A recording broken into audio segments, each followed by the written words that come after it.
Match of the day coverage. Good afternoon, ladies and gentlemen. Welcome to Zerbes Reserve. EFNL game day comes live to you in its Premier Division style game this afternoon between Doncaster East and Rowville. And it's a really important game for both sides this afternoon. We're just about a third of the way of the season, and both these sides are still looking to find their identity and a foothold on where they could possibly finish in the season. My name is Wayne Brasher. I'm your host for EFNL Game Day pre-match this afternoon, and joining me for pre-match this afternoon is three of my fellow colleagues, and I'm looking forward to sharing pre-match with them this afternoon. Warm welcome to you, Blake Tennant. Yes, thanks, Brash. Very appreciated to be down here. First time I've been here. Really? Yes, down here at the den they call it down here, I believe, the Lions Den. So good to be back here. Premier footy. I don't think it's the highest of highs in the Eastern Footy League, and cannot wait to get this thing started. Also joining us, the doyen of EFNL football, and has been for well over 20 years. And good afternoon to you, Ray Baird. Good afternoon, Brash, and good afternoon to all our listeners out there. Look, I always love coming to Zerbes to watch Doncaster East. We have the best broadcast position up here in the club rooms, overlooking the centre wing. The ground looks absolutely magnificent. The cricket pitch is fantastic because I have been here over the years and it's just been a real quagmire, but we've had no rain and they've rolled it. It's perfect. So there's no excuses for either of these two sides today. As you alluded to, Brash, both sides have to win today, so it's going to be an interesting contest. And last but certainly not least, one of our rising stars in the EFNL media team. It's a warm welcome to you, Josh Ward. Thank you, Brash. Great to be out here at Zerbes Reserve. It's been a while for me since I've been out here. The last time I was here, it was the only time I won a junior premiership when I was in under 11s and playing in the lowest grade possible. So it's nice to come out here to what is a magnificent venue and a magnificent spot to call footy. I know Ben Warren-Smith and Jared Beanland, who'll be calling all the action today, will sure enjoy calling from out here. But looking forward to this contest. And Josh, I believe you got that premiership medal in your pocket today. Have you had to use the old brasso on it yet, mate? No, not yet. Just to clean it up? No, a premiership's a premiership, no matter what division you play. Yeah. Exactly. That's right. I've won two too, so there you go. Yeah. It's an interesting Premier Division, gentlemen, in recent times, especially over the last 2 or 3 weeks. The whole complex of the division has changed after those opening 3 rounds where we had 4 sides on 5 sides on 2 and 0 and the other 5 on 0 and 2. A lot's happened since then, Ray. Well, look, it's even out. Look, some sides have had a new coach has come in here or there and they've changed their game plan a little bit, and it takes time, 2 or 3 weeks to settle down. We've always said, it's probably by around next week you will really know who the contenders are going to be. So it's just it's evening up the competition, and that's what we want. Jared, Josh, I should say, so far this season in Premier, basically Baldwin and East Ringwood have been the 2 sides that have set the trend. Can you see that continuing, and those two, do you think that they can steal a march on those other sides that will be chasing for that 3rd and 4th position? I definitely think so. I think they have set the benchmark early. The one question I have for Baldwin is their depth, their reserves. I've had a look through their reserves list, and it looks like there's a lot of young kids, under 19s players playing in the lineup. So there's definitely, if their depth is tested, I could see them potentially dropping off. But at this stage, they look like they've set the benchmark. Yeah, and it's an interesting point and an interesting segue. Joining us for the first time in season 2024, coach of the Doncaster East Football Club, Ryan Jones. Good afternoon, Ryan. Afternoon, boys. Thanks for having me. Yeah, Ryan, first question from me. For me, it's a season so far that really hasn't got out of first gear. You seem to be juggling form, points and injury. Is it hard to really settle the side down at the moment to get a consistent performance? Consistency is clearly something that we're struggling with. Points isn't an issue for us. I think in my 2 years here, or 2 and a bit years, we've had one game that's been an issue with points. Our biggest issue at the moment is consistency in games. We're not playing well, and the biggest thing is, I think today we're up to player number 41. We've also had 7 under-19s make their debut, and I think we've only had 6 players that have played every game. So that's not an excuse for how we're playing, but it's more the struggle during the week to get continuity to rectify what we're probably not doing well. It just seems like at times that that you are in a lot of games for quite a chunk of the afternoon, but there just seems to be a 10-15 minute patch where the opposition just get to take hold of you and they sort of put the game to bed, to speak, and put you out of the contest. Yeah, I think that's fair to say. I think we gave up 15 points with 3 or 4 minutes to go against Vermont, and we had 2 shots on goal in that time. Even Noble Park round 1, we're not playing well enough for long enough. But also, with what we've had to deal with early on in the year, if we closed off those games a bit smarter and a bit better, I think we'd be with 4-2, we'd be pretty happy. Yeah. G'day, Ryan. Blake Tennant here.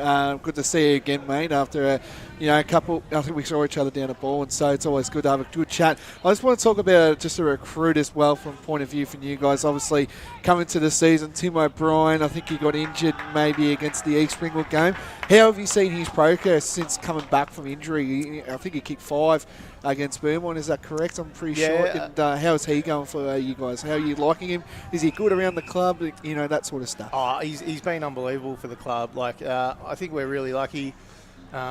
Whilst we would have loved him to have been on the park a little bit more, even pre-season he was coming off the back of an injury with the Bulldogs. His teaching of the boys, and more so just his care for the club and the people. We've got some young key forwards that we think are going to be very good players, and it's kind of like the Simon White effect. It's the best coaching that they can get. So we're pumped to have Tim as a player. Would have loved him to kick a little bit straighter last week, but how many was it last week?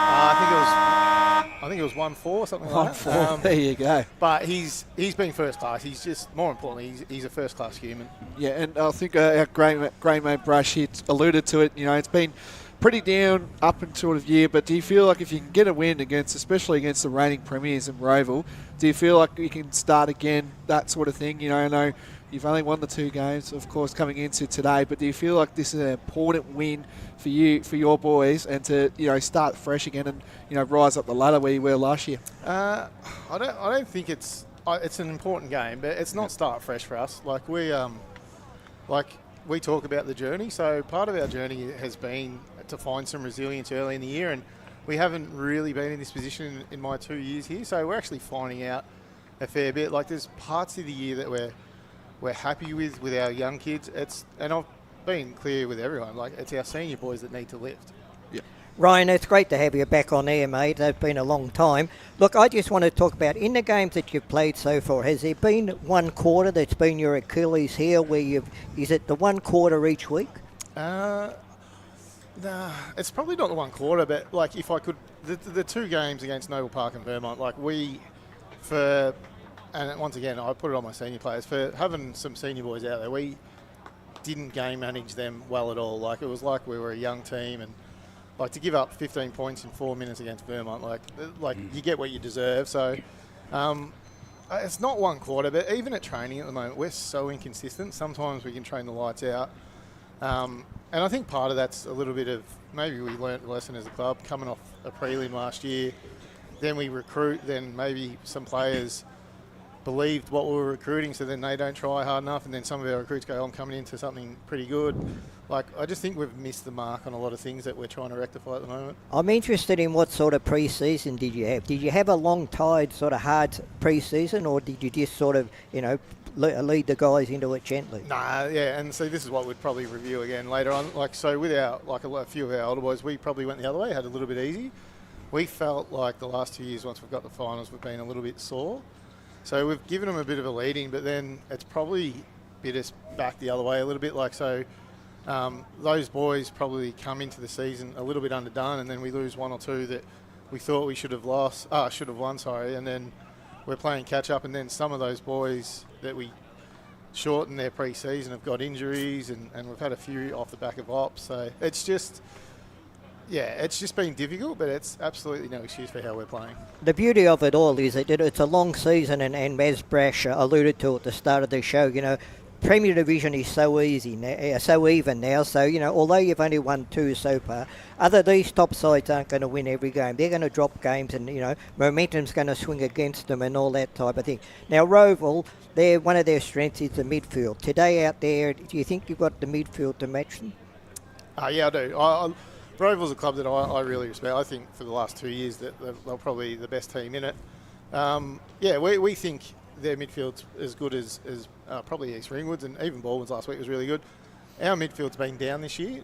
Josh DeLuca is probably carrying too much of the load. So we've got the talent there, but like I said to the boys, I don't want to hear it anymore. I want to see it.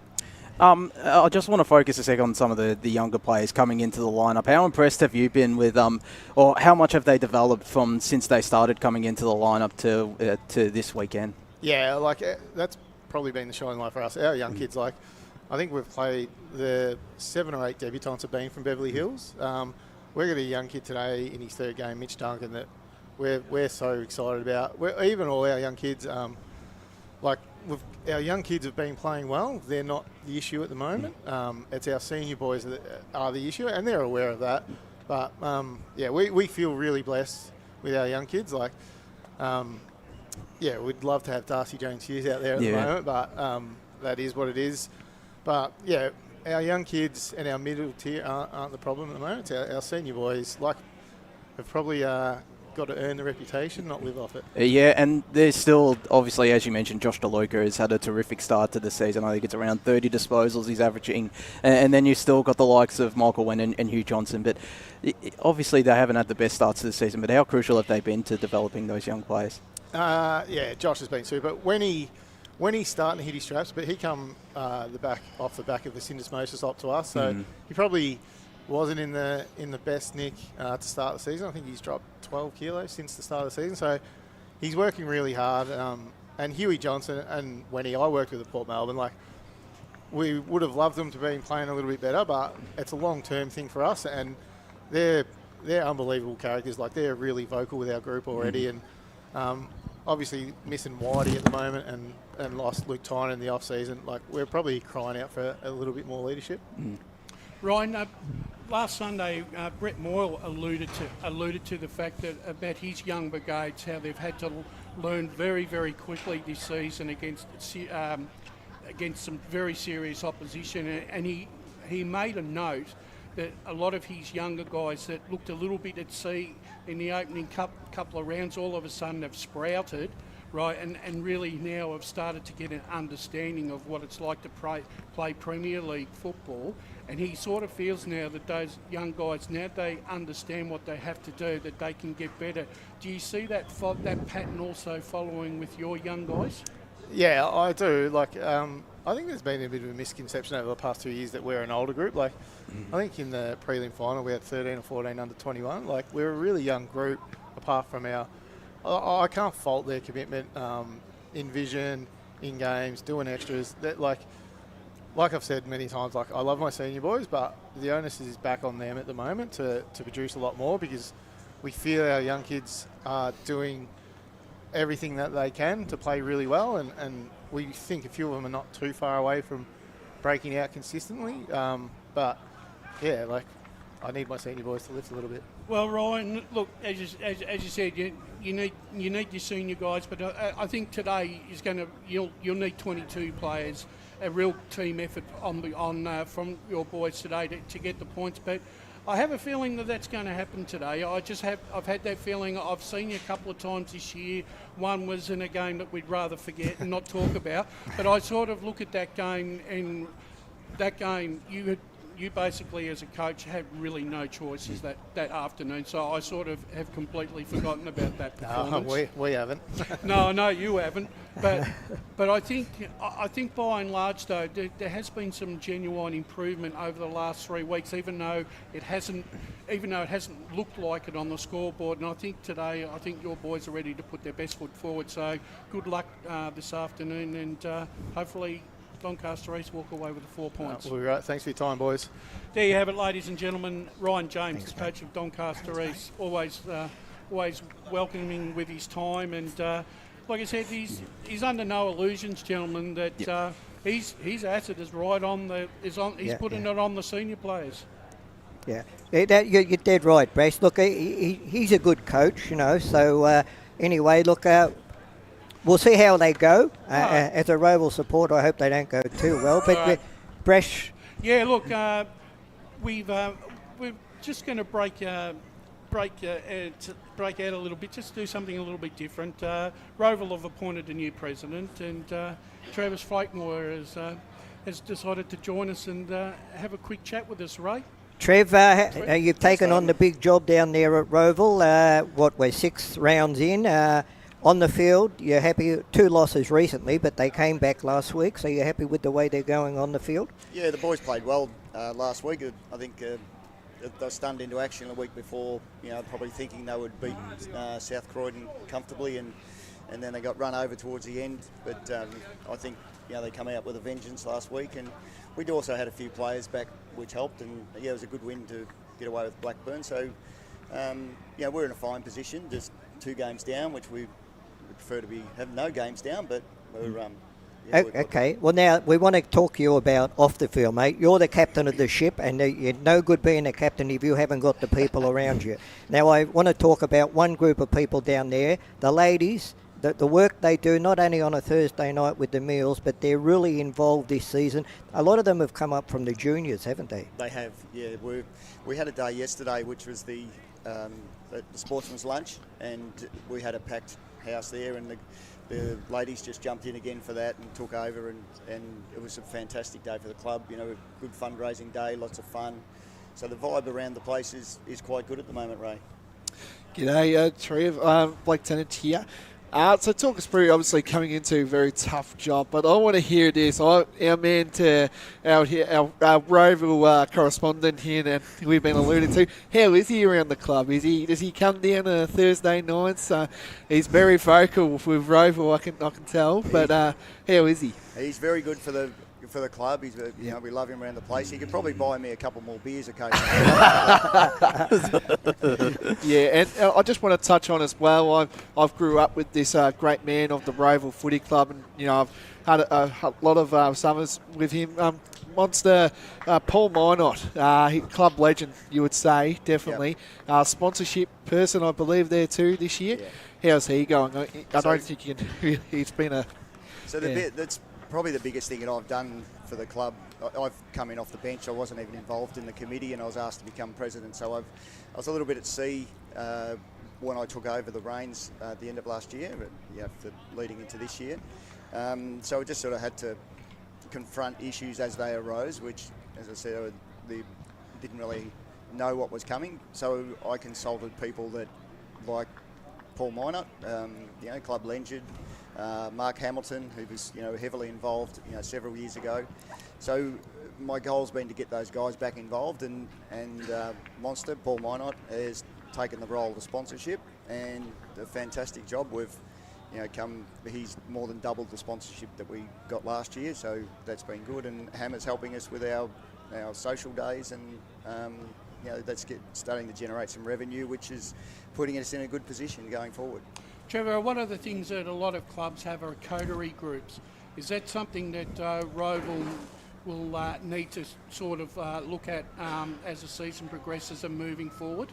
Yeah, we've been trying to generate some membership over the years. I suppose you get a bit lax in certain areas, and the things we're tightening up on is getting some membership, because we weren't pursuing that. So we've got a lady, Donna Eichhoff, she's in charge of membership, and she's been promoting that. So a few different categories. The big one for us is the player sponsors. That's a significant sponsorship. Well, it is, because it gives the local people, and gives some of them to hold their hat on, because actually they can win something off them too by sponsoring. I think it's best on ground a few times. That's part of it. Is it down there? But it is important. It is important for the supporter to be involved with a player. I've seen evidence of that at other clubs. It sort of builds a bond, and knowing that the player and their sponsor can get together and benefit.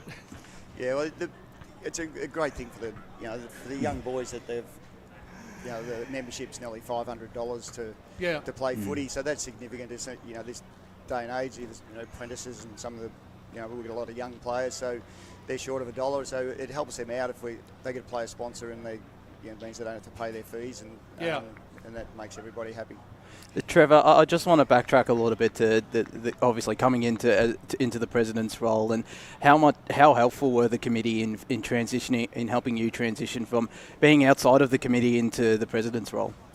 Well, we actually, I had to find a whole new committee.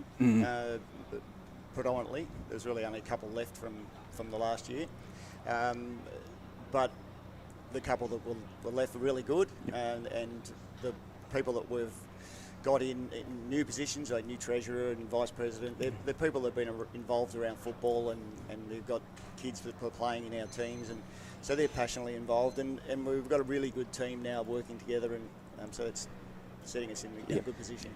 Final one from me, Trev. The presidents of football clubs right around through the Eastern Football League, they have their own little network of when they get together, when they play each other at half time. Sometimes they're very good sounding boards for new presidents when they're taking a role. Because they're happy to share knowledge as well. Yep. I'm sure that as your journey progresses, I'm sure you'll be talking to a lot of the other club presidents, and I'm sure they'll be handing you a little bit of advice down the road to help you make some more informed decisions. It's interesting you say that, Rash, because when I first took over the role, our big rival and the grand final from last year playing Vermont, the first person I spoke to was Danny Ross. Oh, yes. And he arranged to meet me at the Stanford, and when he turned up, he had all these figures. Yeah. He just went, "Here it is, Trev." And I just couldn't be more thankful. He said, we're big rivals on the field, but we all work together off the field. Yeah. So he's been gold for what I needed to find out. So I'm using them as my benchmark. Yeah. All right, Trevor, look, we'll have to wind it up now, but look, thanks for coming on and just giving the public an insight into the ongoings behind the Rowville Football Club. You're doing a great job down there, mate. I know it's only new to it, but keep it up, and I'm sure you'll be there for a few years, and thanks for coming on. Thanks a lot, Ray. There you have it, ladies and gentlemen, new president of the Rowville Football Club, Trevor Frankmore. And I'm sure Curtis has just come back into the side after an extended period on the sideline, and he had a good first round last week, and I think he'll have benefit from that round. We'll let's just keep continuing on, and whoever jumps on, will jump on, Blake. And I think we really the communication, and I think you alluded to that in the podcast this week, the respect and the way that both Norrelbach and Montrose get along. I think that we'll park that, and we're going to have another president join us. And that's all good, Pat. We'll get back to that, but first, Pete Sowsby, Doncaster East president, joining. Afternoon, Pete. How are we going, guys? Very good, Pete. We finally got out to Donny East, mate. Yes. We're probably a couple of weeks late, Pete. Couple of weeks late. No, we had a big game, as we said a few weeks back. We're hoping to get you against Vermont, but we're here today on a beautiful autumn day, that's for sure, and Zerbes looking to treat. The centre's holding up a little bit better than last year. Good city views, I could see down the back there. Shopping Town Hotel, a good sponsor. That'll plug them too. How's it? Yeah. Yep. Well, how things been going off the field, my friend? Off field, we've been pretty strong, to be honest. We've had a few good years. We're lucky in sponsorship. Obviously, Beverly Hills, our junior club, a lot of good young kids coming through. So that's been going well. Yeah, we've been lucky in that sense. We've got some really good sponsors. We're in a strong position off field. Obviously, on field at the moment, it's not going as we hope, but hopefully we can turn that today. G'day, Blake Tennant here. You touched on about the Beverly Hills and the Doncaster East connection. I've heard a little bit about it through the Yarra Junior Football League. I think it's a great little league as well. But all of us were just speaking with Ryan, and I think you've got you got 12 under 21-year-olds. And do you feel like you've got a 19s team, of course, that played today? You must be happy about how the club's growing through that partnership, though. Absolutely. We haven't missed too many from Beverly Hills, but I think it is a bit of a strange situation. We've got different names, and I think that's something where probably as clubs have to, at some stage, probably come and join names, whether it's Beverly Hills, Doncaster East, or whatever it is. But we'll definitely, we don't miss a few, but the talent's coming through there. Credit to them as a junior footy club.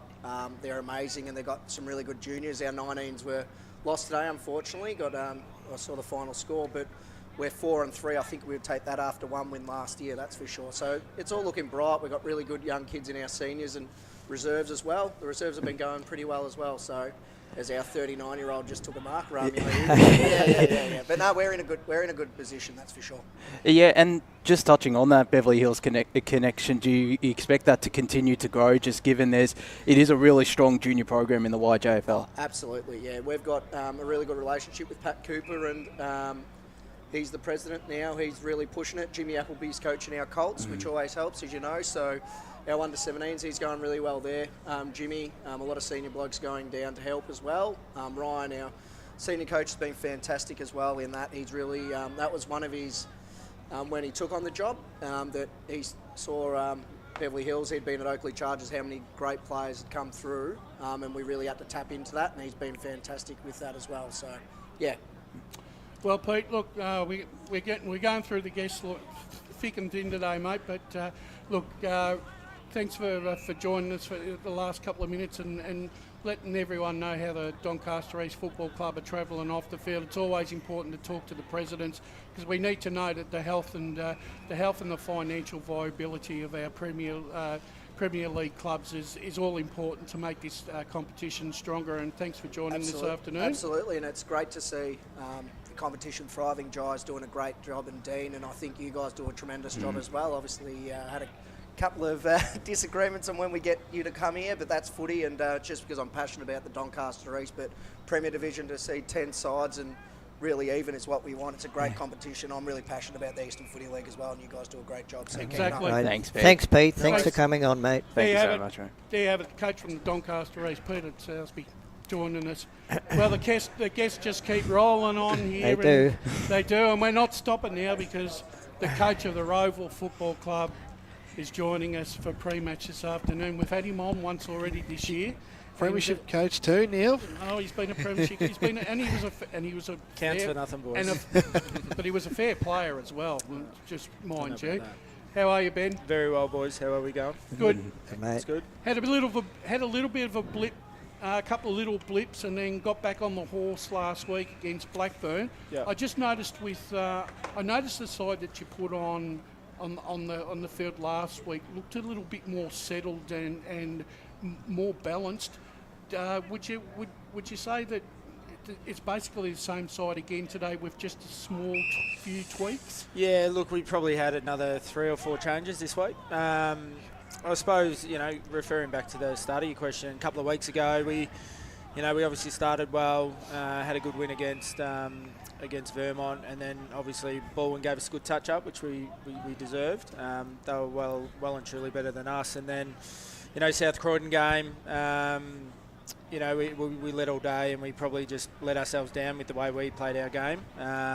We addressed those, and the boys really doubled down hard on that, got to work, and I think, against Blackburn, we just looked like more ourselves. Yeah, and Blackburn, it's very much a boutique type ground. It's not an easy ground at times to play when you don't get the game on your terms, is it? Yeah, it is. Oh, mate, it's even like out here today. It's a boutique ground, mate. It's, they're all boutique. They're all a little bit different. But mate, we've got a lot of different small grounds in our comp. So being able to address that and adapt is always going to be positive for us. G'day, Ben.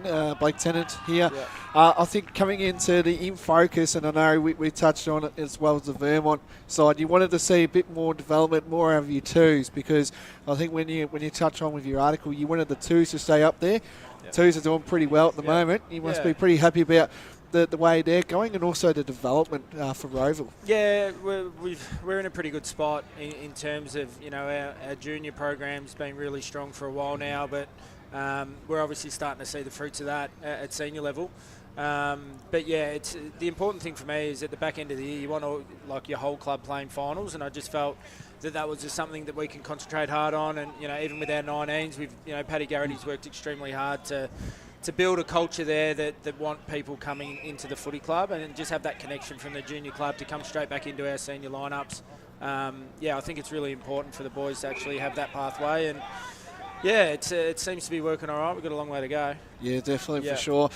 So, last time we saw was that Vermont day. Very good day for your boys, and then obviously lost to the Bourne and South Croydon, of course. But do you feel get that sort of thing saying that you are the hunted? Do you still get that each week, and you say that not every game is going to be an easy win? It's definitely going to be a hard game to play against. Yeah, like the Premier Comp this year is really close.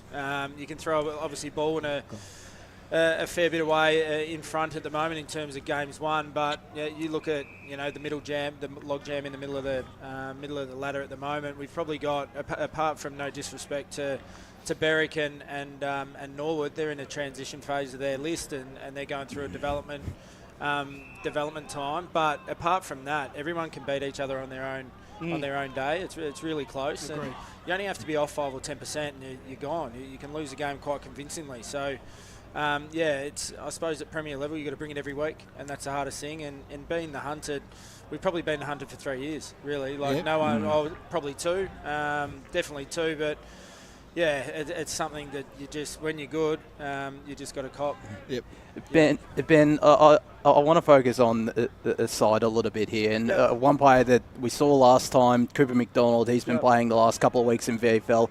Who stepped up and who steps up today and fills that void that he leaves? Because when we saw him, he looked very dominant. Yeah, he's a star, and good on Coop. He's worked extremely hard on his footy, and he's developed, his development through the roof over the last couple of years. So for him to get exposure at VFL level, and he's doing it really well there. So I'm hoping that that's not the end for him. He can continue to go higher. So in terms of stepping up for him, it's we got Jack Gordian that's come back to the footy club. He had a couple of years off. He comes up, he's a real dour defender, he's really strong, he's contest versus elite, so he comes in, and we've got Cooper Stainthorpe, who played 16 games for us last year but missed out in the granny unfortunately, but he's a developing young man as well. He's only 21 or 20 I think, so we've got a few that can come in and cover the void.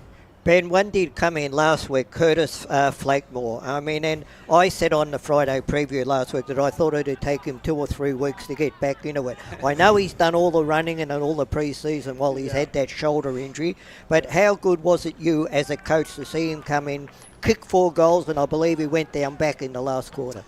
Yeah, mate, it's great. Like, he'd done a mountain of work.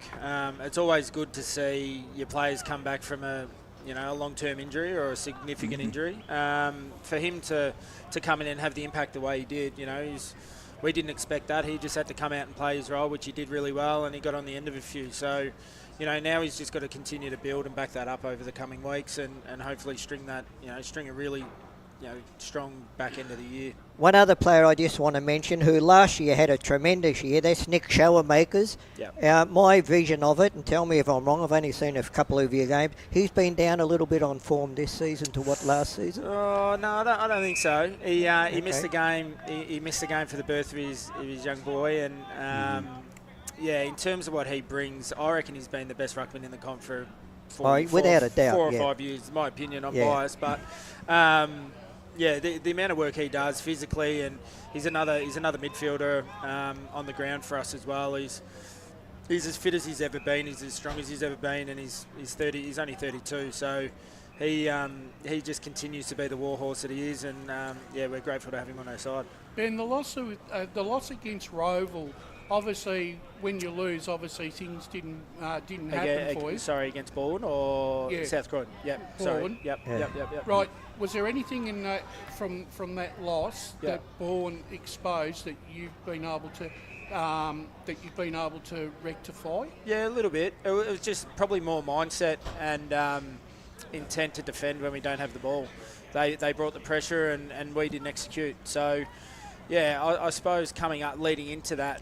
We had Norwood, and it was probably just a kick up the arse that we needed. And they're a really well drilled side, and they were at full strength and full whack. So we got a bit of a clip and a bit of just a reminding of how good this comp is, and you can't get complacent. And the boys weren't getting complacent, but it's just still a reminder you've got to rock up every week and bring your A game. Agreed, because like you said, we've you alluded to the fact there's a chasing pack at the moment for that third and fourth spot. When you consider that, Balwyn and East Ringwood have been really the early trendsetters. Yeah. So there's always going to be, like you said, there's always 3, 4 and 5 positions to play for, especially coming to the finals, because it's really hard to win from that 4th and 5th position. You want to finish at least third, don't you? Yeah, look, that's the aim. Like we always have, you want to give yourself the best chance to compete at the back end of the year, and I think, regardless of first, second or third, I think that gives you the best chance. That's always our goal, and that's what we'll continue to drive to get this year, and then I suppose it comes down to a bit of luck. You've got to have injuries go your way. It'll depend with our boys with VFL whether or not they're available. Depends on sides are playing finals or not. So a lot of moving factors come into it at the back end of the year, but at the end of the day, if you're in the top 3, you've ticked one box, and that's what you've got to be competing for. Well, Ben, thanks very much for giving up your time again on Eastland game day, and good luck once again to Rowville Football Club this afternoon in what is a very it's an important clash for both sides. So we look forward to calling the clash, and we look forward to talking to you again very soon. No worries. Thanks guys. Benny. Thanks, mate. There you have it, coach from Rowville, Ben Wise. Gentlemen, we're going to take our first break, and when we come back, we're going to start talking a few games. This is EFNL Game Day live from Zerbes Reserve. Today at Eastland, Lucy's trying on jeans for a momentous occasion. Coffee with the ex. She needs jeans she can move in, because she's definitely moved on. Jeans that get a second look, but don't give any second chances. Jeans that say, why yes, I have spent the last 8 months in a post-breakup juice cleansing, kickboxing, personal training frenzy. And it looks as though she's just found the perfect pair. Yeah, that's great. Bravo, Lucy. For all of life's little moments, there's Eastland. Eastland. Live real. Sprained your ankle bursting through the banner? For bumps, breaks or bleeds, be seen sooner, close to home, at Knox Private 24/7 Emergency Department. You'll generally experience shorter wait times. Knox Private 24/7 Emergency, 262 Mountain Highway, Wanturna. Do you feel good about your bank? Because there is a bank you can feel good about. They share their profits to fund big community projects, small community clubs, and vital emergency services. They've given $250 million to help Australian communities thrive. They have all the products and tech you expect from a big bank, with service you don't. It's Bendigo Bank. Feel good about who you bank with. Try Bendigo. Search bendigobank.com.au or search Bendigo Bank near me. Tobin Brothers Funerals wear their heart on their sleeve. Their clear and easy-to-use website and Memory Maker app make it easy for families to make an informed decision. Here's James McLeod, Managing Director of Tobin Brothers Funerals. There's no mystery about our pricing. It is clearly displayed on our website and our app. We have staff standing by 24 hours a day, every day of the year to assist you in your absolute time of need. Visit tobinbrothers.com.au. Tobin Brothers Funerals, celebrating lives. There are only 3 things that should be flushed down your toilet: pee, poo and paper. Some wet wipes and antibacterial wipes say that you can flush them, but you can't. They clog up the toilet and pipes, causing expensive blockages. Save yourself a truckload of trouble. Put your wet wipes in the bin. To learn more, head to the Yarra Valley Water website, yvw.com.au/wet-wipes. Hi, Dylan Dow from the Baroni Football Netball Club here. When I need to grab a quick coffee or a bite to eat, I'm popping into Eastland. Eastland's more than a shopping centre. They support a range of community organisations and have been a major partner of the EFNL since 2018. Cheers, Eastland.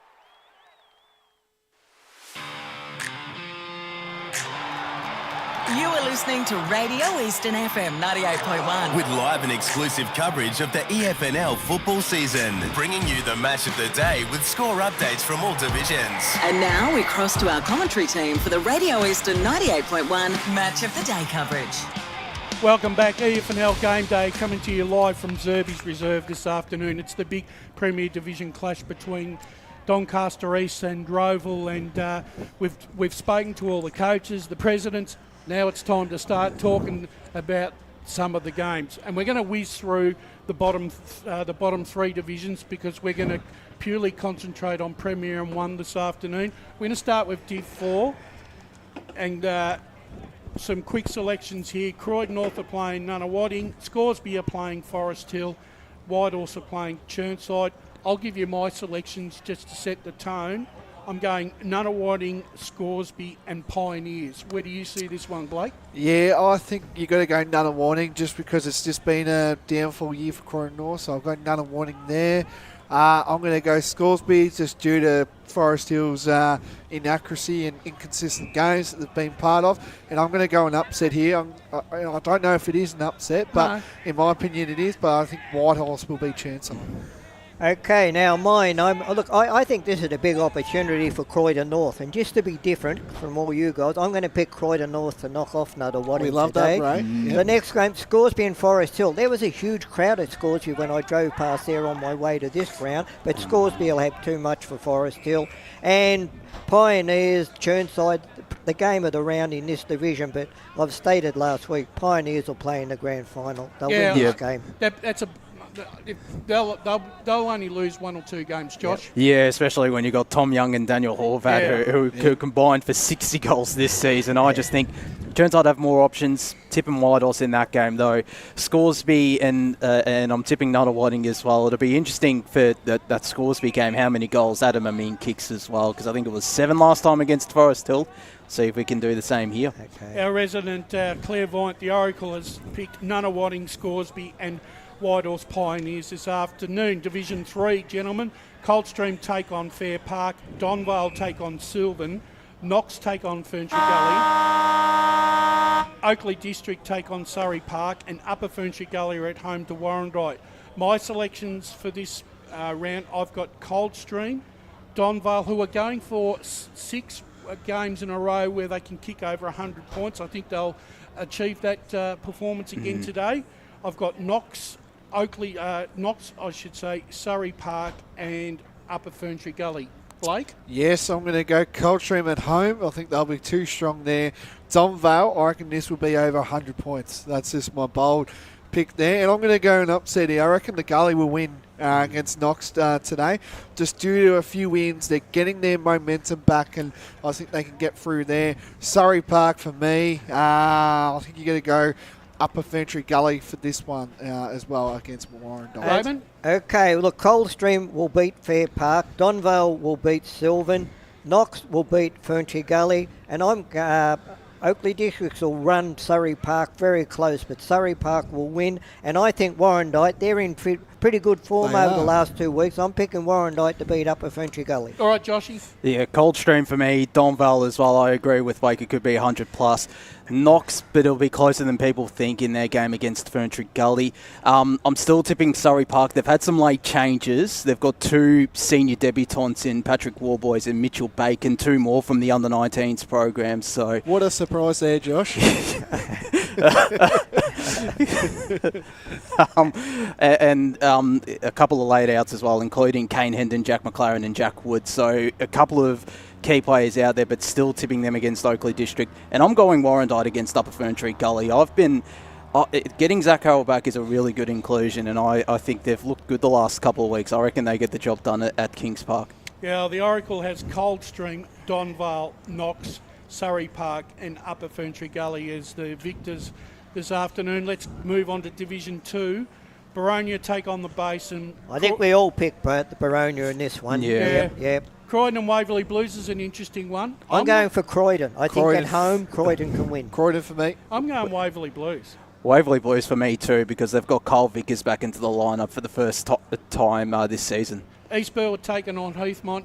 East Burwood have found a vein of form as of late. Heathmont just can't score. East Burwood for mine at East Burwood. Well, I'm not game to pick against East Burwood after Spider tore me to shreds last week, so I'm picking East Burwood to beat Heathmont. East Burwood for me. East Burwood for me too. Lilydale at home at Templestowe. Danger game for Templestowe here. They're not going all that well at the moment. No. I reckon Lilydale are a half a chance in this game. Yeah, I'm picking Lilydale. Templestowe for me. I'm tipping Templestowe. Fogarty coming back is a big inclusion. And it's also the first time since Bo Mitchin is playing against his old side too. So there you go. And Josh, you and I agree. Mulgrave, the Enigmas are taking on Ringwood. I'm taking Ringwood. Yeah, I mean, as good as Mulgrave were last week, if they put their worst foot forward, then Ringwood could easily run over the top of them. Two different completely styles of game, Mulgrave and Ringwood, but I think Ringwood will have enough ability to close the game, the run game of Mulgrave down. Yeah, I think Ringwood today, so it should be a big night as well. All right, and the Oracle has Baronia, Waverley Blues, East Burwood, Templestowe and Ringwood as his top selections for this afternoon. All right, gentlemen, we'll now down to Division 1 so we can spend a little bit of time on that. Yep. Mm-hmm. First game up for discussion is, or I'm going to pick the first game. It's Montrose taking on North Ringwood. Oh. And Montrose, in recent times, their form has been a little bit up and down. But Blake, I've got to ask you the question, right, just from an outsider's point of view. Yep. Is the on-field discipline of Montrose causing this lack of consistency and form?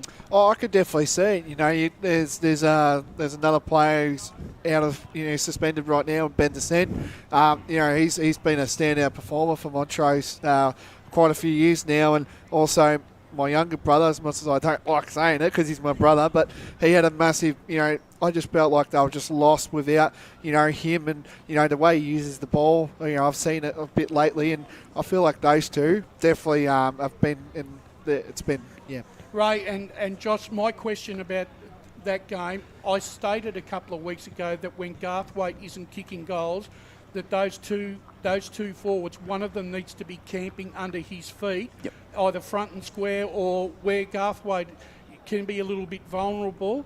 I don't think they've done that at the moment, and hence their scoring has dropped off by about 20-30 points in the last 3 or 4 games. Yeah, it has, and that comes down to, I think, Isaac Tantamad, I think, hasn't played the last couple of weeks, or maybe last week. He's in this week. Yeah, which is a handy inclusion. Daniel Chamberlain, he was a pretty good forward, and Bailey White has dropped off. I'm not too sure if he's still playing in that centre-half forward role or playing a bit more up the ground, but they really do need to step up. They'll get that opportunity against the North Ringwood side, who I'm having my doubts over after last week, conceding 10 goals in a quarter against Mitcham. I just, excuse me, it's danger signs. Yeah. Look, in answer to your question, Brash, I'll answer it in my way, and that is that forwards can only kick goals if your midfield's on top.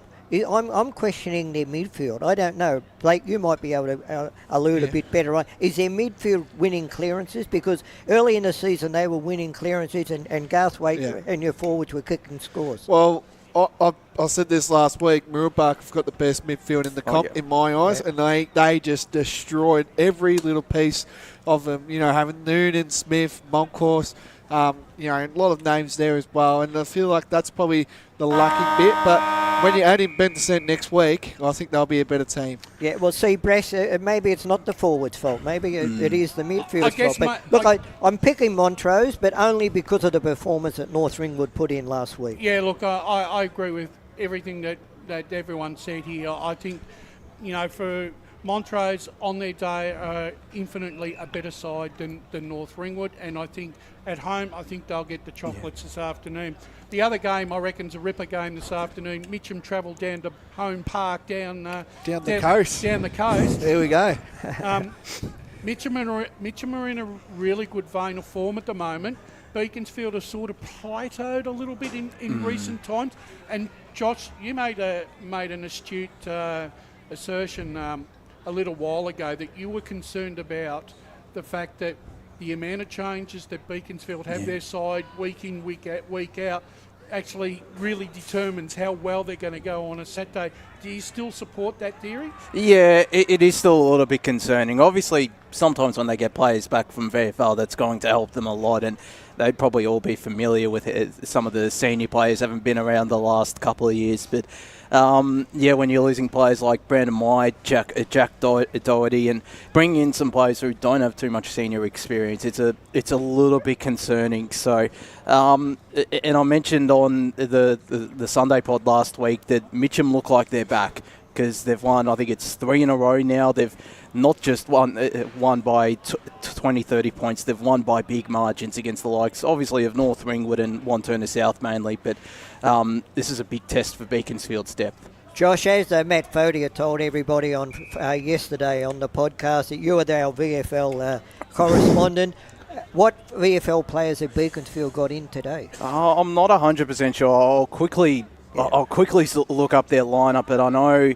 I don't think Kobe Shipp or Cade Delarue is playing this week. There's Mitch Sisbowski who wasn't playing for Beaconsfield this weekend. Just quickly looking, Lachlan Medika is on Port Melbourne's VFL list. Charlie Muley, he's on a VFL list but hasn't played VFL to start this season. It looks like only a couple from VFL list are playing it today. Well, look, I've been over Beaconsfield ever since they come into the competition. I love the way Mick Fogarty coaches. I'm not going to jump off him. I know Mitchum's in good form, but travelling down the coast there, I'm going to pick Beaconsfield. Yeah, I'm not prepared to write Beaconsfield off. Yeah. But I accept the fact that Mitchum have worked their way back into some form. But look, they had a 10-goal quarter against North Ringwood last week. Take that out of isolation and look at the performances over the previous 3 rounds. They've had to work for their wins. Home Park will be a new experience for them. I think this game is going to be a lot closer than a lot of people think. Yeah. I'm going to tip Beaconsfield, but I think they'll win. But they'll win only by about 8 to 10 points. I think, we been alluding to Matt Fodia, but I think Jake Brandy did have a field day last time. So I think if he's firing and the Tigers midfield is firing, I can see them winning. So I'm going to go Mitchum.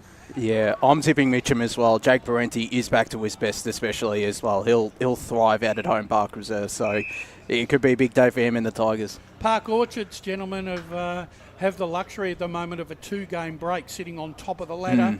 And what a game that they get this afternoon to maybe go 3 clear of some other sides when they take on Doncaster back at Domini this afternoon. I thought last week Michael Prosenak was sensational for Park Orchards. I watched that game. My only criticism that I have of Park Orchards is that they try and do too much sometimes with the ball. Yep. Where they needed to be a little bit more direct, they went 1 or 2 handballs too many. And I think at times that gave Bayswater the opportunity to get back into the contest. But I always sort of felt like that even though Bayswater kept coming last week, that Park Orchards always seemed to have that answer.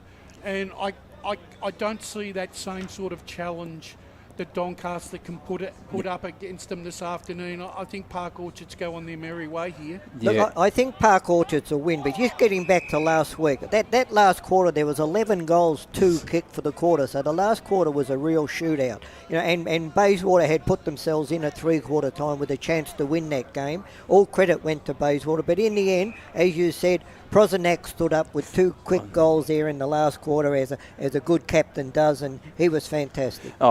It was a captain's performance for Michael Prosenak. All of his goals were goal of the day contenders, just standing up in the right moment. There was one in particular I remember bursting away from the stoppage when Bayswater were on top, and he took it on his own boot and got Park Orchards back on top. So when you got someone like him and so much young talent there, it's going to be it's only going to improve throughout the season. So I'm tipping Park Orchards here in the Battle of the Sharks. Blake? Yeah, I'm going to go Park Orchards. Park Orchards. Right, 2 quick games. We'll just go through these 2. If Bayswater bring the same mindset and same game plan that they did against Park Orchards last week, I think they're a chance going up to South Belgrave. But I don't think South Belgrave are firing on all cylinders at the moment. And I just think they'll do enough to get over Bayswater. But Ray, do you give, based on what you saw last week, have Bayswater got a chance? I give Bayswater a chance, but you've got to remember that last week at Park Orchards, a big ground similar to what Bayswater play on. They're going up the mountain there to Mount Morton. The ground's not so big. I think that South Belgrave, they use the corridor well. They'll use the corridor against Bayswater and kick a winning score. Blake? Yeah, I think you could go Saints. Yeah, I'm going the Saints there. Yeah. Last game, interesting game here. Wanturna South are at home to Mooroolbark. Mooroolbark just of late, and Blake has alluded to that their midfield is really fired up. One of the key clashes this afternoon that's going to decide this contest is the battle between Lincoln Wong and Kane Noonan. Whoever gets on top there, and if Blake's rating is as good as what it is, and he rates Mooroolbark's midfield as the best in Div 1 at the moment, then they win this game this afternoon. I think they're going to be able to provide their forwards enough opportunity to kick goals. Well, but Mooroolbark haven't convinced me. Yeah, they won well some of their games, and last week was one of them, but they've also played some real shockers. Big Dinesh has been fantastic for Juan Turner South. He's been in their best players every week. Jake, yep. He's going to be a big thing. Oh, look, I'm going to pick a roughie here. I'm going to pick Juan Turner South to get up and win a game. Well, very winnable game. Well, Ray, I'm going to go the same boat here because Mooroolbark don't have Rye Cantwell playing for him. They don't have Lockie Monteith playing for him, and they don't have Jai Peacock. So that's three valuable players for the Mooroolbark, and I'm going to jump on you. I'm going to go Juan Turner South in a big upset down there. You're going to split it with me, Josh, 2-2? Yeah, I'm going to split it with you. I've been pretty convinced by Mooroolbark ever since since they went down convincingly to Beaconsfield. Even with those experienced players out, you still think that they can get the job done? Yeah, they've got just too much firepower in that midfield. It's going to all rest on Wong and how much support he gets. I don't think he will, based on the opening couple of weeks. The Oracle has Mitcham, North Ringwood, Park Orchards, South Belgrave, and actually predicted a draw between Juan Turner South and Mooroolbark. Can you believe it? That's the second week in a row the Oracle has had Juan Turner South as a draw. Oh, okay. It wouldn't surprise me if it does end up in a draw with all those outs, but still back in the Mustangs. I'm surprised the Oracle win against Montrose, really, and North Ringwood. I know, that's right. I think when you look at it's Montrose's scoring output that's dropped in recent times. I think that's probably what's hurting the rating. Gentlemen, we've got Premier Division. We've got 2 or 3 minutes left. First game, I think probably a selection only. Berwick, even though it's down at Edward Flack, they take on Vermont. Vermont have won their last 3. It's a hard ground for any club to go down. It won't be a high-scoring affair. I think Vermont get the job done by 30, 36 points. Yeah, I agree, Brash. Agree with that. Yep. East Ringwood, another East Ringwood are at home against Norwood. Great to see Norwood get their first win last week. But East Ringwood are just playing really, really good, solid football at the moment, and I think they're going to be a real handful for Norwood again this afternoon. They'll probably kick the sweep. And East Ringwood players will be absolutely rapt that they're playing a game in the sunshine instead of one of these twilight games that they've been playing. And to back you up there, they've got some VFL talent coming back due to the buys. Corey Preston. And I'm going to put it out here. Josh Fox, I reckon he's on track to kick 10 today. So East Ringwood, everyone? Yeah. The other game, danger game, I reckon, for the Bulls down at the Bull Ring this afternoon. They take on Blackburn. Blackburn's form can be a little bit hit and miss. But they seem to, but they don't win out of turn. Noble Park, having a look at their, I don't know how to assess their loss last week. Sketcher and Martin back in the side, they'd made contributions, but I think they left their run too late. I expect them to respond, but Blackburn might have a big say in this afternoon. I reckon Norwood are going to, Noble Park are going to have to pull out a true 4-quarter performance to get over the. Well, I'm picking Blackburn, and I have a question to ask Noble Park.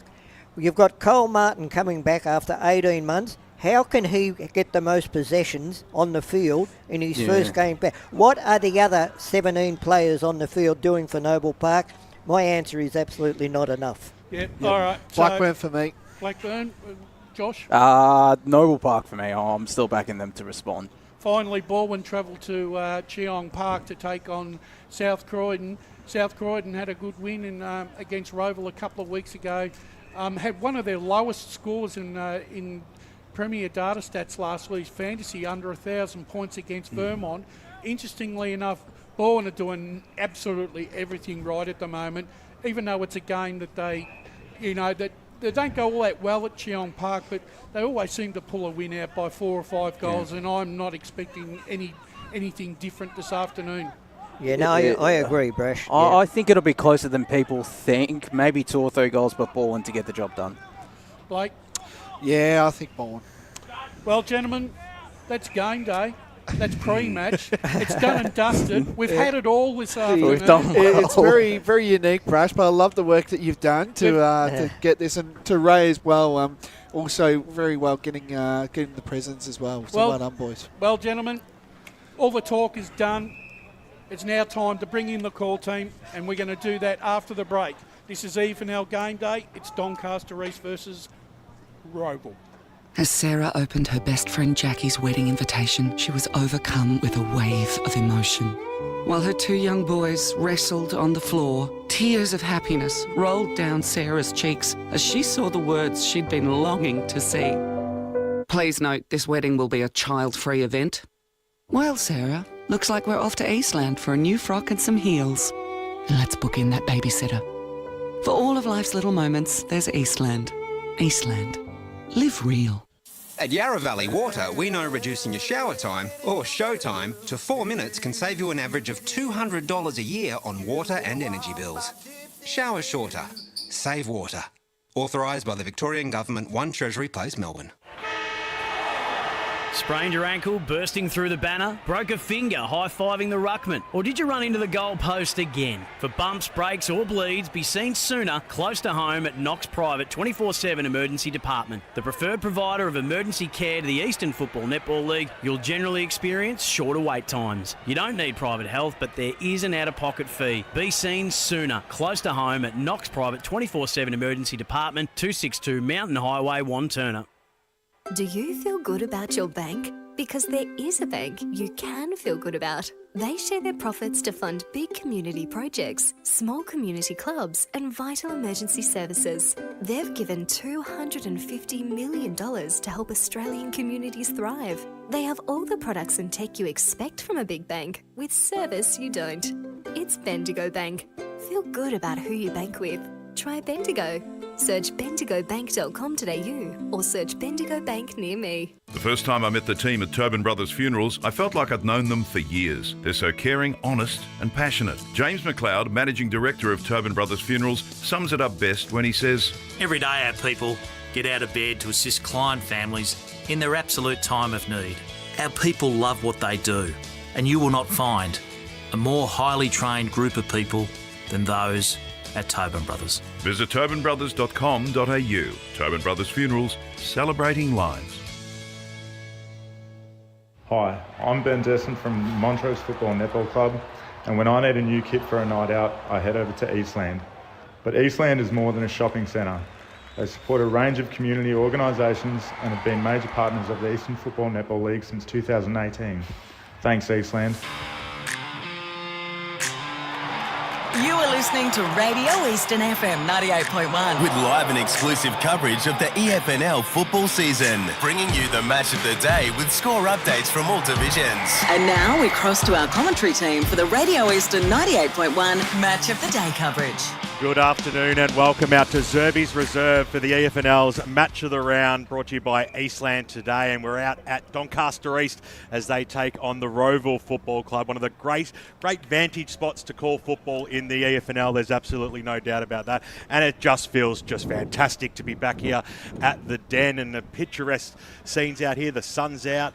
And we're in for a really good game of football, there's no doubt. Both these sides obviously playing finals last year. We've got the Premier in Rowville. Doncaster East have started the season not too much their liking. They've been a little bit slow out of the blocks with only the couple of wins. But at the end of the day, that they've been able to play a lot of players. They've been hit by injury really hard. They've played 41 players on the senior list. And today's a big challenge for them. There's absolutely no doubt. And we hope you enjoy the broadcast right throughout the afternoon on 98.1 Radio Eastern. And, of course, streaming live around the globe on YouTube and Facebook. My name is Ben Warren-Smith, and I'm joined by an esteemed panel out here at Zerbes Reserve today. And I'm going to start with the man who's riding shotgun to me, calling the game today. It's a very good afternoon to Jared Beanland. G'day everyone, all the listeners, and to yourself, BWS, and our esteemed. I think that's the first ever time I've been described as esteemed, so I'll count that as a feather in my cap.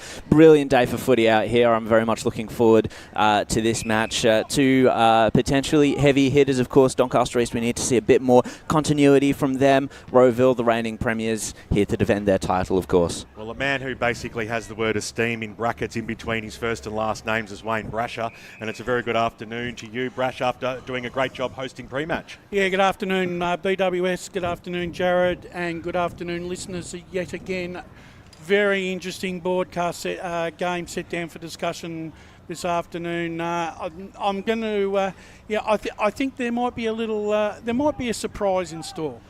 traditionally, Brash, as we've come out to Doncaster East over the last number of years, is they generally, for a radio game, they really put it on for us. So looking forward to this one today. Yeah, they do, and sometimes some clubs do just actually save their best for the radio broadcast, BWS, and Doncaster East are no exception. I don't think we've since you and I and Ray have come out here, I don't think they've lost too many games when we've done them. That's exactly right. And speaking of that man you just mentioned, he's wearing the Eastern Football Netball League attire today, but there's no doubt he's got his Rowville undies on. It's a very good afternoon to you, Ray Baird. Good afternoon, and it's great to have you calling a Doncaster East unbiased call, by the way, to BWS. You know, over the years you've been really outspoken about Donny East. I love your passion for your club, mate, but today, I'm sorry, they're not going to get over the line. Oh, yeah, good on you, mate, good on you. Where's your beanie today, hey? I don't got wear my beanie on, mate. Yeah, okay. It should be a good game though, Ray. How do you see this one actually paying out today? I think it's going to be a game of the midfielders myself, because you always can kick some pretty big scores out here. Particularly if you go down the corridor at both ends, it's not that long. But I think the midfield, whatever midfield gets on top, is going to win the game. Congratulations to Jake Whitling, who plays his 150th game today. A fantastic player, Brash, for the Doncaster East Football Club for a long time now. Has been, and it's always good for a milestone. Always good to get a milestone game in the football club. There's always that little bit of added incentive in the playing group to do well for a fellow player. Absolutely, and a good afternoon to our stats man, who we missed him dearly last week, but it's great to have him back on board. Very good afternoon to you, Paul Yaconi. Thank you, BWS, and it's a great ground here. It's a great view for me as a statistician, and I'm looking forward to this game. And which way do you see it? How do you see it panning out? Yeah, I think it'll be relatively close. I think it will be one out of the middle. It's of course it's not that big of a ground, so yeah, I think the midfield will kind of determine how this game pans out.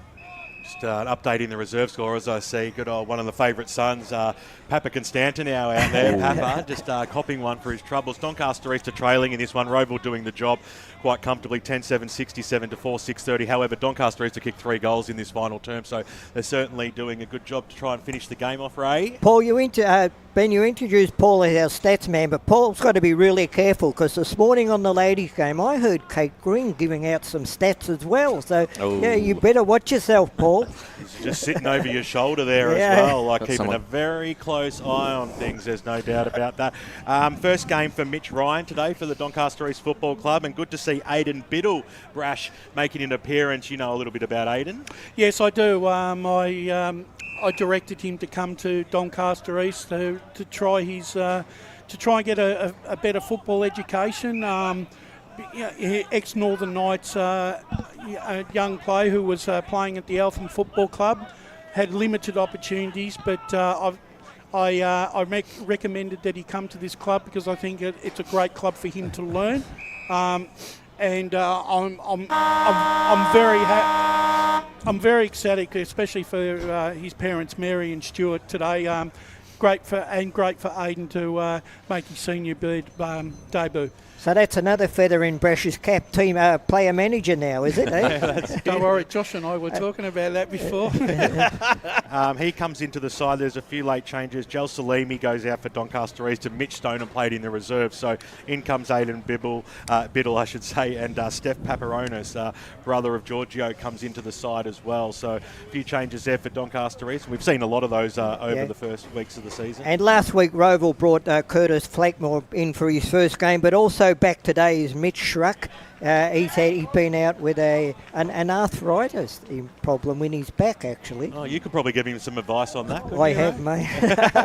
Nothing that a few glucosamine tablets don't fix, right? Yeah. Ray, who are some of the players that Doncaster East need to keep their eye on with Rowville today, because they've got a lot of good players right across the board? Well, one in particular, and I mentioned him in pre-match with Ben Wise, Nick Showermakers, because I remember out here last year, he dominated the game out here last last year. He's one they've got to watch. And of course, look, Josh Clark is playing some great football for Rowville on the wing, and also Brock Colclough in and under midfielder. So their midfield's going to be very good for Rowville. That's one area Doncaster East. And then you go down forward, where you've got Lockie Wynn down there. It's a great lineup. Well, right in the boundary line this afternoon are two gentlemen who you did hear on pre-match, and they're out in the sunshine enjoying it, and it's the first time we'll cross down to them today. It's a very good afternoon to Josh Ward and Blake Tennant. Afternoon to you, BWS. It is great to have you out.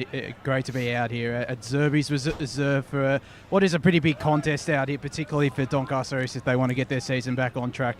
It is the perfect day for football out here. Once again, it was perfect last week when we were out at Zerbes Reserve.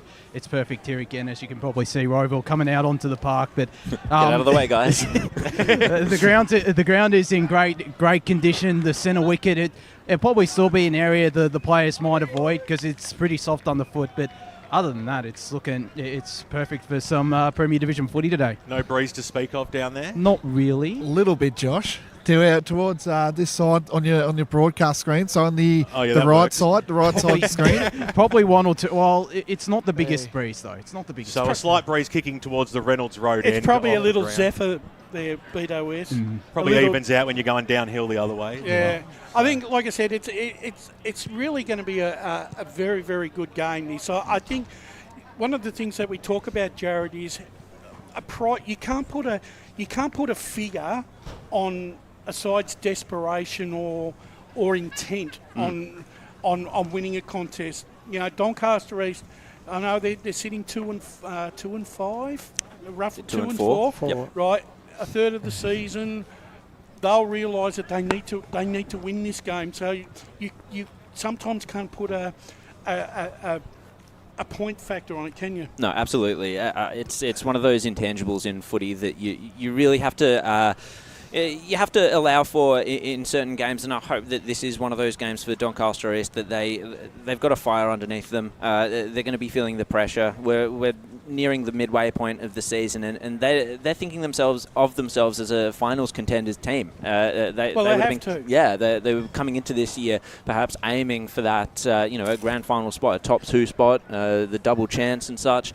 So it's a tricky one for them. I did say though, Ray, and as I alluded to with Ryan James, which he sort of played down a little bit, the player point situation. What I was alluding to wasn't the fact that they weren't making their 46 points every week, which was fine, but the actual list itself with the amount of 6 and 5 point players that they've got on that list.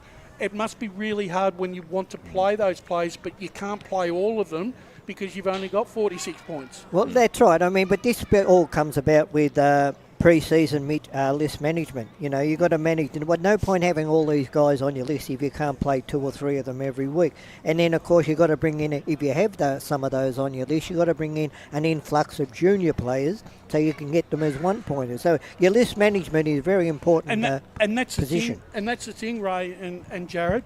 You've got O'Brien, who's a 6. You've got Wen's a 5. Hugh Johnson's a 5. Yeah. So you've already got 16 points invested in 3 players. That only leaves you 30 points left for the rest of the side. You're leaving yourself. You're not leaving yourself much room for manoeuvre, are you? It's true. You have to evaluate, I suppose, the importance of each specific player to your side, dependent upon how many points that they attribute. And maybe it's a case of a week-by-week basis. Not that you necessarily want that. I think it's not an ideal situation if you're trying to pull a certain arrow out of your quiver for a specific game, because you want that continuity from week to week. You want to be able to have your players understand what systems that you're coaching in place. Ray, I was really happy with the way I was happy with the lineup that Rowville put on the park last week. I thought that lineup was a much more balanced and seasoned playing last Saturday. I think there was a lot of continuity with those players who have played together, and it was no surprise that Rowville really put it together and defeated a side that's that can be hard to beat in Blackburn. Yeah, well, Rowville's like any side, though. You're governed by what VFL players are available, and the problem with that is you don't usually know until Friday afternoon that these players are going to be available back to you. So, and you've got to remember also, Bress, there's the big majority of this Rowville list that have come through the juniors together. You know, they've come right up through every age group together.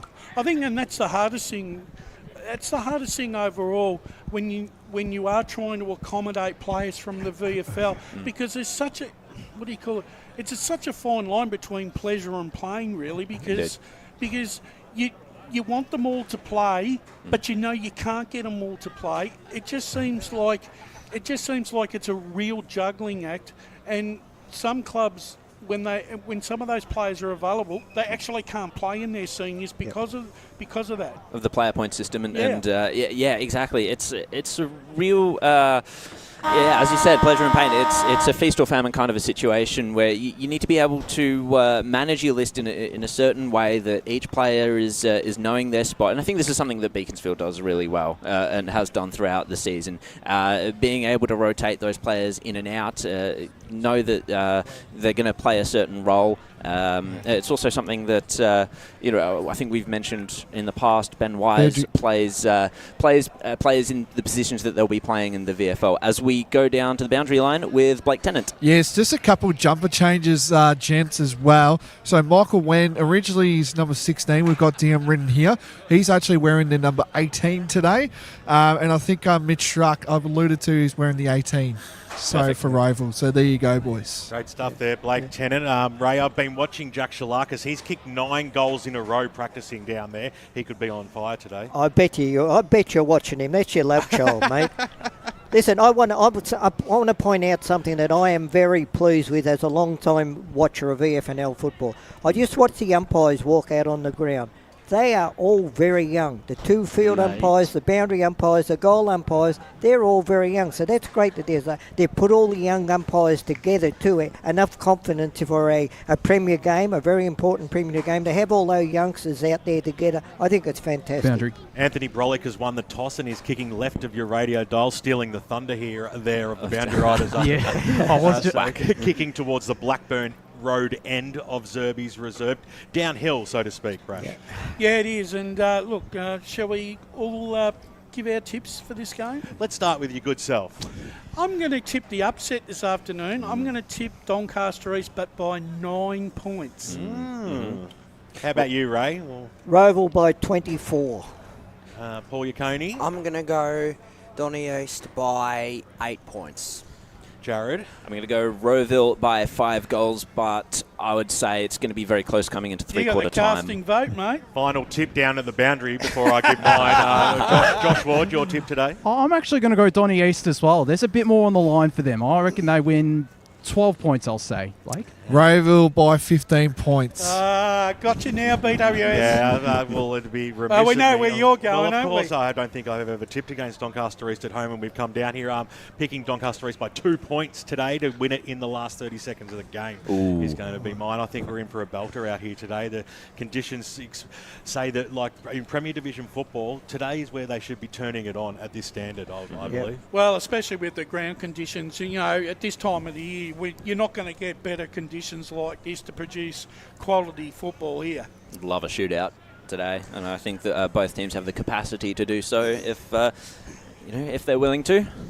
Magnificent looking scoreboard, of course, being managed all day by Alf Molinaro, one of the favourite sons down here at Doncaster East and one of my favourite people in the world. So we'll make sure that he'll be making sure everything's hunky-dory there, but the players make their final positions here as Rowville head towards the top of the goals. But here's Jared Beelan to take us away for the first term. Wen versus Schoenmakers, the 2 juggernaut ruckmen of the Premier Division EFNL come together, and it'll be a secondary stoppage as the umpire tosses the ball.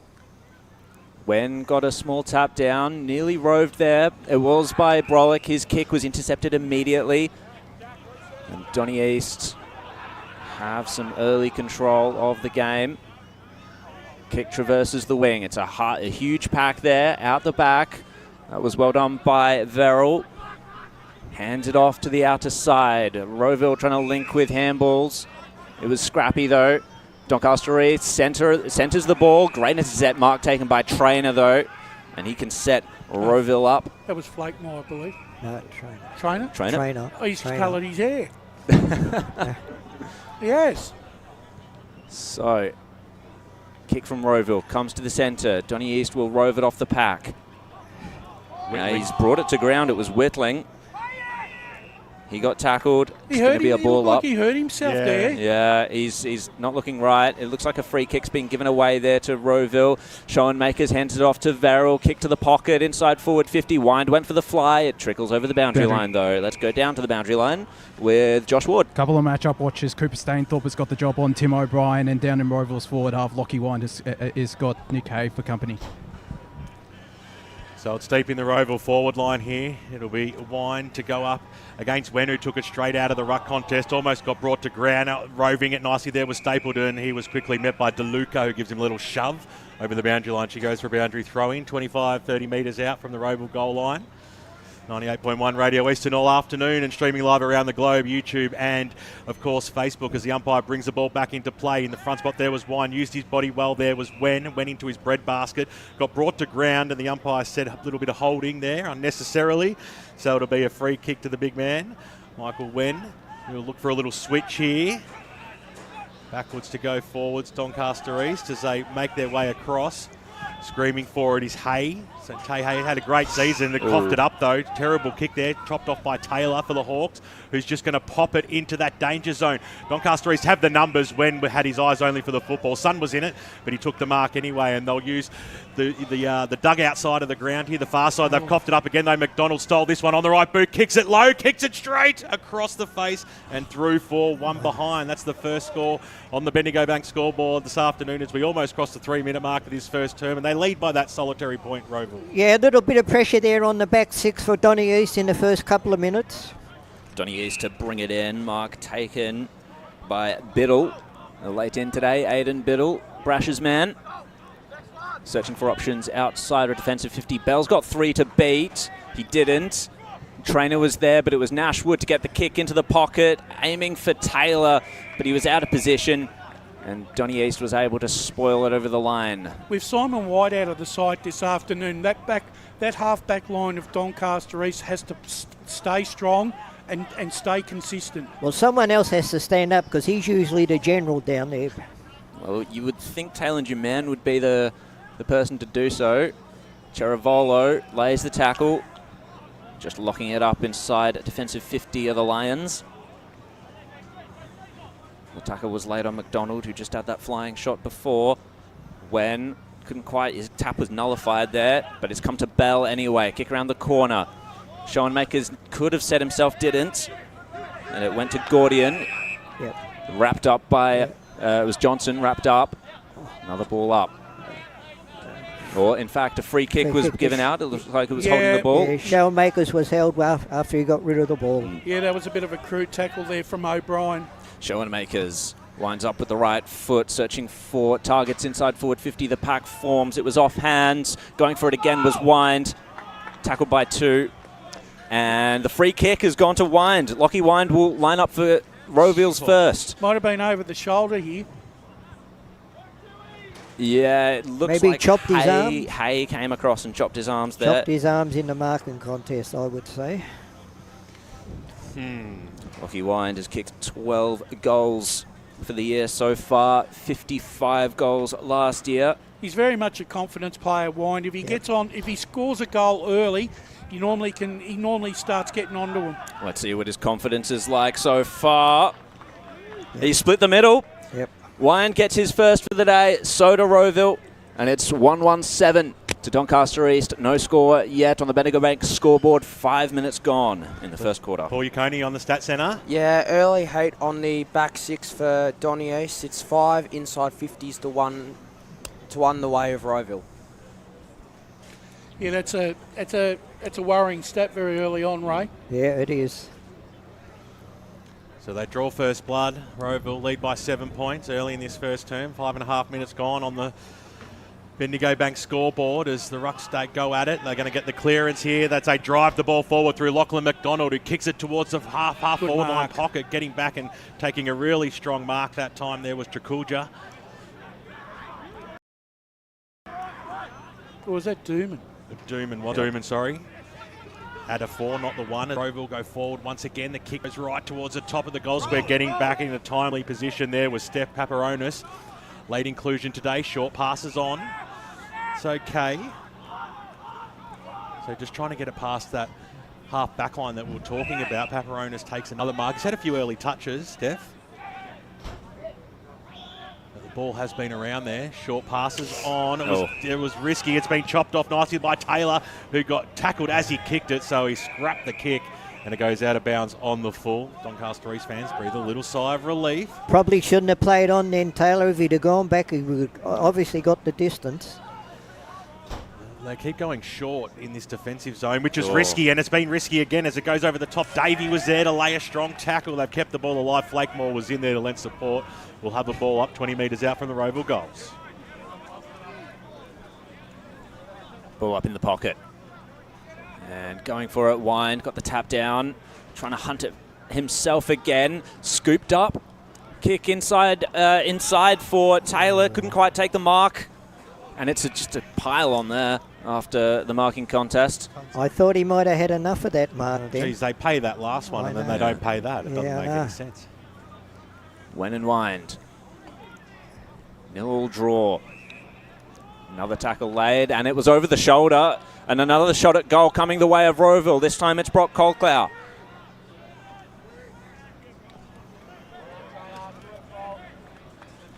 Brock Colclough lining up. Brother Jai playing, of course. This to put Rowville's second on the board with 7.5 minutes gone. They've done all the attacking in this first quarter of Rowville. Rowville have really identified that they're to really put pressure on that back six of Doncaster East early, just so that to create scoring opportunities. And that pressure is paying dividends so far. Is it the full 6 points for Colclough? Indeed it is. Second goal to Rowville. Boundary. And let's go down to the boundary line with Josh Ward. We've had a late inclusion for Doncaster East. Mitch Duncan wearing the number 40 for them. That was actually Jai Colclough, not Brock, boys. Sorry, Was it Jai, was it not? Jai Colclough, not Brock. They both look like each other too, They do Ray, so indeed. it's very hard to tell who's who. Well, they do have the same mother and father. And the same Christian name too, mate.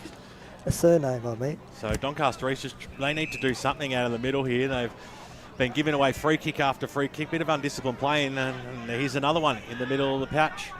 So it'll be Martini. Got the quick handball away. Rowville go forward again. It was a beautiful kick up towards the half-forward line. Getting out in front and making space there was Jake Edwards. He'll wind around now, looking for an option. Keeps the ball low, goes in towards the forward pocket. Nice fist over the back there by Dooman, and we'll see a boundary throw in 25 metres out from the Rowville goal line. 2-1-13, they lead by that whole margin. Doncaster East yet to score. Who would have been the out for Donny East for Mitch Duncan coming in? I don't think I've seen Mac Hoskin out there. To get our boundary riders onto that one. I do have a team sheet right in front of me. Maybe I could look at that. Instead, you hand it to me. Got the managers list. Yeah, it looks like Mac Hoskin's been crossed out on this sheet. You're all over it there, Jared. Just waiting for the ball to come back into play here. We're seeing less of the ball than of Mac. Let's go down to the boundary line with Josh. You were right. It is Mac Hoskin who's out for Donny East. We've got some stats, BWS. Yeah, just alluding those that undisciplined early. The free kicks are 5-2 the way of Rowville. Perfect opportunity here for Rowville to set up from this big delay. Wind, go up against Wen as the umpire brings the ball back into play now. Wrestle. Wen took it out of the contest. He's done that a few times already. Kicked it out. He was looking for Papadopoulos, who couldn't quite pull the mark down. Ball scoots over the boundary line and out of bounds. It's across the half-forward line here for Rowville. BWS, he is a big unit there in the ruck, Wen, isn't he? Yeah, but Donny East are really struggling to get it past that half-back line at the moment. They just can't seem to find any options. So Wen, once again, just muscled his way to take it out of the contest. Just couldn't quite get the kick away. It was smothered off the boot. Little handball over the top. They're going to work their way forward here, Rowville. Ball still kept alive just, but you expect it to trickle over eventually, and it does so just now, although a free kick going the way of Doncaster and Tay Dooman. He's had a great season for Doncaster East. the brethren have told me. As he kicks it across the face, and Doncaster East will look to switch. On the outer side here, Doncaster East, and they've turned it over once again. There's that pressure, implied or real. It's getting to the Lions, and Lockie Winder's taking the mark. I would say, what's the arc here, BWS at Zerbes Reserve? 50-ish. 50-ish. So he's 50-ish metres out. Give or take. Give or take. You talk about the pressure from Rowville, but it's actually a lot of clumsy errors, unforced errors at the moment from Doncaster East. Lockie Wind to come in. Big run up. 1 goal for the day already. He would be confident now. He's kept it straight, but just drifted to the right at the death. So Doncaster East to kick it in once again. Rowville up 2-2-14. Doncaster East yet to score. Yet to get an inside 50, I would say. They've had one so far, Donny East, and it was in the first 30 seconds, I reckon. That's right, Paul. One solitary inside 50. Let's see if they can work something out here. Johnson's the target down the line, setting himself with Scala as well, but over the top, Lockman, the handy fist over the boundary line, and we'll get another throw in. Those two brothers with the same mother and father, I thought I spotted a difference, but no, they're both wearing green boots. Just trying to make it hard. They are, aren't they? They knew we would be here. Yeah. Well, they are wearing different numbers. Brolick hands it off from the clearance. Chain of handballs there between Davey and Stapleton. Stapleton's kick was cut off though. Ryan trying to find the outer side there. Had an option out there. I believe it's Haswell. His kick. Well, it was solid body pressure there on Drayton. He couldn't take the mark, and Rowville will take it away again. It's Colclough, one of them, hands it off. Spearing kick goalward for Rowville. He's got it. We'll see who that was in a moment. But it was a handy little pass off by Colclough. Don't put it down yet, but it could be Matty Davey. I'm just watching. Nashwood. Nashwood. And that's his first goal for the year for Nashwood. And it comes 13 minutes into the first quarter here at Zerbes Reserve. Rowville 3-2-20. Donny East still 3 donuts on the scoreboard there. You're listening to EFNL Game Day thanks to Eastland and Radio Eastern 98.1. Well, they haven't had YouTube and Facebook streams. They haven't had an inside 50 yet, Doncaster East. In fact, they basically can't get it out of the Rowville's half of the ground. Well, Johnson got the knockout, but the kick went up and Davey got underneath it and had to ride a pretty fierce bump to take the mark. But he's a tough nut, isn't he, as he kicks it up towards the wing position. Going back with guts was Mitch Ruck. He took the mark. He'll swing around now. They've got players everywhere across the half-forward line. The ignored player was Colclough then, but it didn't matter because the floating kick that went inside forward 50 found exactly the spot it was intended for. Another shot coming up on the board there for Rowville. We're crossing the 14-minute mark, and it's danger signs here as Mav Taylor is going to go back. One of Josh Ward's favourite players kicking for goals, Maverick Taylor. And we're right behind him here in the broadcast. This is starting to get a little bit scary. This one can go through. Not a breath of wind out here, so you'd expect a player of his ilk to put this one through. He comes in now. He's about 40 metres out. He makes no mistake. Rowville have 4 on the Bendigo Bank scoreboard.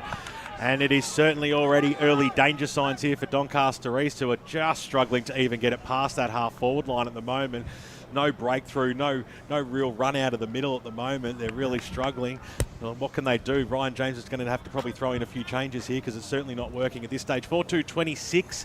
Doncaster East yet to score. I reckon they're only winning one position on the ground, Doncaster East, and that's the ruck. Big win. Yeah. He's the only one that's... He's the only winner they've got at the moment. Chris Phelan hasn't had a touch yet. No, neither has Appleby.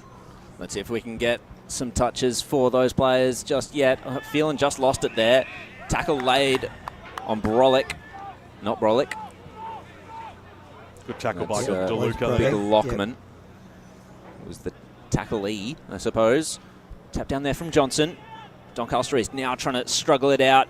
Couldn't. Intercepted by Rowville. Scrappy kick forward. Met by Taylor. Cheravolo tackled. Ball up.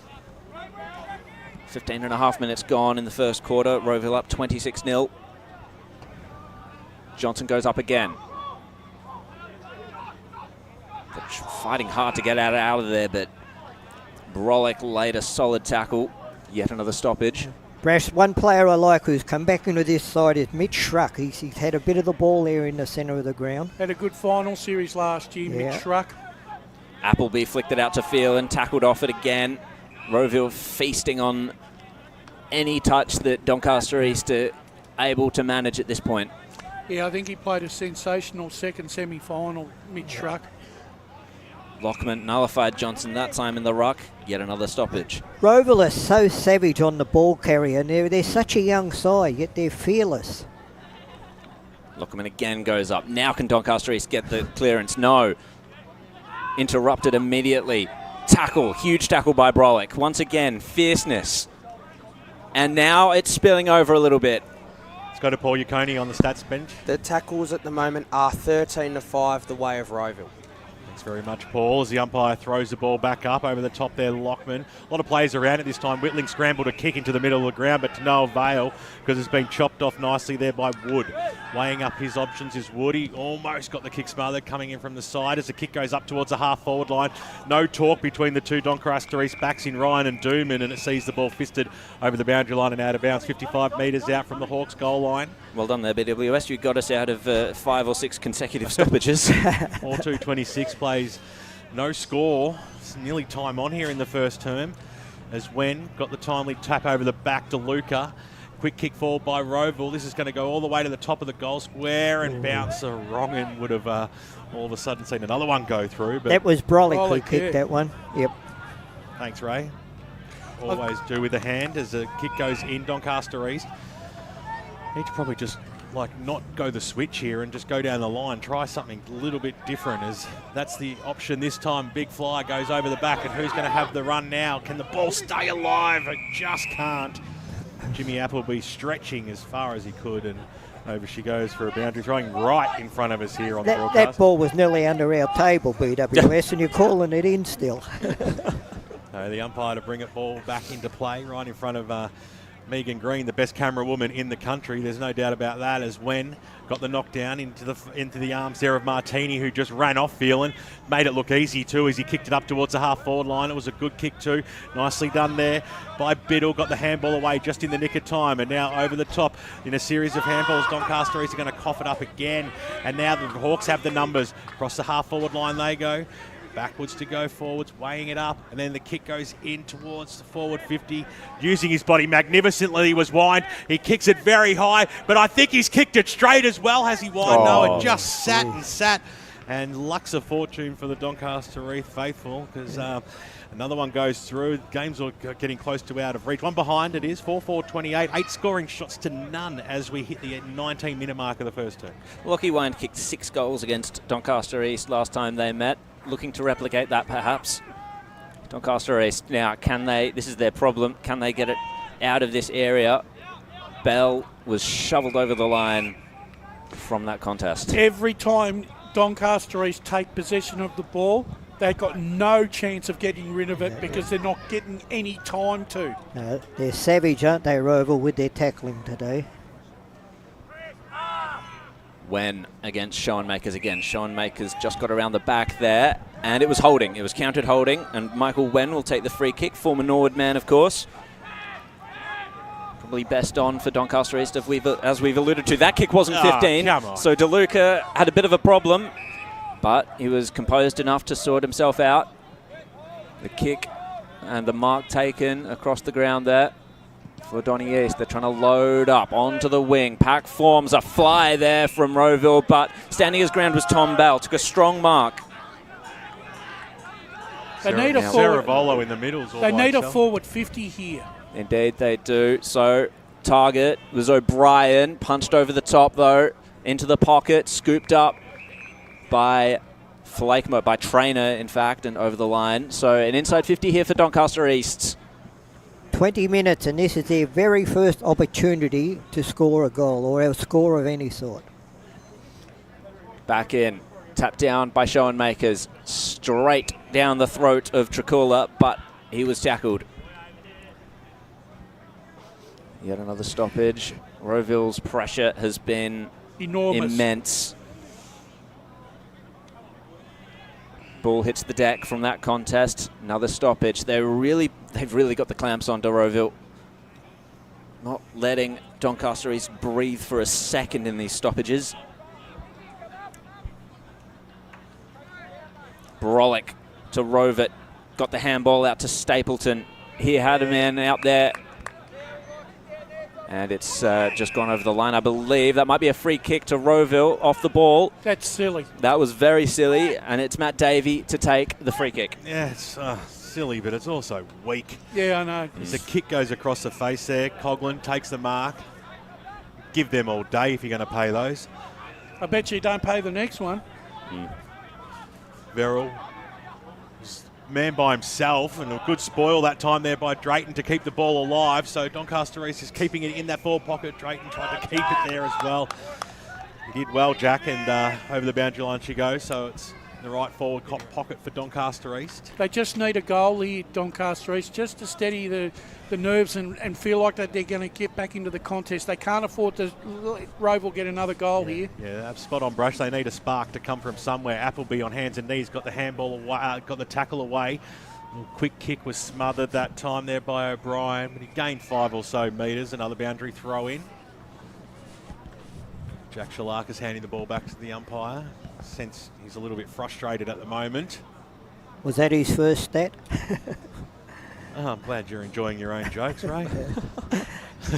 I Come over the back here. Saravolo got it to DeLuca, got the quick handball out just in the nick of time. Brolick was in there. He got the handball away, and it's going to be a free kick going the way of Doncaster East. So here's their first opportunity. Yeah, no, that was fair enough. There was a bit of chest on there. So Steph Paparonis of the first genuine shot on goal, and tell you what, he's actually had a good first term for Doncaster East. He's got quite a few number of touches in the back half. And his team needs him to kick a goal here and now. It was a late inclusion today. Brother of Giorgio. He'll have to put his best to put this one through. As he comes in now, he's pushed it way, way right. And he's missed a out lot. of bounds on the full it goes. So just can't buy a score at the moment. The Lions, 23 gone in this first term on the Bendigo Bank scoreboard. It's 4-4-28. Doncaster East yet to score, Jared. Liam Coughlin with the kick in there from the out on the full. Finds Martini, in fact. Got the wrong East Burwood, man. Of course, Martini, former East Burwood. Tell you what, they're missing him. And indeed. Bet you they're sorry that he left. So, Spider's still crying. Run of hands down the wing. And it's found Lockman, I believe. Yep. High ball inside forward 50. Duncan went for it. Couldn't quite handle it. Wind. He's going to claim the mark, and he's taken it. Gee, the umpire was a little generous there, I think. I really thought Mitch Duncan got some hands to it. Not so. I think Lockie Wine's got 3 hands because he had 2 down when one of those touches. 2, 3. Oh, you can't. That is just ridiculous. You can't play that. That's play on. It came off the hands. I think the main one was his own teammate there. Talk about licorice, all sorts. Well, when things are going against you, they're going against you, aren't they? You know, that I agree with you. Should have been play on. To extend the lead to 34 points, Lockie Wine comes in, and it's straight. He's got it. High fives all round. And Rowville advanced forward. Second for the day for Lockie Wine. 5th for Rowville. 24 and a half minutes gone on the Bendigo Bank scoreboard.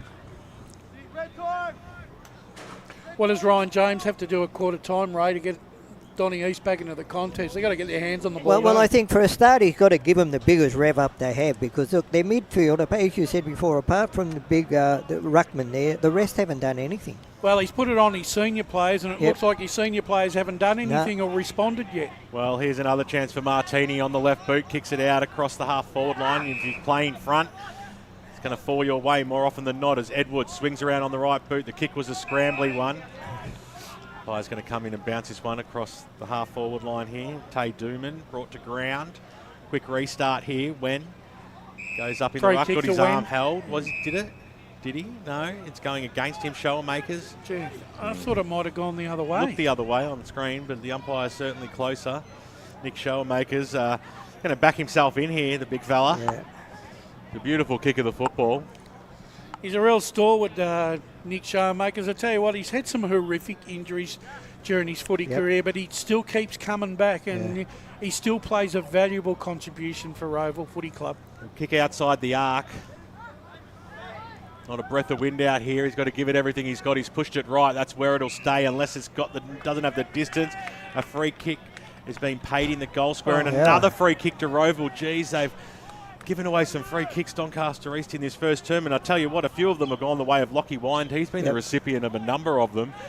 He's kicked one of his goals from that. Gee, I reckon I might have let that one go. I didn't think there was... The umpire was in the right position. I know he's in the right position, but I think there was a little bit of give and take in that one. I'm not saying it's right. Swing around now on the left boot. He makes no mistake. That's 3 goals in the opening term to the big forward, Lachlan Wind. And on the Bendigo Bank scoreboard, it's grim. I don't want to say it. Well, Jared Beanland called this. Maybe Lockie Wind will get his 6 today, mate. Yeah, well, he's already achieved 50% of the goal, Jared. In 1 quarter. You called it early, Jared. Oh, dear. 6-4-40 plays no score. Maybe we should get you a job as an oracle. Well, we don't know if that's not me. Yeah, that's right. That's right. A couple of scores around the grounds, of course, from Premier Division. This isn't the only game happening today. Blackburn 4-4-28 are up against Noble Park 2-3-15. And we've got Balwyn 4-3-27 against South Croydon 3-4-22. More scores from around the grounds coming your way as we progress through the afternoon. Exactly. And progressing indeed was for a second Appleby. But it looks like another free kick's been given the way of Rowville. It's gone the way of Cal Verrill. Does a full 360 looking for options. Hitting up, Wood was one option, but it was Edwards to take it instead. Jake Edwards. One of the ins for today for Rowville. Holds it. Defensive side of the wing for the Hawks. And he's going to kick it to a pack of players. Probably safe there. No mark taken in the end by Biddle. And it's wrapped up. Teravolo was the man holding it as he was tackled. Another tackle for Rowville, of course. Wen taps it down. And a little bit of clumsiness there by Stapleton. Quarter time score, East Burwood, no goals, no behinds, no points. Heathmont 2-5-17. That would be a surprise if that continues. Thanks, Brash. Good spot down there, the guy sitting under that dome gazebo in the forward pocket. Just on quarter time, Domvale 8-3, already halfway to their 100 point mark this afternoon. Sylvan one behind. Yeah, we've got the very much the newsreader feel about you reading out those scores, Brash, as the mark's being taken in defence by Doncaster East. The kick goes down the wing, looking for the Wen direction. He's got his fly over the back there. O'Brien couldn't quite pull it down. Scrambly kick goes straight through the arms there of Coughlin. Doncaster East might get a let off here, but it went through the arms of Appleby. They're still trying to work their way forward. Right in front of us here on the broadcast, just getting a kick away in the nick of time. Advantage paid for holding the ball decision, which wasn't really an advantage, as the kick was marked by Matt Traynor inside the defensive arc. There's a little bit of argy-bargy going on, a little bit of feeling, and there's a bit of frustration, no doubt, coming out of the Doncaster East side, because at quarter time, they trail by a very big margin. It is a 40-point lead to Rowville, 6-4-40 on the Bendigo Bank scoreboard, to no score, no siree, Bob, no nothing, zilch, nada. 3 goals to Lachlan Wind. He is a major goal kicker on the ground. Singles to Jai Coleklaus and Mav Taylor, and of course Nash Wood. Hope you're enjoying the broadcast on 98.1 Radio East, and of course streaming live around the globe on YouTube and Facebook. This is one game. There's plenty more as you go local for your footy this afternoon. We'll bring you all those important around the ground scores and talk about what happened in that first term right after this. And her best friend Jackie's wedding invitation, she was overcome with a wave of emotion. While her 2 young boys wrestled on the floor, tears of happiness rolled down Sarah's cheeks as she saw the words she'd been longing to see. Please note, this wedding will be a child-free event. Well, Sarah, looks like we're off to Eastland for a new frock and some heels. And let's book in that babysitter. For all of life's little moments, there's Eastland. Eastland. Live real. Sprained your ankle bursting through the banner? Broke a finger high-fiving the ruckman? Or did you run into the goal post again? For bumps, breaks or bleeds, be seen sooner close to home at Knox Private 24/7 Emergency Department. The preferred provider of emergency care to the Eastern Football Netball League, you'll generally experience shorter wait times. You don't need private health, but there is an out-of-pocket fee. Be seen sooner close to home at Knox Private 24/7 Emergency Department, 262 Mountain Highway, Wanturna. Do you feel good about your bank? Because there is a bank you can feel good about. They share their profits to fund big community projects, small community clubs, and vital emergency services. They've given $250 million to help Australian communities thrive. They have all the products and tech you expect from a big bank, with service you don't. It's Bendigo Bank. Feel good about who you bank with. Try Bendigo. Search bendigobank.com.au or search Bendigo Bank near me. Tobin Brothers Funerals wear their heart on their sleeve. Their clear and easy-to-use website and Memory Maker app make it easy for families to make an informed decision. Here's James McLeod, Managing Director of Tobin Brothers Funerals. We pride ourselves on being the most transparent funeral company. All pricing on goods and services are available on our website. It's all there for you to see and make very informed decisions when planning a loved one's funeral. Visit tobinbrothers.com.au. Tobin Brothers Funerals, celebrating lives. At Yarra Valley Water, we know reducing your shower time, or show time, to 4 minutes can save you an average of $200 a year on water and energy bills. Shower shorter. Save water. Authorised by the Victorian Government, 1 Treasury Place, Melbourne. Sprained your ankle bursting through the banner? For bumps, breaks or bleeds, be seen sooner close to home at Knox Private 24/7 Emergency Department. You'll generally experience shorter wait times. Knox Private 24/7 Emergency, 262 Mountain Highway, Wanturna. You are listening to Radio Eastern FM 98.1. With live and exclusive coverage of the EFNL football season, bringing you the match of the day with score updates from all divisions. And now we cross to our commentary team for the Radio Eastern 98.1 Match of the Day coverage. Welcome back out to Zerbes Reserve this afternoon. It's Premier Division football in the Eastern Football Netball League, and it's Doncaster East taking on the Rowville Football Club, last year's premiers, of course. Ben Warren-Smith, Jared Beanland, Ray Baird, Wayne Brasher, Paul Yacconi, Josh Ward and Blake Tennant on the broadcast this afternoon. It was a monstrous quarter by Rowville. They really flexed their muscles, didn't they? And they have a powering lead here at quarter time by 40 points. Doncaster East not even hitting the scoreboard in that first term, Wayne Brasher. No, BWS, and I think the very thing that Doncaster East needed was a response from their senior players, which is what Ryan James was demanding from his group this afternoon. So far, that response hasn't been forthcoming, but to be honest with you, Rowville haven't allowed Doncaster East any space. Every time they've touched the ball, Doncaster East, Rowville have been all over them. They've just got no space, no time, unable to hit a target, Ray. You're dead right there, Brass. But there's two players that really disappoint me. They're very experienced players, and that's Phelan and Bell. They have done absolutely nothing so far. Now, for Donny East to get back into the game, those two guys have got to come into it. You can't blame Tim O'Brien because he was just left standing up there on the forward line. So we'll just see what happens. Maybe going downhill they can get the ball down to O'Brien, but their midfield has certainly got a lift. The only line that you can't blame for Doncaster East is the full forward line. Exactly right. Because the ball hasn't been down there for him to have any impact whatsoever. Rowville have been playing in front. They're just in front of their man at every single contest. Yeah. I get that though, but the thing is, Rowville also have also been on the benefit of some poor decision making from Doncaster East back six in a way of disposal as well. BWS. Yeah, they're really trying. They look confused trying to get it out of that back half. They do, because they're under so much pressure. Yeah.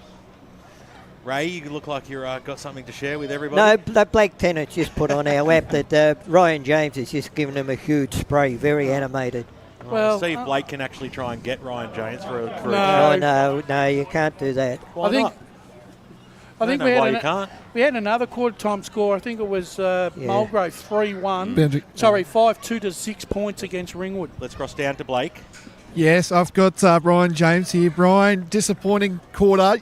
in pre-game you said about your senior players. You feel like they're just slowing a bit down in that midfield? Oh, I think Rowville are definitely on top of the midfield. I think more of the issue for us was when we got a hold of the ball, we just were probably all out of shape ahead of the ball, which probably amplified the issues on our backs a little bit. Just a bit annoyed there, just the way maybe the back six sharing the load and the forwards aren't just presenting the way you just want them to go about their business. Yeah, I just think our forwards have been way too deep and probably looking for perfect ball a bit and not understanding the game. So, we've addressed it and hopefully we can sort it out a little bit. All the best for the quarter, mate. Good work there, Blake Tennant. There's never be too shy and go and speak to a coach who's had a tough quarter, because they've certainly be wanting to turn it around. And great work there by Ryan James, who'll no doubt be very frustrated man to have a chat there. But BWS, we go back a long way. We would never have gone to a coach after they had a quarter like that, because we would have copped the spray ourselves.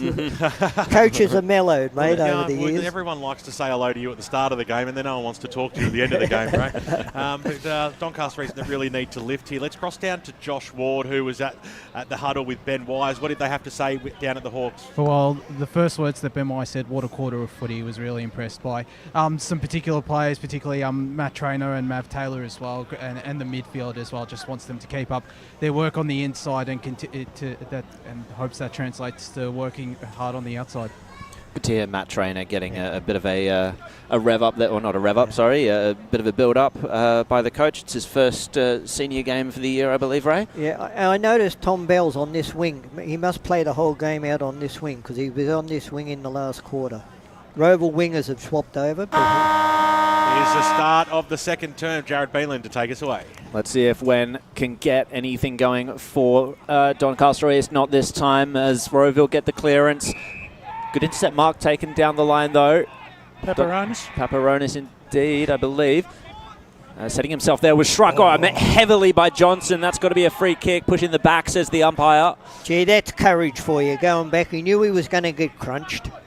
Mitchie struck. It wasn't a push, though. No. Yeah, it was, I think, an incorrect call, but as we continue with the play here, Shalakis was able to create some space for himself, get the kick down. It's all Rowville, though. At the fall of the ball, that was Tricula, tackled immediately, and dangerous tackles. So free kick going the way of Donny East this time. Tricula gets up, he's limping a little bit. I'm happy that tackle. I'm happy that the umpires are still not rewarding that tackle. That was a dangerous tackle there, really. Christian Tricula looking for options down the line. He's been in and out most of the season, Tricula, with injury and form, so he needs to find something this afternoon. And at the moment, he's needing to find a target.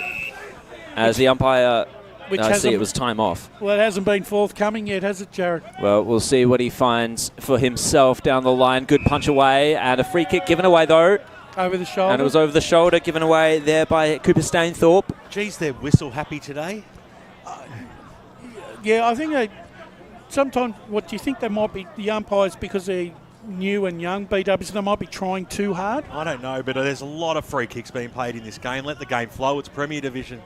Tim O'Brien, of course, former AFL player, a familiar name to the ears of many listeners, I'm sure, lines up for the first goal for the Lions today. It's gone right, however, drifted across, punched over.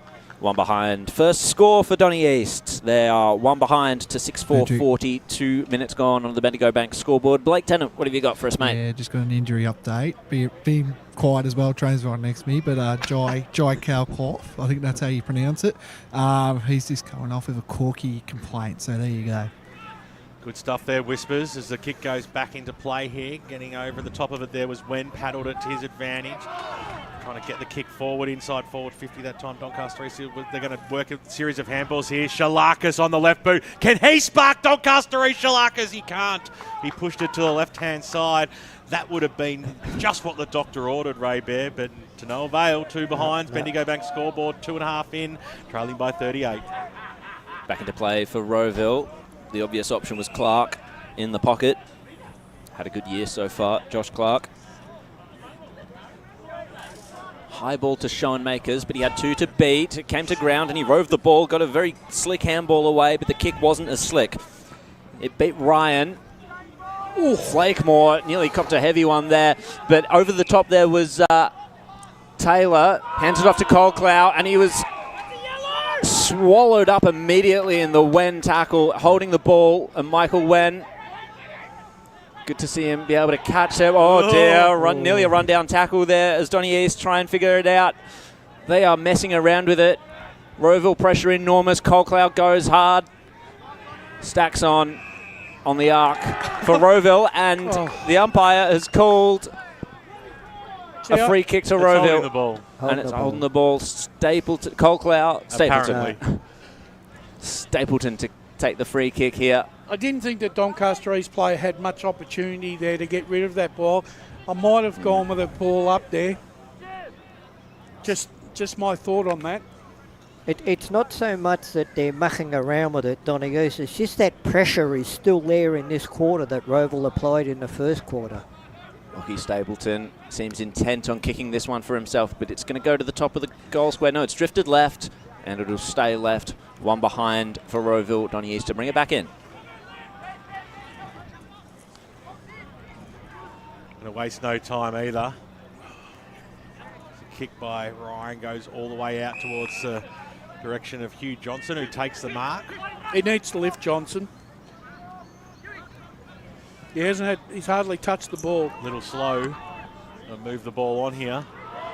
The risky kick. He's just coughed it up. He's kicked it straight across the face of goal and kicked it into the direction of Lachlan Wine, who for the second time, he got 2 goals from free kicks. This will be the second gift that he's been given. Chops it off, takes the easiest of marks. And Jared Beeland's got a huge smile on his face. He's getting closer to the number 6. You would expect him to kick this. He's such a beautiful kick if he gets onto it.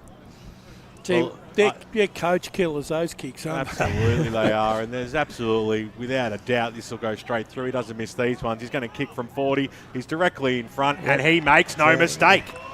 Got his kicking boot on today, there's no doubt about that. Lachlan Wine, that's 4 goals to him now. Playing a great game up forward for the Hawks, and on the Bendigo Bank scoreboard, 7-4-46. 44-point lead. Doncaster East still haven't kicked a major. We're 5.5 into the second term, 2 behinds they are. Every time Doncaster East have gone backwards into their back 50, Ray, they've turned the ball over. Yeah, they have. I mean, you can't. And if you're going to turn the ball over, you don't kick it into the corridor and turn it over to the full forward of the other side. Ryan James would be forgiven for being furious right now. Lockie Wine goes the fly. Wen stayed lower, but was wrapped up. Well, this guy is trying his heart out in the middle, big win. Former Norseman, of course.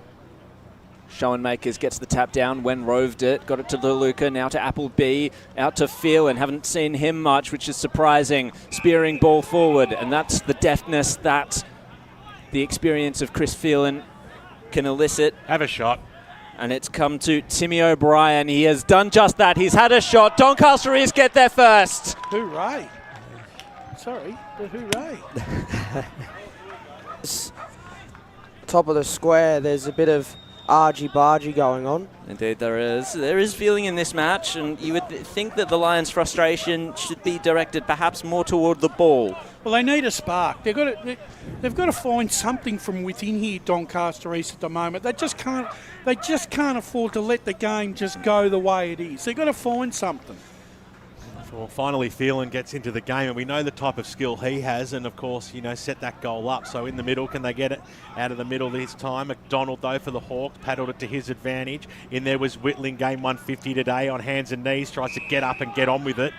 Couldn't get anywhere. Papadopoulos was there for support, but it'll be a ball up. Anthony Brolick laying the tackle there for Rowville. Still in the centre square, just favouring the Doncaster East end. Wen got the knockdown, Shalakas trapped it. Nearly copped one high, but the umpire wrapped himself and will ball it up again.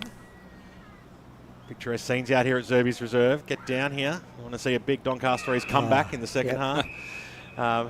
Might be advantage paid here for Rowville, but it probably should have been. But the umpire said no, and he's going to say, "Showmakers, back over if I haven't told you twice, I'll tell you 3 times. Go back over the man on the mark, Nick."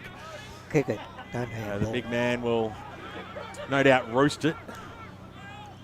Of course he doesn't, as I said it. Short passes on. So now they'll just again chip it away, getting underneath it. Nicely done there. Ryan worked his opponent out of it nicely. Kicks it up towards the O'Brien direction, who stands strong. Good jukes. So Timmy O'Brien, who just kicked the first goal for Doncaster East, will go back and look to put 2 in a row on the board for the Lions, and all of a sudden there's a little bit of play happening, a little bit of run on for the Lions. And that's what happens when you're able to isolate a one-on-one. A quality forward will always be able to isolate and take a very, very good mark. A good mark deserves a big goal, and he does that. Just that, makes no mistake. 2 in a row for the Lions. And here, listen to the crowd get into them. Boundary. So all of a sudden, there's a bit of spark about the place at Doncaster East, and they, on the Bendigo Bank scoreboard, hit 2-2-14, still trailing by a decent margin, just over 5 goals. Let's go to Blake 10 at boundary side. It's Josh Ford here. Sorry, Josh. That's all good, BWS. But, well, you mentioned the word spark before, and you were talking about Doncaster East needed a spark before Brashwell. Look no further than the former AFL man, Tim O'Brien. That was all caused by a very lackadaisical kick there by Brolick, trying to pinpoint a pass that didn't happen. Yeah. That wasn't really on, Ray. And even Showermakers in the middle. Kick it into your forward line. Don't short pass out onto the wing. We're back into the middle, and we have a secondary stoppage. Donny's just trying to even out those clearance wins that Rowville have had. That was a high tackle, and it's Colclough to take the advantage, given by no free kick given. And it's a scrap at centre half forward for Rowville. We'll have another stoppage. Tackle there laid by Jake Edwards. No, that was Biddle. Biddle, no mistake.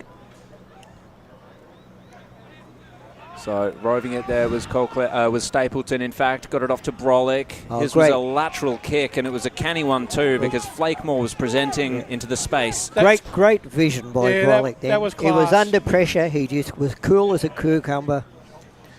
Curtis Flakemore doesn't miss many goals. He's very accurate, quick. Indeed. Expect him to go close here. Kicked 4 goals last week in his first game of the season. That was against Blackburn.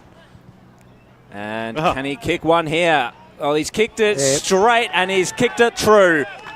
Curtis Flakemore gets his first for the day, and the lead is extended once more. That's an answer that Rowville had to come back with. You know, they got 2 goals here to O'Brien Donahue, so Rowville had to get that one to just peg them back again. Got some quick scores in a Division 1 clash between Wanturna South and Murrelbach. Wanturna South are up 6-1 to the Mustangs 4-2. That's 37-26. I'm 11 points off a draw. Ball back in the middle here. Good answer there by Rowville. That's what good sides do. A beautiful kick off the boot there, Curtis Flakemore. Ball back in the middle, Johnson. Fresh air shot, then stole it out. Got a quick kick on the left boot up towards the half-forward line. Which way's this one a bounce? Here's Sezzy boy. Ceravolo copped one over the shoulder. The umpires come in late and seen that one. Unnecessary as well, because it happened after the ball had gone over the boundary line. So Aaron Ceravolo. Yeah, a bit of overzealousness there by the Rowville football. Premiership player at Doncaster East, of course. Wearing the helmet. Kicks the ball into the hot spot, right from 25 metres out from goal. Who's going to run onto it? Left foot snap, beautiful. Trakulia on the left boot. So there's 3 goals in 5 minutes to Doncaster East, and there's certainly a bit of spark about the boys now. They all get around him too. A perfect front and centre goal. Rove magnificently, and he kicks his first. Doncaster East have 3 now. Clawing back the lead. It's a 33-point lead to the Hawks, Ray. Yeah, they'll come back into it, without a doubt, Donahue's, but Rowville will answer. They'll answer, mate. You realise Donahue's are kicking to the scoring end at this point of the game. Let's go to Paul in the stat centre. The inside 50s in this second quarter are 6-3 the way of Donny East. So turning the tide here are the Lions. Johnson into the ruck. And it's taken by Lockman, but there was a free kick, and it's gone to Lockman for a block. So he winds up. He's going to send it direct, but a floater inside forward 50. Duman presents well. Took it out. Didn't quite take the mark. Phelan was there. Hands it off to the outer side. Tackles laid over the boundary line. Phelan scrapping for it. Won the ball as well. Scrubby kick down the line over the boundary line. 12.5 minutes gone on the Bendigo Bank scoreboard. Lead is 33 in the favour of Rowville. A whistle's gone. And there's some conferring down on the boundary line. Let's go to the boundary line with Blake Tennant to clear this up. Yeah, the umpires were just questioning about the coaches being outside of the coaches box. Remember, you got to stay in the coaches box due to the boundary umpires roaming around. Well, don't say it too loud, they'll hear you. So a secondary stoppage there. Wen gets the tap down, but it was sharked by Rowville. Quick kick out of there. No mark taken down the line. Haswell's there. Dooman wraps up his opponent there. Another ball up. Wen coming over the top with Schoenmakers. Good punch. Roved though by Donny East, and they'll get the clearance. O'Brien against Stainthorpe. Stainthorpe won the day that time. Got it out to a teammate. And it's an absolute scrap there. Traculia was there, but O'Brien was the one to lay the tackle on Stainthorpe this time. Ball up. One thing Doncaster East have been able to do in this second quarter, they've been able to win some 50-50 contests just to give themselves some forward 50 opportunities. Up goes Wen. Just takes it out of the ruck this time. Well was done. tackled. Got it to a man on the outer side. Kick down the line. No mark taken.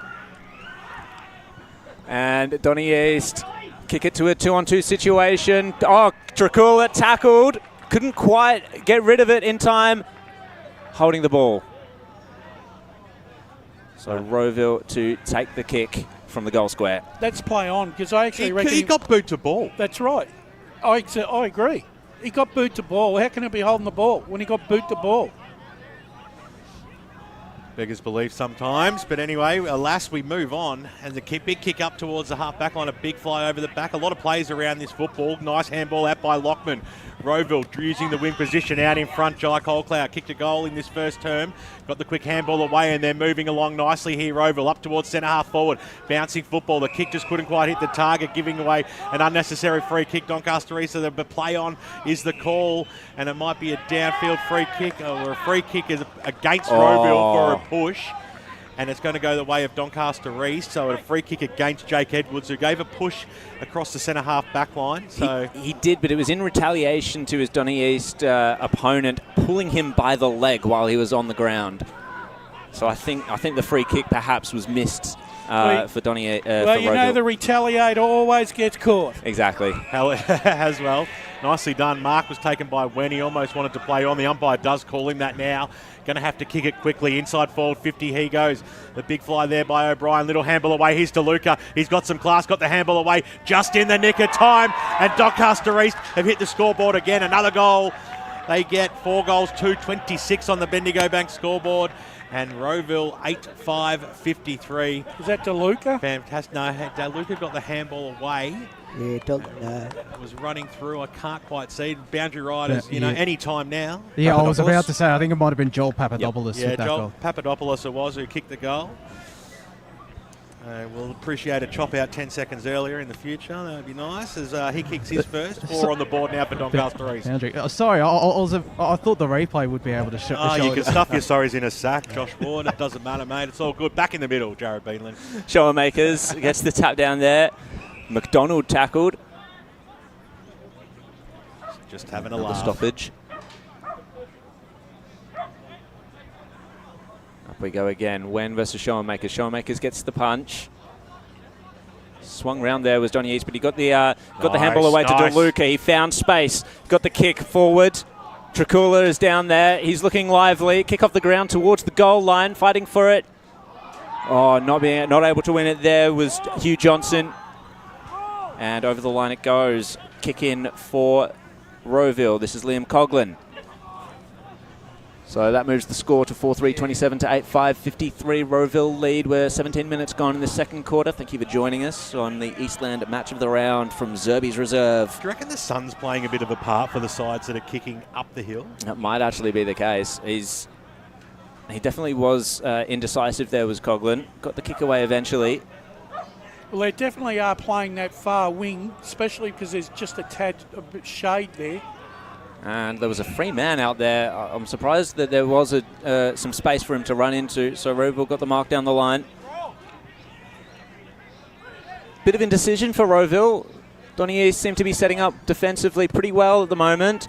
Punch down there by Lockman at the full of the ball. Kick Nice. just completely out of the air. And it's going to find a 2-on-2 situation. Flakemore punches it Rowville's way in the way of wind. Handball. Beautiful. Good link-up play there. Flakemore's going to fight for it in the pocket. He was with Duman for company, and over the line it goes. Nice bit of soccer work there off the ground by Brolick. It was Brolick, was it? That's impressive. Yeah. But I tell you what, Lachlan Wine, that turn of speed, he'd be out in front and that quick handball away. Very agile, the big man. DeLuca roved the wind tap, got it to Whitling. He dropped the ball. Wood will pounce on it, but Whitling pounced on him. Heavy tackle. Not rewarded. Just the ball up. Didn't you like that, Ray? No, well, it was as much a yellow card as the one against Rowville. So Wine nearly tapped it down. Stapleton laid the tackle, ended up with that's Edwards with the ball. Taken down. Well, I will say this, both sides are really tackling with great vigour. Indeed. Well, there's the aggression, the frustration from both teams, directed in a way that is actually constructive, rather than taking it out on each other where there's no ball in play. Another stoppage here, and we're about 40 metres away from the Rowville goal. Bit of an angle. Wen just takes it out of the ruck once more. Tackled by Colclough. Good handle off there to Stapleton. Not exactly the kick he wanted. That's Jai Colclough. They're working in a phone box here, and Donny East have really upped their pressure. Rowville have not been able to find the handballs that they need to get into space. It's a dangerous part of the ground too. Goals could eventuate from here if Rowville do find that space. Appleby just trying to track it at ground level. Able to pick it up. Was composed enough to get a kick down the line. The kick over the head of Papadopoulos. And over toward the boundary line there. On the outer wing. Sun playing a factor for all involved.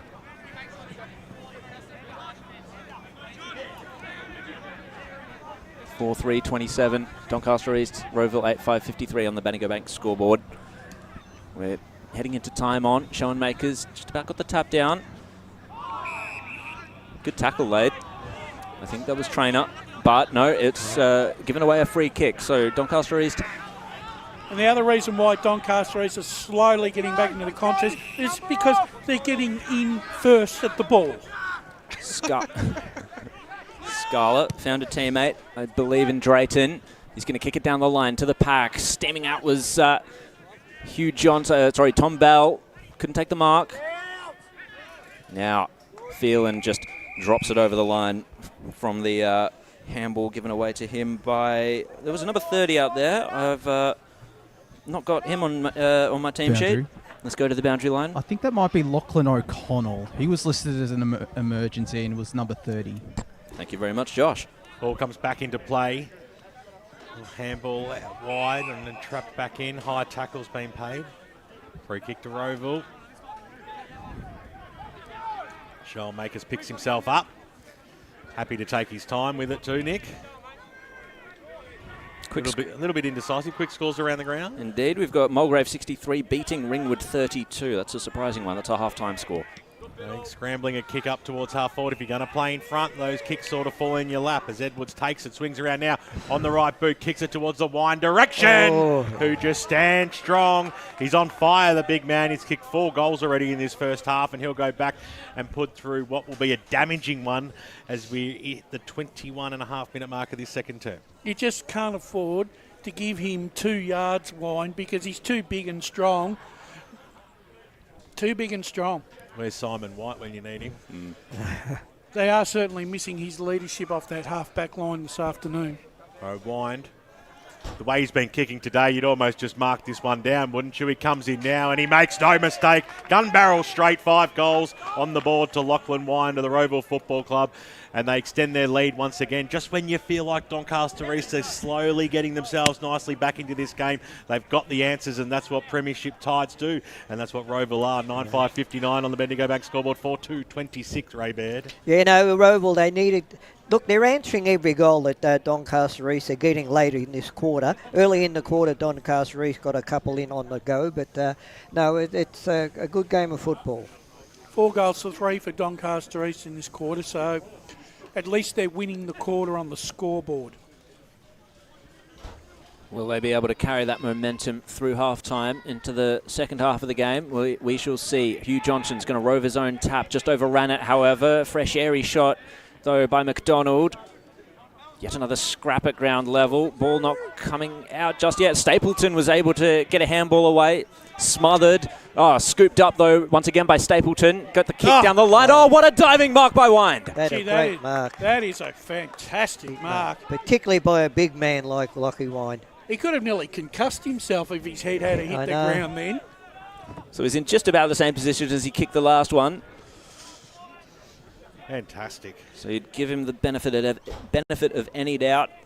Gee, he's not going to put it this way. The way he's kicking, he's not going to miss here. This would be for goal number 6, a replication of a day out he had against Doncaster East last year. I don't think they've got a match-up for him, Donny East, Ray. No. Goal 18 for the season. If he slots it, he's playing with confidence. Just missed it. And it was a close one, though. So Rowville moved to 9-6-60. Donny East 4-3-27. 23 and a half minutes gone on the Bendigo Bank scoreboard. Ben Warren Smith to take us away. Tate Dooman to bring the ball back in. Still time for Doncaster East to get another one. Whitling out in front, takes it on the check. Game 150 today. Shaky. Great play for Doncaster East, premiership player, of course. Kicks it up towards the direction of Bell, who just got out of position at the crucial time. Ooh. Non-officiating umpires decided that he saw something higher than the umpire 5 metres away did not. And he has paid a free kick. We can go the way of Callum Verrill. Verrill's been relatively quiet today for Rowville so far. Little chip over the top there. McDonald takes it and he takes off too on the right boot. You may as well kick it into the direction of Wind, wouldn't you? As the ball goes over the back, he keeps the ball alive somehow, does he? No. Bio was there. It almost looked like it did stay in, but maybe she goes for a boundary throw in, 30 metres out. Brash, another great game by Lockie McDonald. Yeah, he performs week in, week out. Yeah, he's very consistent, Ray. Wind had the front spot. The only thing missing from his repertoire is stealing one out of it and kicking it. There's an up and under kick, goes out towards the direction of Brolick, who had one arm being held. I saw that one, and that was certainly there. Jake Whitling held the arm of him, so Brolick will go back and have a shot. He'll kick from just on the arc. See, I reckon some of those those type of free kicks are real ticky touchwood. You'd have to let them. I reckon you got to let them go. Brash, that he was held on his arm. That one was obvious. Maybe some of the others, but that one. Brolick gets pretty close to the man on the mark, so he made it difficult for himself. So it goes to the top of the square. Wide. You let Beauty. This guy's on fire. What a sensational mark. The last time it was down at ground level. This time it's up and about, standing over it. And he's certainly going to put through his 6th goal. Now he's unstoppable at the moment. Do we have a mark of the day? Yeah, mark of the day. Oh, well, give it to him at the moment. Ringwood Mez. Ringwood Mez, the mark of the day, Bresh. Okay, well, put it this way. Yeah. It's going to be hard pressed to beat that. So Lachlan Wind, he's got 5. He comes in now. This is bread and butter. It's 20 metres out. He just kicked the goal already, and he does.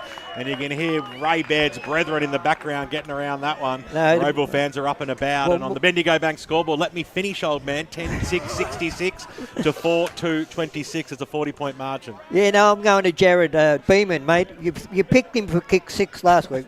What's he going to kick today? Well, he's on track for 12, but I think he might slow down a little bit. They might be able to figure out. You reckon you get another 2 or 3? I reckon I've got him down for 8. Okay. Yeah. I think the way like I said, Doncaster East do not have a genuine match-up that can go with him at the moment.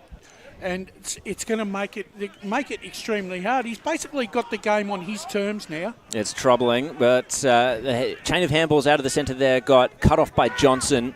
So Doncaster East to try and recover and salvage something from this this time on period of the quarter, but no. Free kick given to Rowville. High ball inside forward 50. He's kicked it straight down the throat of Duman, but Hayes spoiled his teammate and had to lay the tackle. That is poor communication in the back line for Donny East. This is an opportunity for the other Rowville forwards because Donny East now are very wine conscious, so there must be, the smaller forwards can come into play. Bell trying to juggle it out of the contest. He's under a lot of pressure. Brolick had an option for the handball backward. He was upended.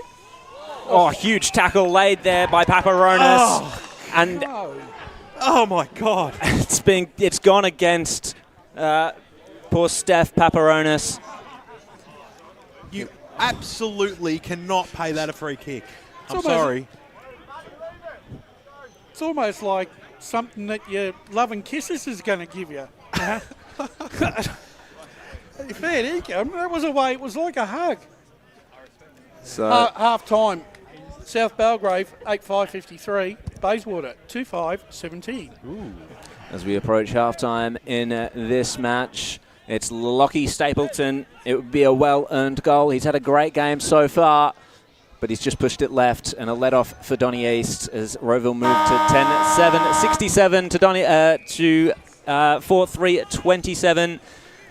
Halftime siren has gone, and we're here at Zerbes Reserve with BWS to give us the major goal kickers, and there's one that I can see who's leading them all. Well, it's certainly at half-time out here. It's 10-7, 67 to 4-2-26. So it's a 41-point lead to the Rowville Football Club. What a game they're playing. I tell you what, it's the Lachlan Wine Show. He has 6 majors and pulled in a couple of ripping marks as well.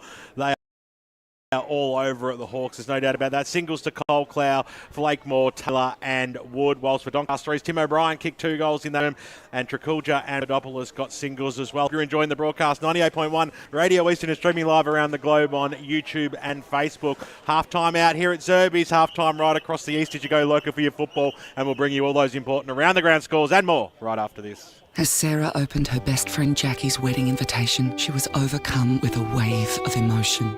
While her 2 young boys wrestled on the floor, tears of happiness rolled down Sarah's cheeks as she saw the words she'd been longing to see. Please note, this wedding will be a child-free event. Well, Sarah, looks like we're off to Eastland for a new frock and some heels. And let's book in that babysitter.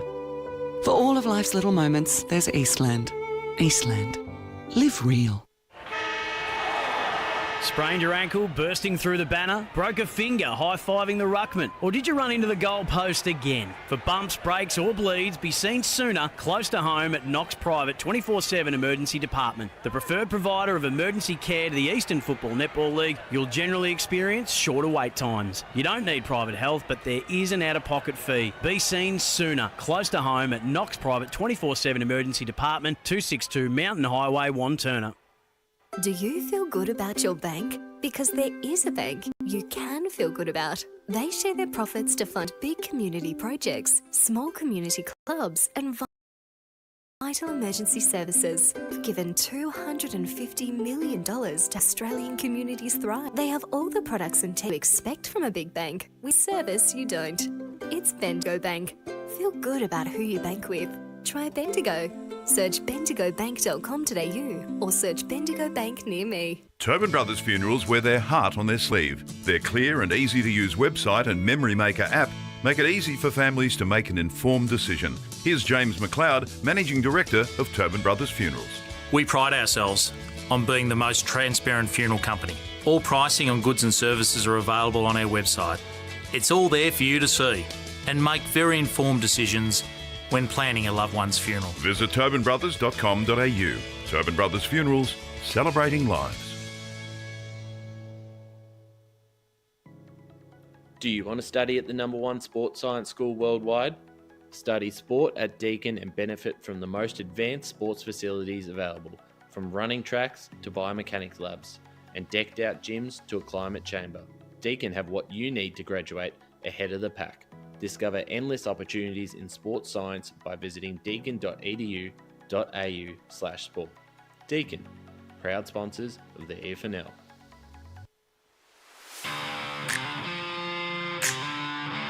You are listening to Radio Eastern FM 98.1. With live and exclusive coverage of the EFNL football season, bringing you the match of the day with score updates from all divisions. And now we cross to our commentary team for the Radio Eastern 98.1 Match of the Day coverage.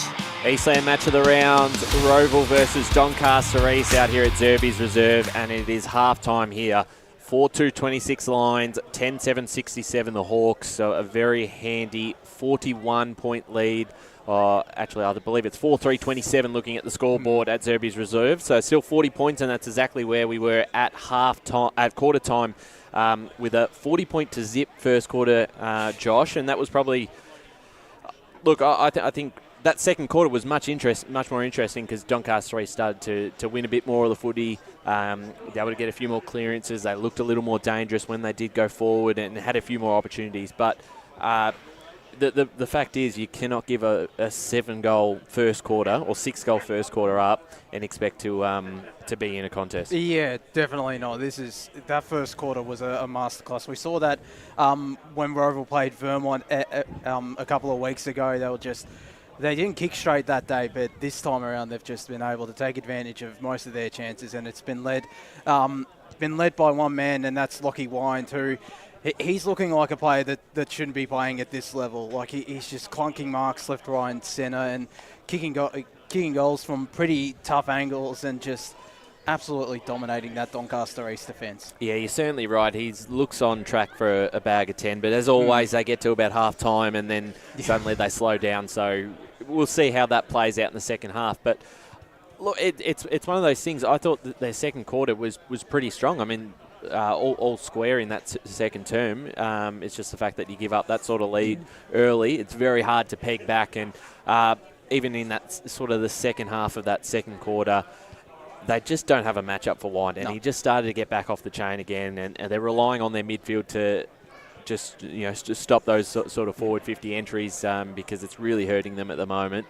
They did even that up a little bit more in that second quarter, and some of those experienced guys that Ryan James talked about at the start of the day got a little bit more involved, but they're still a long way back. Yeah, they're still a fair way back, and you're not wrong about those midfielders like Josh DeLuca. And when they were on top, he was starting to get on top in the midfield. Michael Wen, who fought really hard in that first quarter. I thought so too. Yeah, and he was still terrific during that passage of play. Those midfielders started to step up, but yeah, it's still a fair way to come back from, and they're going to really need to be at that AFL level in this second half. They do, and I thought the effort's there. Yeah, you can't discredit the effort, especially in that second quarter. I thought they are trying, but it is a younger side, and you look at some of the outs that they don't have playing out there. They do make a bit of a difference, not a 40-0 first quarter difference, which would have been really disappointing, but it's the same story as last week. I don't think they kicked a goal against Bourne in the first quarter.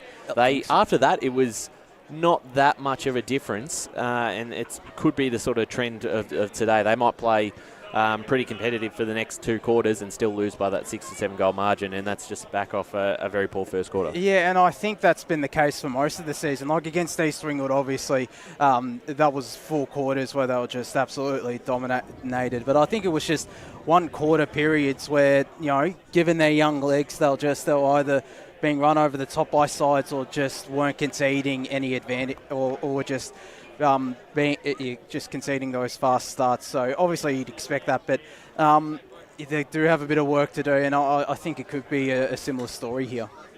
Yes, absolutely. And certainly in that second quarter, you did obviously see a few more of those players step up, and so I've got money on the next race at Randwick at the moment. That's on the big screen happening at the moment. Let's go around the grounds in a second. I believe you've got some scores from Premier Division, some pretty big margins across the board. I think there's only 1 close game potentially. Yeah, well, that really is the South Croydon-Balwyn game. It's Balwyn leading by 25 points, 65 to 40. But otherwise, Noble Park, they trail Blackburn 22 to 68. So their woes continue. Vermont leads 79 to 15. They kicked 13 goals, 1 in that so far. Have Vermont out there at Edwin Flack Reserve. Norwood only trailed by 16 points actually against East Ringwood, 32 to 16. Mind you, East Ringwood in the second quarter kicked 7 behinds and have 3 goals, 14 to half time. So it could be a little bit bigger. Division 1, mostly lopsided. North Ringwood lead against Montrose, 30 to 20. So, where's Whispers? Yeah. He'll probably... Have we got a Beaconsfield score yet? I'm not 100% sure we do. Mitcham lead 24 to 16 at half-time out there. Wantirna South were leading against Moorbark, and according to Play HQ, there's been 26 goals in the first half, 84 to 82. That can't be right. Yeah, I don't think it can be, but... I think it was mentioned before, but South Belgrave, they lead Bayswater at 53 to 6. For 2 sides that I think they kicked about 14 goals between them last week, if they've kicked 26 combined in that first half, I'll be very surprised. Well, it's good viewing. Absolutely. I find it hard to believe that as well. Park Orchard 79-25 against Doncaster out there at Dominie Reserve, Division 2. Waverley Blues 26-17 they lead against Croydon. Bit of a scrap out there. As we heard before, Heathmont lead against Eastwell at 38. That's a big result. That's a big surprise, as is the Mulgrave Ringwood result, 63-33 so far out there at Mulgrave Reserve. Division 3 at half-time or into the third quarter, Surrey Park lead 53-28 against Oakley District. Upper Gully 57-15 against Warrandyte. Donvale 67-22 over Sylvan. Knox a big advantage against Furniture Gully, 77-17 at Knox Gardens Reserve. And Fair Park lead against Coldstream, 45-39. Interesting. So a couple of surprises there, and a big surprise in the top of the table clash. Whitehorse lead 76-19 against Chirnside Park. The big question I have, how many of those goals have come from Tom Young and Daniel Horvat? I'd say probably 10 of the 12, I reckon. Scoresby leads 71-15 over Forest Hill. Yep. I reckon Adam Amin has 5 of their goals. Minimum 5. Yep. And no updates from Croydon North, Nutter Wadding. Thank you for that, Josh. We'll keep an eye on those results in the second half. Just your tip from here, can you make a quick case for Doncaster East, or is that it? I think Rowville hang on from here. I was a bit foolish tipping Donny East, but... I tipped him too. I think, who knows? If they get off to a fast start, it could happen. Going to have to do it very quickly. That's it for us for the half-time. We'll see you in just a moment for the second half action out at Zerbes Reserve. Today at Eastland, Lucy's trying on jeans for a momentous occasion. Coffee with the ex. She needs jeans she can move in because she's definitely moved on. Jeans that get a second look, but don't give any second chances. Jeans that say, why yes, I have spent the last 8 months in a post-breakup juice cleansing, kickboxing, personal training frenzy. And it looks as though she's just found the perfect pair. Bravo, Lucy. For all of life's little moments, there's Eastland. Eastland. Live real. Sprained your ankle bursting through the banner? For bumps, breaks or bleeds, be seen sooner, close to home, at Knox Private 24/7 Emergency Department. You'll generally experience shorter wait times. Knox Private 24/7 Emergency, 262 Mountain Highway, Wanturna. Do you feel good about your bank? Because there is a bank you can feel good about. They share their profits to fund big community projects, small community clubs, and vital emergency services. They've given $250 million to help Australian communities thrive. They have all the products and tech you expect from a big bank, with service you don't. It's Bendigo Bank. Feel good about who you bank with. Try Bendigo. Search bendigobank.com.au or search Bendigo Bank near me.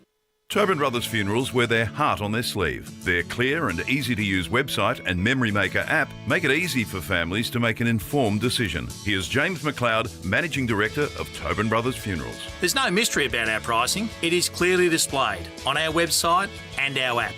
We have staff standing by 24 hours a day, every day of the year to assist you in your absolute time of need. Visit tobinbrothers.com.au. Tobin Brothers Funerals, celebrating lives. There are only 3 things that should be flushed down your toilet: pee, poo and paper. Some wet wipes and antibacterial wipes say that you can flush them, but you can't. They clog up the toilet and pipes, causing expensive blockages. Save yourself a truckload of trouble. Put your wet wipes in the bin. To learn more, head to the Yarra Valley Water website, yvw.com.au/wet-wipes. Hi, Dylan Dow from the Baroni Football Netball Club here. When I need to grab a quick coffee or a bite to eat, I'm popping into Eastland. Eastland's more than a shopping centre. They support a range of community organisations and have been a major partner of the EFNL since 2018. Cheers, Eastland.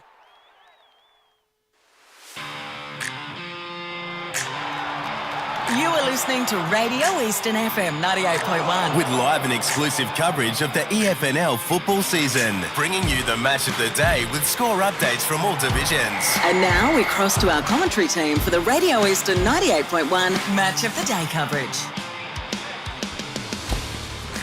Welcome back out here to Zerbes Reserve, Eastland match of the round. It is Premier Division football in the Eastern Football Netball League, and the scores at half-time. It's a 40-point margin going the way of the Rowville Hawks, 4-3-27, Doncaster East.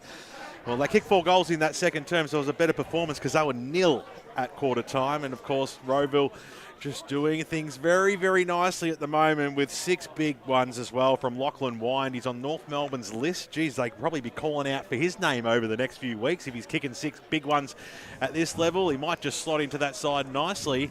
But Rowville don't want a bar of that because he's just doing everything for them up forward at the moment. He's just not putting a foot wrong, Wayne Brasher. He's a superstar. No, but even if he was at North Melbourne and kicking 6 and 8 goals, mate, they still wouldn't be winning. Oh, God. It hurts, doesn't it, Brash, when your side's rubbish? Me in St Kilda, you with North Melbourne. It's not fun. That's why we love coming to the local football, isn't it? Oh, yeah. Nothing beats local footy. And the thing is, especially when you're calling footy with your mates, it's great fun on a Saturday afternoon. It is. Well, one interesting stat out of that quarter, boys, and I don't know if you picked it up or not. Both sides kicked 4 goals 3, so it was an even quarter. Well, there you go. You know, better performance, and we found out some information at half-time. Ray gets all his information off these friends down at Rowville. He knows nothing himself, is what they told me. At least I got friends. Second half's underway. Here is Jared Beanland. So our friends in the middle, Showermakers and Wen go at it again. Rowville go forward. Good juggling mark taken by Edwards. Just going to try and break away, find a target up forward. He's going to kick it into the space of the pocket where Wind leads out, but getting in the way was Duman. That was well done. Tackles Flakemore, comes to ground. And a ball up in the pocket to start us off in the second half of the game from Zerbes Reserve. I hope you're all enjoying the broadcast today. I'm sure many Rowville and Lockie Wine fans will be. As we have another stoppage there. Paparonis of the Stefan variety laying the tackle. Wen just takes it out of the ruck and kicks a lateral one, a wobbly one, over the top. That was good work by Papadopoulos to contest it. Tackle laid by Shrook as we'll have another ball up. Brash, very important 10 minutes here for Doncaster East. They can't afford Rowville to get a goal or 2 more than what they get. No, they've got to hold sway here for the next 10 minutes. Walking Dunny East, muster as Showenmakers, taps it down. Roving it was Shalakis. The captain just manages to get a kick away. It was a high up and under. Fighting for it is Chakula, beaten to it, overrun the ball. Donny East managed to get a little handball into space. They're just forcing it forward through any means possible, but Stainthorpe gets in the way with a hack kick out of the air. Nash Wood was the one to take possession, but the entire pack descended upon him, and we'll have another ball up. Close quarters fighting, no clean possession so far in this quarter, as Wen taps it down. Martini's there, gets the tackle laid on him by Bell. No room to move. We'll have another ball up, BWS to take it away. 40 points to margin out here. Any great games as you go local for your football today in the EFNL. Comes out Wen, just tried to muscle his way through. Bell was there for support. It's going to take more than 3 players to bring Wen down. And he's been pinged for holding the ball here. No comment. Handball out wide. Kick goes up towards the half-forward line. What a beautiful kick it was, but it just carried too far. Tate Dooman was there to mop up the pieces. Takes the mark for Donny East. He's got some options short if he wants it. So he's going to sell a little bit of candy, and he spotted up his teammate in Tommy Bell, who took the mark on the wing position. Wants to waste no time. Little poker kick over the top to Kulja, who kicked a ripping goal in that second term. Takes the mark right in front of us here. So on the right boot, up towards the half-forward line. Ball hits the deck. Rowville have the numbers at the fall. Backwards they go. Linking up nicely there. Callum Verrill just weighing up his options. Gets a good low 50-metre stab kick out wide, but it just couldn't. The mark couldn't quite be pulled down. Dropping what he should have taken there was Matty Davey. Jake Whitling right on his hammer. Over she goes for a boundary throw in. Far side of Zerbes Reserve. In front of all the great sponsors of Doncaster East. And their signage out there as the ball comes out. Showermakers sees it trickle over and out. Blake Tennant getting his first touch for the year. Well done, Whispers. It'll probably be the only touch you'll get too. I don't know. The game's been played a lot out on that side. Just hasn't taken his chances, Blake. Wen tried to steal it from the stoppage. Charging through Shalakis. Got the quick handball away, but they're going to have the numbers here, Rowville. Series of handballs. Sees them still under a fair bit of pressure, but a nice little pirouette by Shruck. got it away, and now Rowville across the half back line, kicked it up towards centre half forward. It's only still 2 kicks from home for them. Can they manufacture something? Bouncing football, linking up okay. Here's Edwards. His handball backwards wasn't too fancy. Flakemore was there. DeLuca right on his hammer brings him down in a strong tackle, and we will have a ball up centre half forward for Rowville. Doncaster East got out of jail then with a bad bounce for the Rowville player running forward.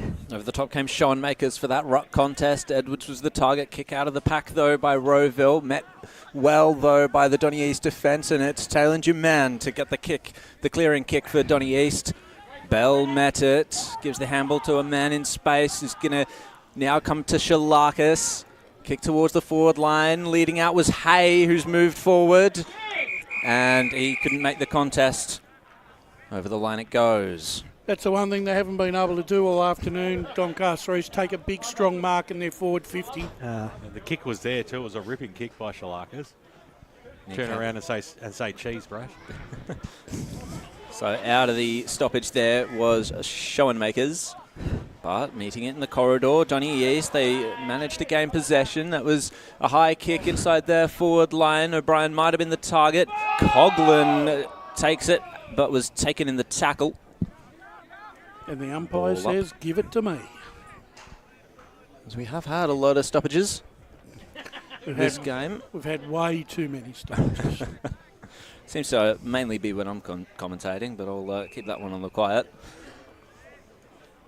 Yet another stoppage. Sometimes things are just not meant to be, Jared. I know. That's okay. We'll make what we can of this game. Sean Makers gets the tap down. Verrill, in fact, out of the scrimmage. Clark was the target down the line. Bounces over the line. 5.5 minutes gone on the Bendigo Bank scoreboard. Still a 40-point lead to the Hawks. BWS to take it away. In fact, it was out in the full. Yeah, so free kick to Doncaster East goes right into that hot spot. O'Brien's going to be in there. Bell got a handle on it. Shalakis in there, brought to ground. Umpire's going to come in and bounce this one. 6 minutes tick over the premiership quarter. Reigning premier dominating today. 40-point lead they have. Doncaster East are going to have any sniff. They need to get the first 3 of this term. Kick goes in towards the middle of the ground. Mark dropped when it probably should have been taken, but Ryan was there to pick up for Doncaster. He squeezed to kick up. That was nicely done. Bell's getting a little bit. It got the handball away to Whitling. This is better play. The kick goes inside forward 50, but nobody was there. Nobody was home. Scala was the intended target, chopped off by Schoenmakers, who switches the ball out wide right near that Bendigo Bank scoreboard. So that's Davey on the right boot. Keeps it low, but out on the full. DeLuca. Right in front of the Lowther Builder sign, a major sponsor here for Doncaster East for a long time, as well as the Wash and Whitelock sign. Their history gives them their edge in real estate. It's DeLuca. Right in front of the Rowville bench, Ben Wise and co. DeLuca now on the left boot.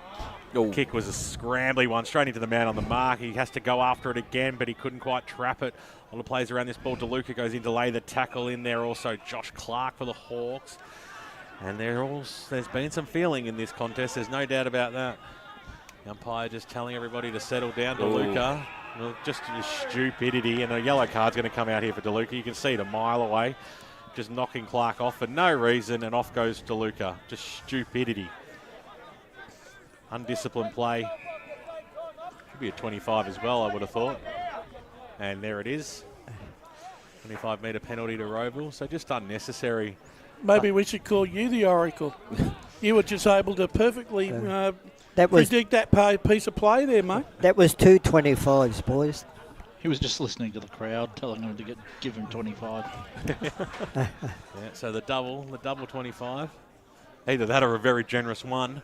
As the kick goes inside forward 50. Tended target was that man in wine. Couldn't quite take it at the fall of the ball. Papadopoulos got the handball away. Nicely done there.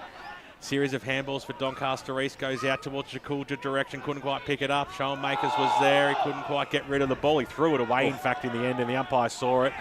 And once again, the players are getting in there and getting a little bit rough and tumble. Just got to split this one out. Always seems to be James Appleby in amongst those sorts of packs, as well as Jack Shalakis. On the left boot, goes in the middle now. Speaking of Jimmy, here he is. James Appleby. Coach of the under-19s down here at Doncaster East goes up towards the half-forward line. The big fly that time by O'Brien. Kick goes in towards the pocket for Doncaster East. Who's going to stand up here? There might be a little bit of holding. It might be a free kick to the Lions. It certainly will be. It's a 2-on-1 situation, so they actually didn't need to do that, Rowville, and it will be a free kick, and it's going the way of, I think that might be Connor Haswell out there.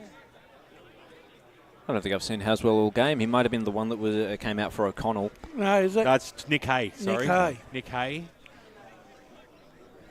So Hay, right near the scoreboard here. What can he do? It's a good-looking kick off the boot. He hit the post halfway up on the way through. So one behind is the result. Disappointing one for Doncaster East and their fans. 9 minutes on the Bendigo Bank scoreboard, third term, 67-28. It took a while to get that first score on the board. 10 minutes, in fact.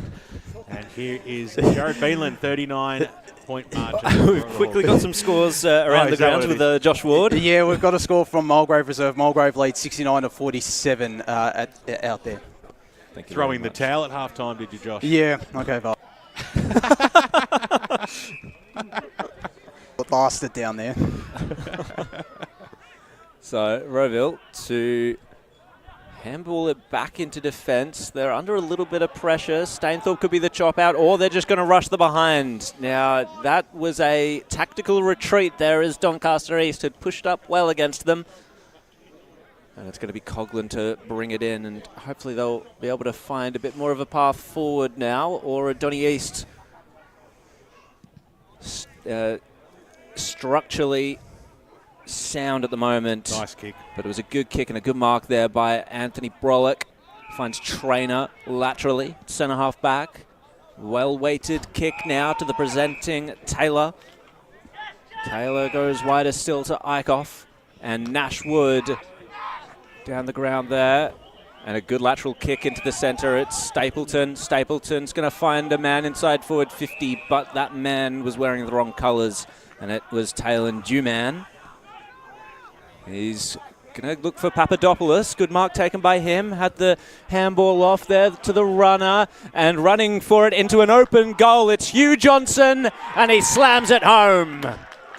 Fifth goal for Doncaster East, as they all move to 5-5-35. Rowville 10-7, 67, 11 and a half minutes gone in this third quarter here at Zerbes Reserve. And we've got some stats in the stats centre with Paul Iaconi. Yeah, Donny East so far dominating the inside 50s in this third quarter, 9-4. So when they do get those, when they are getting the inside 50s, they need to take advantage of them. And so far they're getting plenty. So Boundary.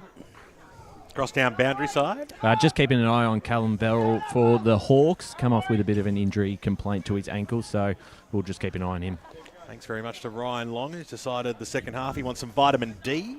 Well, I tell you what, Josh, if it was raining, I wouldn't be out here. You'd be sticking it out for the second half, but beautiful conditions here. So, have we had any scores from Lower Gippsland this afternoon, Josh? You know of? Anything from Berry? Anything from Beaconsfield? Anything from down there? I don't think so.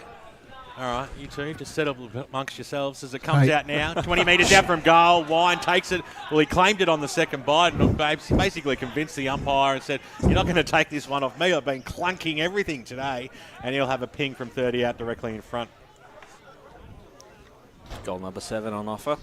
BWS, you know this Donny East side. Have they got anyone else they could switch on to Wind, in your opinion? I think the way that the Wine's playing today, he's just going to take on anyone that comes in his way. And he's just, when you're on fire, you're on fire. But you could always have someone else to try and, double team him. Well, you just put the Moz on him, Ray. It's your fault completely. He's kicked a point. Boundary. It's crossed down boundary side to Blake Tennant. I do have a score as well down in Division 4 between Whitehorse and Churnside. Whitehorse is 76. Churnside Park 19 at the moment. And we also do have a score from down the coast at Edwin Flack. Vermont 103 to Berwick 21. 100 and what? 103. They've kicked 16-7 Vermont. Unbelievable. Short passes on. Shalakis on the left boot now. Kicks it up towards the Wen direction. Big fly from the side. Trakulja couldn't quite take it. Took a good strong tackle over. And then the umpire's pinged him for holding the man afterwards. Yep. Held the tackle too long. Yeah, play had gone on. Let it go. Kick goes now by Coughlin. Inside forward 50. Bouncing off the chest. Plays around this ball. Comes out to Davey on the right boot. Davey kicks it long right to the top of the square. There he is again. Wind. He couldn't quite pull it down. And the umpire's blown his whistle just for something different. And the free kick this time's going the way of Doncaster East, and Jack Shalakis will get the reprieve for the Lions. Kick it out wide. Down the line he goes. And a contest, well, it just spilled through 4 sets of hands there. Nick Hale lays the tackle on Stapleton. Scar's in there, throwing his weight around too. And we'll have a stoppage. As the shadows lengthen here at Zerbes Reserve in Doncaster East. A kick off the deck there, I believe, by Clark. It's going to go to the boundary line. I think I know what that would have been paid in the AFL, and I think I know what it's going to be paid here at local. So it'll be a throw in. 14 and a half minutes gone on the Bendigo Bank scoreboard. 5-5, 35 to 10, 8-68. That's Rowville leading Doncaster East as Johnson and Lockman to go at it. Just delaying the handball there was Phelan. Off to Bell. Kicks it down the... Oh, I think his kick was smothered, actually. Lost track of it for a second there, and it's Rowville to feast on that opportunity. Stapleton has a man back of him. It's a high ball inside forward 50. Good fly there by the Donny East defender. Couldn't quite take it. Good trade by Rowville. And I think it's out there who was able to find some space to get the kick off. Meeting it hard was Papadopoulos, and into the hand, one man there, and it's Schruck. He takes to contend with, so it was a wobbly one, intercepted very well there by James Appleby. Hands it off. Just stepping around was Duman. Opted for a lateral kick over to Johnson. He's got a runner on the outside there. Doncaster East penetrating forward 50, but it was an intercept mark taken in the back line, and it was by Jack Gordian. Let's go Stat Centre with Paul Yaconi. Yeah, the clearances so far are 25 to 15 in favour of Rowville, but in saying that, they have evened up since quarter time. Well, that's positive for Doncaster East at least. Mitchell Schruck went for a bit of a jog, and the kick just overcooked it a little bit to Clark, and we'll have a throw-in out on the near side. Mitchell Schruck struggling a bit out there with his injury. Have a look at him, boys. Yeah. The last 2 kicks haven't been with any force. Yeah, I can see his body language. Not even that, just a He's full-on limp. missed a lot of weeks. It's unfortunate there. He's a great player. Lockman taps it down. McDonald's hunting it. Has Shalakis for company. Kicks it into some space. Scooped up there by Davey. He was tackled. And too high. It was too high. So Davey to take the free kick. Spearing ball to the pocket. Mark taken. Flakemore. So Curtis Flakemore. He's got 1 for the day. Had 4 last week. He's got a sizable angle to contend with here, and a sizable amount of Donny East supporters as well to contend with. The 19s. He's got to shut all that noise out, focus on the task at hand, kick truly, kick straight, and he hasn't quite done that as it drifted left, and you can hear the jeers of derision from the Donny East under-19s, trying to make as much impact on the game as possible. BWS to take it away. Ball passes on. Low scoring affair in this quarter. Rowville only kicking 2 behinds. Let's go to Paul Yaconi on the Stat Centre. Yeah, the ingredient to why Rowville are getting so many shots at goal is because they've taken 11 inside 50s to 1. So that's why they're getting so many opportunities. Well, Mitch Ryan's kicked a goal in his first game, but it was for Rowville. 17 and a half minutes gone here in this third term, and that's a bind going the way of the horse. 10-10-70 to 5-5-35. They've doubled the score now. Turn your mic off, Blake. We can hear your conversation as the umpire is going to come in and bounce this one. Go to a party in Ringwood. He's going to, what's he going to, Juice or something? Is he down in Void, Ringwood? maybe? Does that still exist? What are they, the Denim Lounge? I'm showing my age now. Cerebolo on the left boot, kicks it, swallowed that time there. No, he's been asked to come back Schruck. for a karaoke appearance after his performance last weekend. Is he having another birthday party? Like another one? He seems to have one every week. Bell on the right boot. Short passes on. Oh, that's one for the highlight reel. Ryan Long, and 18-minute mark of the third term of this game. Blake Tennant telling everyone he's going out to Ringwood tonight. The one-time Whispers. I told him to turn the mic off. The one-time Whispers isn't whispering. As it comes out now, a bit of entertainment. Hope you're amused at home. We know we are. And McDonald goes inside forward. 50 now, standing strong was Wine. At the fall, the ball, he goes after it again. The big man on hands and knees. Scarlett was there. He did well. Sorry, it was Dooman. Right on his hammer. Umpire will come in and bounce No, they'd be thinking, what in the hell are these guys talking about? So it'll be Wind versus Wen. Two W's go at it. Little quick kick. Lux of Fortune. Scarlett takes it for the East. Actually, he's tried hard, Scarlett. It's his first game back for a long while. He's worked hard trying to keep in the contest. Went up to the bell direction. He got absolutely crunched at the fall. The ball mopping up. Stainthorpe got the long handball away. Got it to Schruck this way, that way. Back to Stainthorpe. He's a bit indecisive as well. Kick was a scrambly one. Went along the line of the boundary. Can they keep this one alive? They cannot. Over the boundary line she goes, right in front of Megan Green. The best in the business. Yeah. Can even do the camera work with a can of Coke and a hot dog in her hand.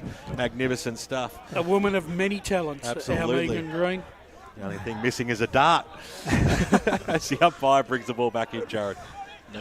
And in it goes. Appleby lays the tackle. McDonald couldn't withstand it. Brought to ground. So where are we going after the Ringwood? Is that what Blake said? I think he's off to Dakota. That's the one I was the looking one. for. Dirty Dackers. He's daisies, maybe. No, that joint's got burnt down. It did. Pulled down. Oh, big mark. Taken over the top as we're nattering away about former party places in Ringwood. And it's Appleby. Well, his kick was touched. That shouldn't be a mark to Verrill, but he had time and space anyway to play on with it. Doncaster East had a bit of a thrust there briefly, but Wood will control it for Rowville on the outer side. High fly on, over there. Oh, he's brought to ground. He thought he took the mark, didn't. Got tackled. It was a dangerous tackle. Yep, yellow. And drew the free kick, and that's Biddle. Aidan Biddle. He's done all right this afternoon, Aidan. He has indeed. So was that a yellow card? Yeah, yellow card for the danger. Jared, you're bobbing around. Matty Davey came off for a yellow card. Do you need a hat, mate? Yeah, maybe I should just sit down. Yeah, mate. Anyway, Here's a hat. Thank you very much. Kick goes inside forward. 50 was a big fly. Appleby got the timely handball away. The kick goes goal by Scala, and he can't put it through. Left it goes. And the heads go down from the Doncaster East faithful as they just can't get another one. 5-7-37 or 5-6-60-36. Clickety click. 10-70. Blake Tennant's dying to get some say back down there at boundary side. Yes, keep talking, boys. Anyway, number 22, that was Matt Davey. He got the yellow card there. Thank you very much, thanks for the echo down and on the boundary side as it comes down. Kick goes in. Ceravolo's in there. He always gets in and under. Ball's going to be thrown up. Jared Beanland, let's restart this one. Indeed. Thank you for taking over when I was receiving my hat from Brash. Up we go again. It's the left forward flank for Donny East, this stoppage. I think we'll have a follow-up one as McDonald was brought over the line. 22 minutes gone. Brash? I think Ryan James would have been happy if they had brought this pressure in the first quarter, Doncaster East. The game would definitely have had a different complexion to it had that happened. Hay versus Schoenmakers. Hay, good use of the body, beat Schoenmakers in that ruck contest. Doncaster East to go forward. Target was O'Brien, punched over the back though. Trainer just gave it up though. Shalakis round the body. Couldn't quite get it to Papadopoulos. He took the ball, was tackled.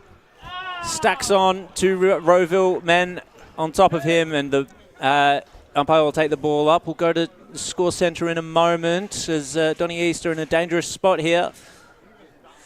No true clearance until Papadopoulos got a hold of it. Handed it to his captain, Shalakis. He gave it to Scala. Can he get something from nothing? Yes, he can, Scala. Donny East still alive. Tobin Brothers goal of the day contender there out of hard traffic. Just been managing to scramble a kick in his first game as we go to Josh Ward around the ground. Score update, three-quarter time at Belgrave South. South Belgrave lead 75-19. And at three-quarter time at Donvale Reserve, Donvale lead 106-25. Against? Beg your pardon. Upper Sylvan. No, Sylvan. Sylvan, yeah. Well, speaking of Upper Gully, actually, they've still got a comfortable lead, 57-15 over Warrandyte. Great stuff. Crowds come alive. You love to hear it. 70. They're back in the game. Still plenty of time. There's no doubt about that. Great call by Jared Beeland there as a kick off the ground. Martini goes up towards the half-forward line. Little handball over the top. Can they get another one? DeLuca. He's got some class about him, Josh DeLuca, as he kicks up towards the half-forward line. It was a scrambly kick. Getting in the position, the wrong position was O'Brien. You've got to be in front for those ones. But he did enough to bring his opponent to ground in Stainthorpe, and will have a ball up. They could snag another goal here, Donny. It just might breathe some more life into the game. When got the knockdown ball going nowhere. Let's do it all again. The one thing about Doncaster East, there's been one constant this afternoon. Big Michael Wynn has played an absolute blinding game for his side. Yeah, he's been really good as he goes after it again and he's brought to the ground. He's got to do it all almost sometimes, doesn't he? He does. 98.1 Radio Eastern all afternoon, and of course streaming live around the globe on YouTube and Facebook. Hope you're enjoying the broadcast. Rowville getting out to a really strong lead in this game, but Doncaster is slowly pegging them back as Shalakis ducked under looking for a free kick. The umpire's not going to be conned into that one. And we'll have another stoppage, also known as a Beanland, and we'll let him take over. My favourite. Well, it's a clearance there. It's another stoppage. Stoppage. He may or may not be the Oracle, but he's definitely Nostradamus. Oh, dear. So, someone's down there for Rowville. Perfect opportunity for our boundary riders to chime in, who are standing on top of him. Yeah. While I remove the Atmos for a moment, because I'm hearing the crowd. There's a bit of colour. There's a bit of colourful language coming through. Well, while we've got a break, I've got a 3/4 time score at East Ringwood Reserve. Yep. The Roos have kicked 10 goals, 81 against Norwood. They kicked 7 goals. Had 3 goals, 14 to half time. They kept Norwood scoreless in the third quarter, 2 goals for 16. But if it was straight at kicking, it could have been a bigger margin. I know Les Ferguson has travelled down from Blairgowrie today to see the Roos play, so old Leslie will be very happy with that one. Yeah, he'll go back down the highway, a happy man again. He will. It'd be a good opportunity to cross down boundary side. Really intrigued on what's happening down there, guys. Has Lee turned the mics back on? They're not off. They're not off. Well, Blake and Ryan. Boundary. Hello. Sorry, I was just listening into. Obviously, there's quite a bit going on now, and words with both Ben Wise and the umpires. The game is going to be stopped for just a minute as we wait for the stretcher to come out. It was quite a big hit. That was right in front of us. So, who was that? Any info on who it was, Ryan? I believe that's Show and Makers. Oh, okay. He did it. And of course, that's obviously going to be ruled out of the game. Yeah. Have we got any more scores, Josh, while we're at it? We do. A 3/4 time at Pat Wright Senior Oval. Blackburn lead 88-43 out there. So it's going to be a mountain to climb in the last for Noble Park. Bowen lead 89-50. I think that might be a 3/4 time score or into the final quarter out at, in fact, it's 90-50 out there at Cheong Park, Bowen leading. So you think they're home there. Division 1. North Ringwood lead 51-46 against Montrose, so a close contest there.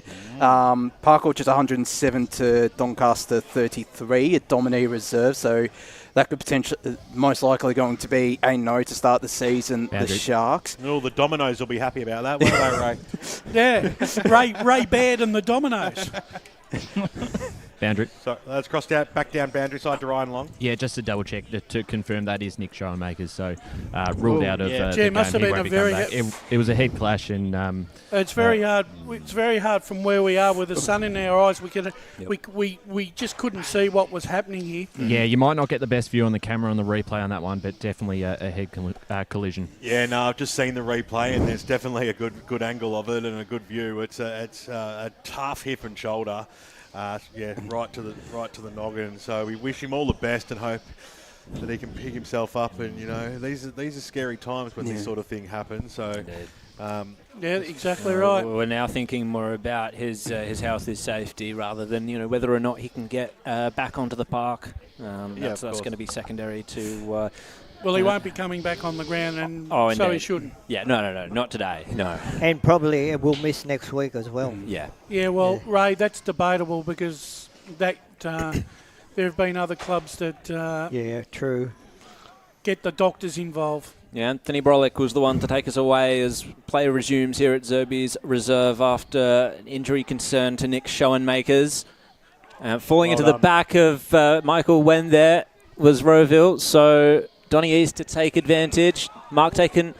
That was a good little step there by Ryan. And the siren has gone to sound three-quarter time, and perhaps a well-timed siren here as the atmosphere became a little bit deflated, and perhaps we can get a little bit more intensity back into the action here as Donny East trying to claw their way back. The Lions are 6-6-42 to Rowville 10-10-70 on the Bendigo Bank scoreboard. Here is Ben Warren-Smith with some of the major goal kickers. Well, another decent quarter by Doncaster East outscoring Rowville there. They kept them goalless. So at three-quarter time, it's 10-10-70 Rowville and a very handy 28-point lead. It's going to be hard to peg back. 6-6-42 Doncaster East. 6 goals still to the big man, Lachlan Wine. The rest are singles, whilst Timmy O'Brien has 2 for the Lions. Can they get themselves back into this contest, Doncaster East? It's going to be a very tough ask, but there's still 30 minutes of quality Premier Division football riding on the line here. That 30 minutes and around the ground scores coming up right after this. As Sarah opened her best friend Jackie's wedding invitation, she was overcome with a wave of emotion.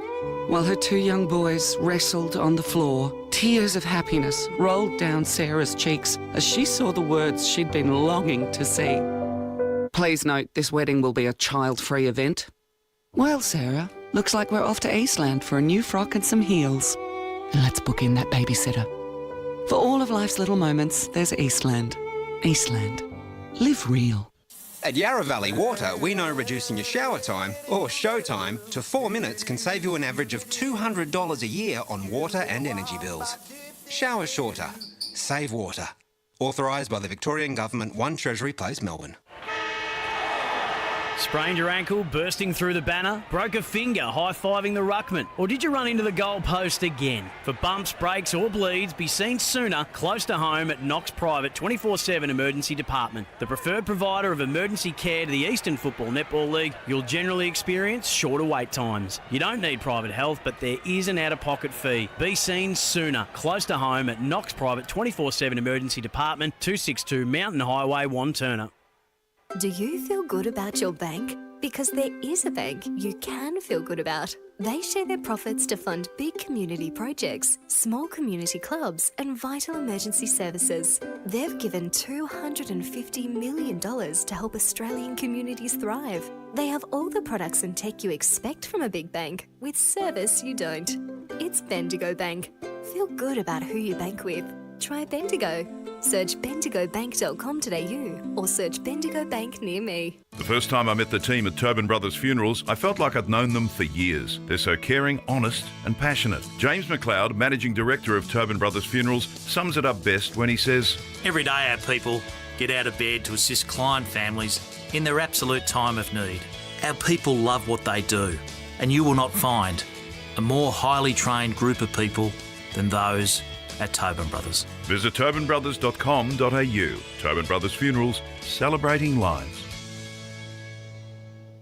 Hi, I'm Ben Desson from Montrose Football Netball Club, and when I need a new kit for a night out, I head over to Eastland. But Eastland is more than a shopping centre. They support a range of community organisations and have been major partners of the Eastern Football Netball League since 2018. Thanks, Eastland.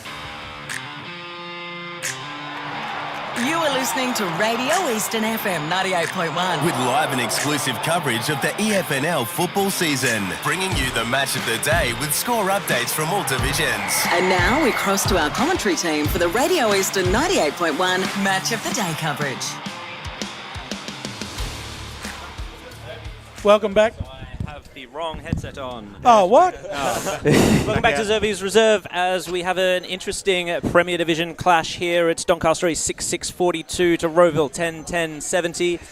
As we are heading into the final quarter, let's go to Josh Ward with some scores around the ground. So a couple of three-quarter time scores in Division 2. East Burwood trail Heathmont 57-29. Mulgrave lead Ringwood 75-55. 5 just about to start the fourth quarter there. Croydon 32-41 Waverley Blues into the final quarter out there as well. In Division 3, Coldstream only up by 2 points, 55-53 over Fair Park. Surrey Park leads 72-43 over Oakley District. Knox 96 to Furniture Gully 37. And just chasing some Division 4 updates. Whitehorse 103 to Churnside Park 39. Scoresby 100 to Forest Hill 15. Does this put Whitehorse as the Premier Division 4 favourites? At the Possibly. moment, possibly now. The big question I have, how many is Tom Young and Daniel Horvath combined for? Definitely. As we are waiting on an interview, I think it'll be with Ben Wise. Someone on our boundary line, Ryan Long, it will be. It was with Ben Wise in the huddle. Yes, with Ben Wise, the Rowville senior coach. Ben, after quarter time, it's been a pretty even contest. What do you got to do to make sure you take control of this game? Probably not play like we did in the third quarter. We just went away from what we were doing really well, and so we just had to reset now at three-quarter time, and they've got their instruction now. We just got to execute our plan. You talked about a bit of composure as well, going forward as well, and making sure you're not playing into their hands, and with the turnover game as well, that which they probably did well in that third quarter. Yeah, they dumped numbers behind the ball because we're winning at deeper entries, and they were getting in front of Windy, so they changed their matchups and changed their plan a little bit, and we just didn't adjust quite as well as we should have. So we've addressed that now. We should do that in that last quarter. No worries. All the best for last quarter, Ben. Thank you very much, Ryan Long, and thank you to Ben Wise, of course, for his time. And Smooth operator Ryan Long, isn't he, down there? Very nicely done. Benji. Let's go to Blake Tennant, who is over with Ryan James and Doncaster East. Yes, just spoke to Ryan James, of course, and he was very up and about. He still thinks he's still in the game, of course, 4 goals down, and just wants a little bit more. Needs to keep going, stop doing the overlap hand passes. That's what he was lacking a bit that quarter. Do you think they're still in the game, Blake? I don't think so, unfortunately, BWS. By to start the game, there's 30 minutes to go. Which way will it go? Rowville have a very handy 28-point lead. Here's Jared Beeland. Well, it's an opportunity now for Michael Wen to take control of this game as Nick Schoenmakers has gone down. Wen got the tap down. Shalakis nearly roved it. Stapleton was first to it, however, tackled to the ground by Shalakis as we go to Blake Tennant. So it looks like Tom Lockman is in the ruck now, boys. Indeed. So Lockman it is against Wen. Thank you very much, Blake. Wen just takes it out of the ruck. I think we'll be seeing a lot of that this quarter. Appleby gets the clearance. High kick towards the top of the goal square. Hay was the target, but he was outpointed really well there by the Rowville defender. And he's going to chip it into the pocket there to Eichhoff. As we've got... What is it? Scores with Josh Ward. The three-quarter time at home park, Mitcham leads 62-19 against Beaconsfield. Thank you very much, Josh. Wen could cut this off here, but Lockman, clever little spoil, was able to interrupt things there for Doncaster East. And the kick now came from McDonald into the middle of the ground. Heavy contest there. Edwards did well, but gave it up to Appleby. Appleby's looking pretty lively this quarter. Kick down the line to O'Brien. Well he was spoiled out of it. But it's going to come back to Doncaster East here. Inside forward 50, and the mark taken by, that was well done, Tricula. Free kick given away. And we'll go to BWS to take over to tell us. All that was missing there was a saddle, the way he rode him there. I reckon O'Brien's pulled up a bit short there when he went to attack the ball. Looked like I reckon he might have pulled a hammy. Stapleton goes to Verrill. Let's go to Ryan Long. Brasher on the money there. He's pointing to his hamstring right now in the hands of the trainers, so we'll keep an eye on that one. So Eichhoff. Don't put it up too high. As across the half-back line, just trying to work out the sun situation here. Yeah. So kick goes out wide and out of bounds on the full. And in front of that Weish and Whitelock sign. Might have to go with the real shades now. Well, Brash has got wearing his hat backwards like he's on the set of White Man Can't Jump in the 1990s. Certainly probably is a white man that can't jump, but he certainly is the best in the business when it comes to special comments in the Eastern Football Netball League. There's no doubt about that. As the kick goes in, Appleby was in the spot there at the fall. The ball, Verrill got the handball away. It's in the forward line for Doncaster East. Papadopoulos just gave a little headbutt shove to Callum Verrill. How do you do? A little bow to the Queen or something like that as the umpire to restart it. It's sort of like... stagnant at the moment. Some sparks got to come from somewhere. There's a quick scrambling kick out of that defensive zone. In the arms of Ryan, who's been really good today for Doncaster East. Ryan, Papadopoulos on hands and knees, can't get away because Blakemore's right there, and another stoppage. Speaking of which, Jared Beanland to take us away. Once again, a stoppage. Wen taps it down. It's going to be a bit of a scrap here at ground level. Papadopoulos tried to be first to it. Didn't actually manage that, though. Ball spills into a little bit of space there. A little bit of space that there was. O'Connell was there. So was Martini. Appleby was wrapped up. Well, Doncaster East have got the scoring end in this last quarter. If they can get a couple of quick ones here, just to sow a seed of doubt. Rowville are going to have to be all over them at the stoppages now. Hasn't James Appleby lifted in this final term? Yep. Yes. And Brash, Rowville need a goal. They haven't kicked one in the second half of this game. Lockman over the top of Wen this time. Couldn't get it to Rowville's advantage. And another stoppage. 4 minutes gone in this final quarter. 6-6-42. That's Donny East. 10-10-70. That is Rowville on the Bendigo Bank scoreboard. Brolick lays the tackle. Ball up. So both teams feeling each other out at the stoppages right now. I think Rowville's got the clamps on the Lions here, but DeLuca's going to try and break away from those. Gets the handball out to Wen. High ball towards the pocket, but it just bounces over. And I think it might have been out in the full there. Yes, it was. Eichhoff is the one to bring it in once the ball is reclaimed. Funny that Casalingo sign, which is, it says a taste of tradition. Those meats at Casalingo, absolutely superb. They pay you to say that? I was about to say the same thing. Friend who went to school, Carmine Ventura's company, and so I thought I'd give him a shout out. Good on you, mate. Friendly shout out to local business. Let's love that. Down the line here, it was on the wing. Handball forward from Rowville just goes over the line.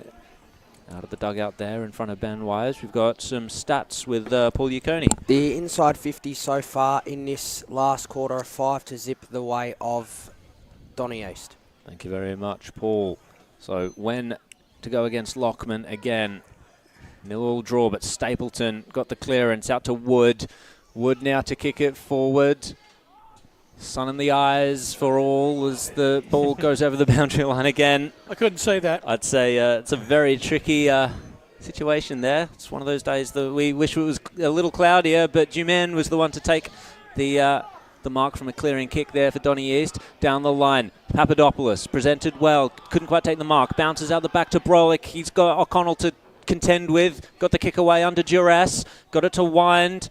And now to Colclough, kicks it to the man running in space. It was an open goal for Rowville. They've slotted it. And he's telling the crowd to shush.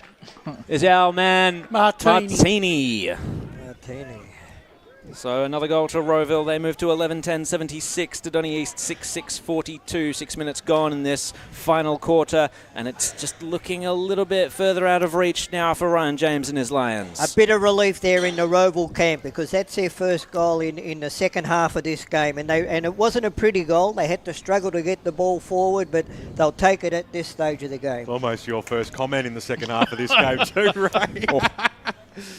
As the umpire throws it up now. Good to see you're smiling again, Ray. That's all that matters as DeLuca charges his way out of the middle of the ground, steamrolls it forward over the back, and going to kick off the ground. Drayton Kenny got pinged for holding the ball, or is it a too high? Got to be too high. Rash called it. So did Leroy. Oh, sorry, Katie, I'm not allowed to say that. As the free kick goes the way of Doncaster East. 7 minutes to tick over in this final term. It's good to be back. It's really good to be back. So it'll be Jack Drayton. Difficult spot. Really difficult spot. Got a few, no doubt, few opinions behind him, telling him what to do. He's on the one angle that's not into the sun, though. The young fella, what can he do here? This is a really, really important kick. And he's pushed it across the face. Through for one behind. Bendigo Bank scoreboard, 7.5 minutes into the final term. It's a 33-point lead to Rowville. Will it be enough? We've got a whistle. They're just bringing it back, I think.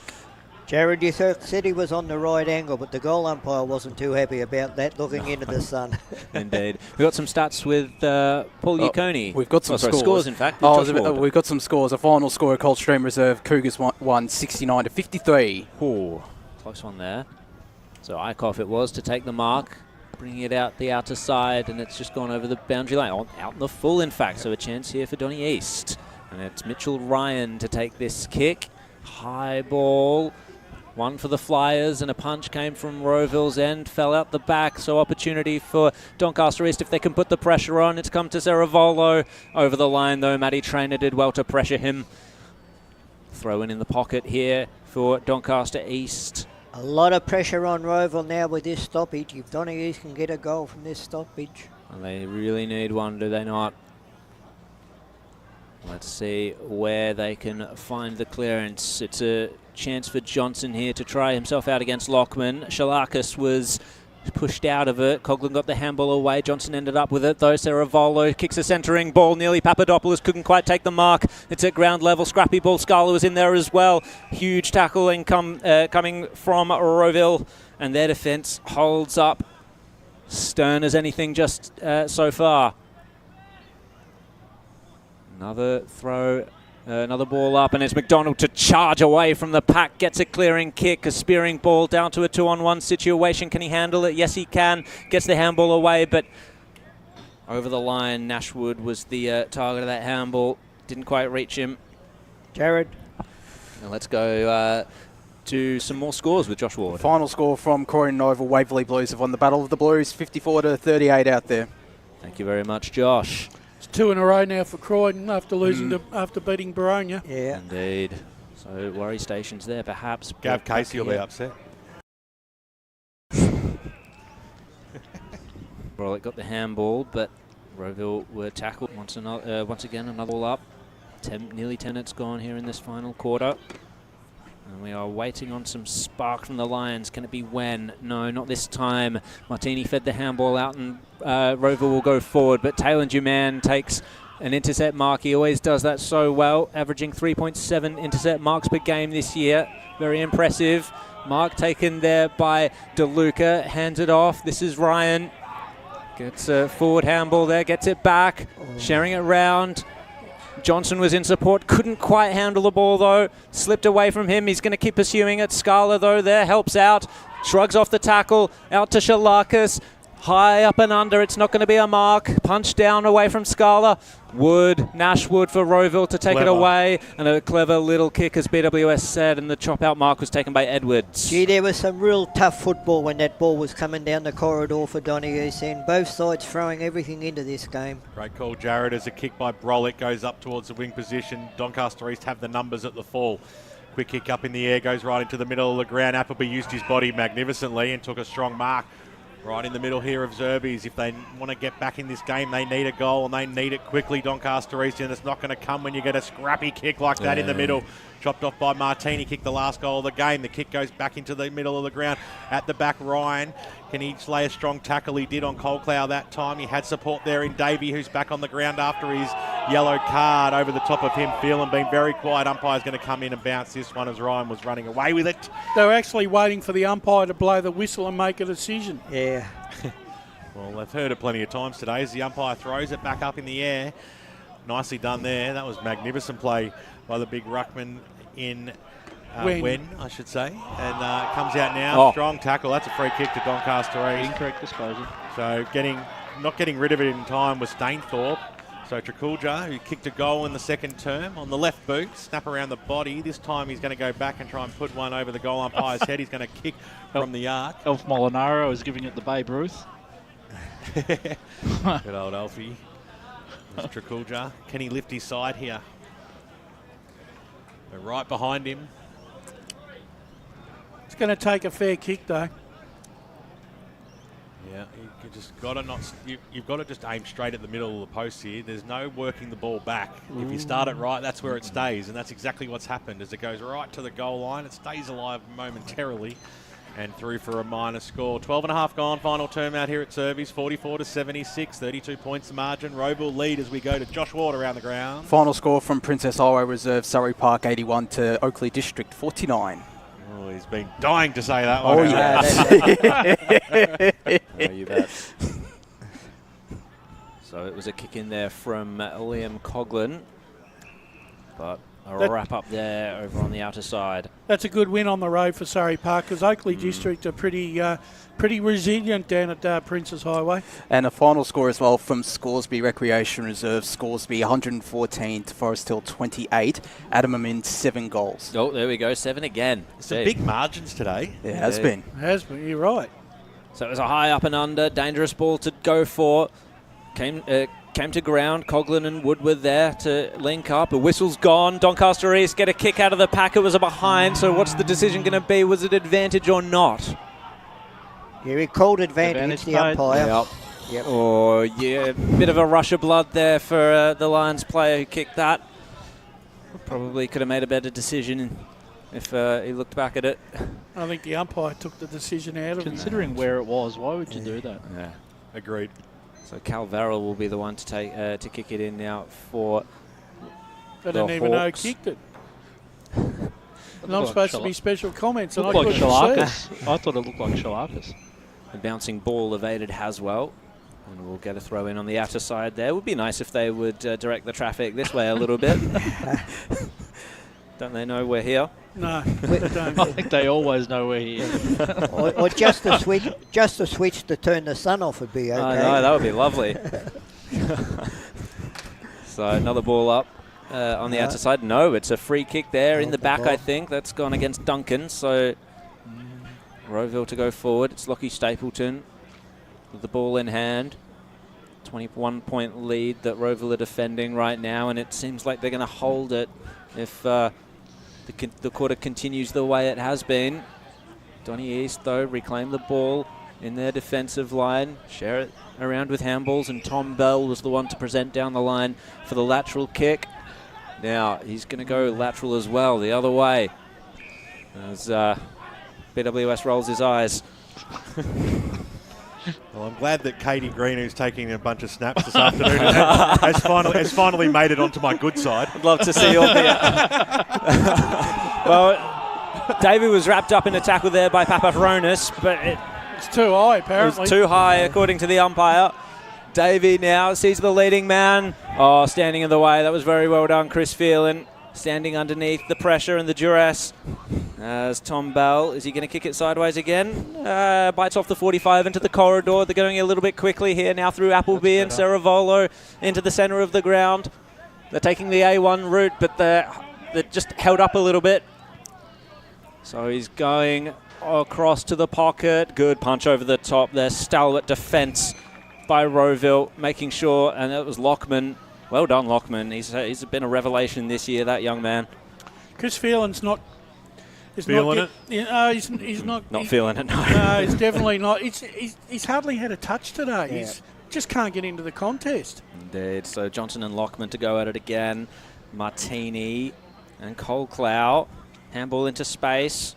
What are Donny East going to do with it? No. Paparonis lost handle on it, and Nashwood gains it back. Kick down the line for Rowville. Wine just takes it in the one arm. That was phenomenal. Outpointed Haswell easily. And Phelan's been getting 30 touches a game for a few years as well, Brash. Yeah, it's just this year he's sort of been struggling a bit. Yep. Mark taken. But then again, BWS, he's had some mates. 19. Yeah. It's Mav It's Taylor. hard to put it on him. Mav Taylor goes towards the top of the goal square. Who's there? Well, it's all Donny East by the look of it. And the mark's been taken. BWS to take over. Papadopoulos has a little bit of space, still in the defensive zone. 17 gone in this final term. There's not enough time left for Doncaster East, but can they win the quarter is what they'll be going for. Kulja. He's had a good game, Christian. Just go down the flank there, Christian. Come down our way, mate. Big fly over the back and went up unattendedly in Coughlin in the end. He's Umpire's called to play him on, so he just has to get back and wind up on the boot and go up towards centre forward. And guess who's taking it? Big Lachlan Wine. He's about 55 metres out. He might just back him in from here, running off to the side. Verrill screaming for it, but I'm not giving it Lockie's to you. Like, I've been a bit starved in this second half. I want to get back on the scoreboard. He's looking for goal number 7. He had best on ground wrapped up at half time. It will be interesting to see how the votes go and how that plays out. for our Eastland Sportsco Eastland best on ground today. Well, I've got a Doncaster East player in one of those spots. Well, this will take one of his best, but he's shanked it off the side of the boot. But this is where they've still been pretty good. Might have been a little bit of holding there on Taylor. I thought that could have been a free kick to him. But Jimmy Appleby was there. Quick kick out of the danger zone, but it's like he almost spotted up Ferrell there. He kicked it straight down his throat. Might be too far out to score. Pass. But after he was screaming for it from Wind only moments ago, thinking he might have been able to have a ping, this time he's like not sharing this one. He's going to go back and have a shot wearing the one glove.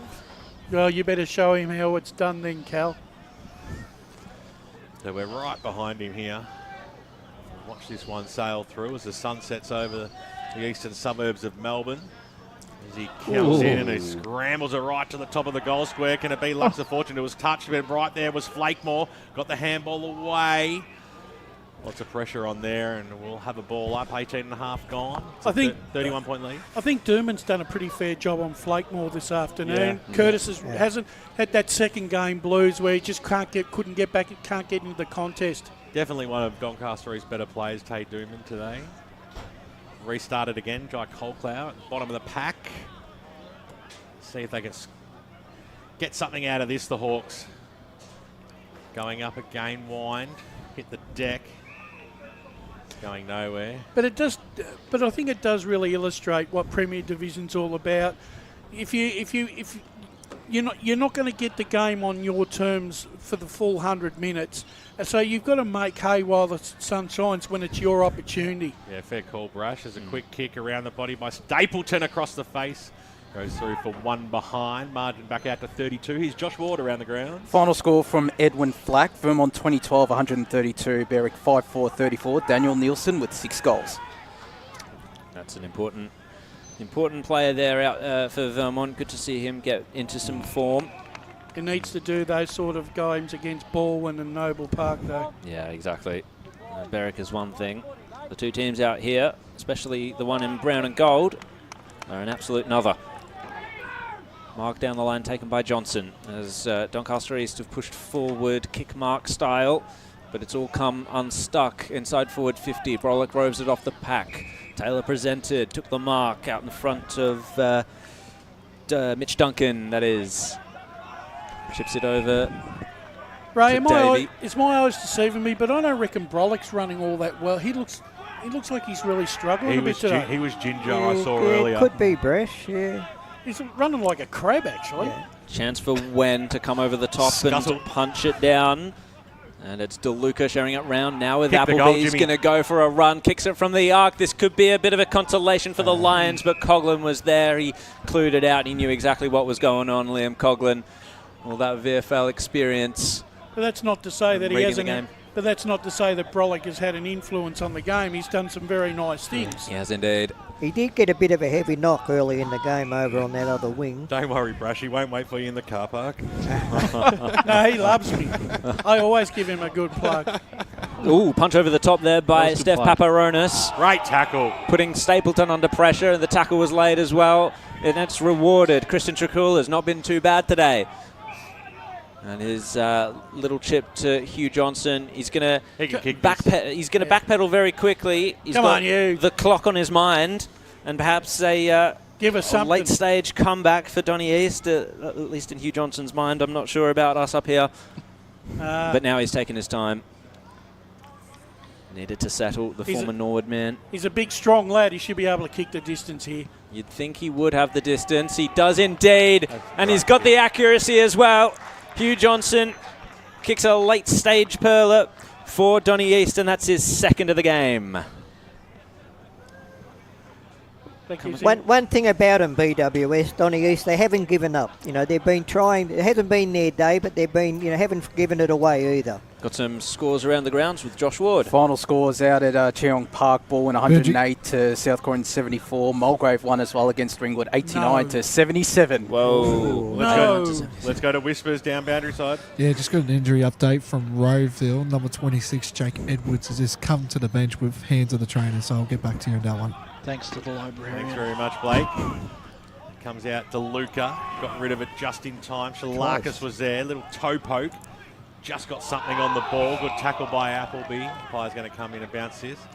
Oh, gee, Mulgrave beating Ringwood. I think that's my power rankings in shambles. No, I said the umpires were very whistle happy in the first half. I think they've really put it away, and it's been quite well umpired in the second half. They're having a great quarter, aren't they? Yeah, I really do think that their game's improved, just like Doncaster East, as the ball scrambles over towards the... You're saying there's a positive correlation. You're saying there's a correlation. I didn't look at it like that way. Let's go to Josh Ward around the crowd. That sounds like a stat. I think BWS has actually messaged Scotty and said, "What's going on, mate?" He's lodged in. Go for it, Josh. Quickly, final score from Knox Gardens. Knox 108 to Furniture Gully 44. Oh, that's a good one. Marked by Haswell, I should say. Oh, they've coughed this one up. Little handball over the top. Clark gives it to the run of Taylor. Taylor will run into an open goal, and Taylor slams it through. And that, my friend, is the icing on the cake for Rowville. Well, it's an exclamation point on Rowville's game, but unfortunately an exclamation point on poor Chris Phelan's game as well, as he fumbled there and gave away that goal. It's a rough day for a great player. 32 points is the margin. Josh Ward around the ground. Final score from Springfield Park. Whitehorse Pioneers 134 to Chirnside Park 83. That's a statement win there Mm-hmm. by the Pioneers. Mm-hmm. Yep. They want to go back up. Where was that? Was that out at the D? That was out at the D, Yeah, Springfield nice. Park. No one can win there, BWS. I love that ground. I think Chirnside Park won there earlier in the season, but this is a whole different Whitehorse side. Yeah, by the looks of it, indeed. So Brolick got the clearance out to Stapleton, I believe.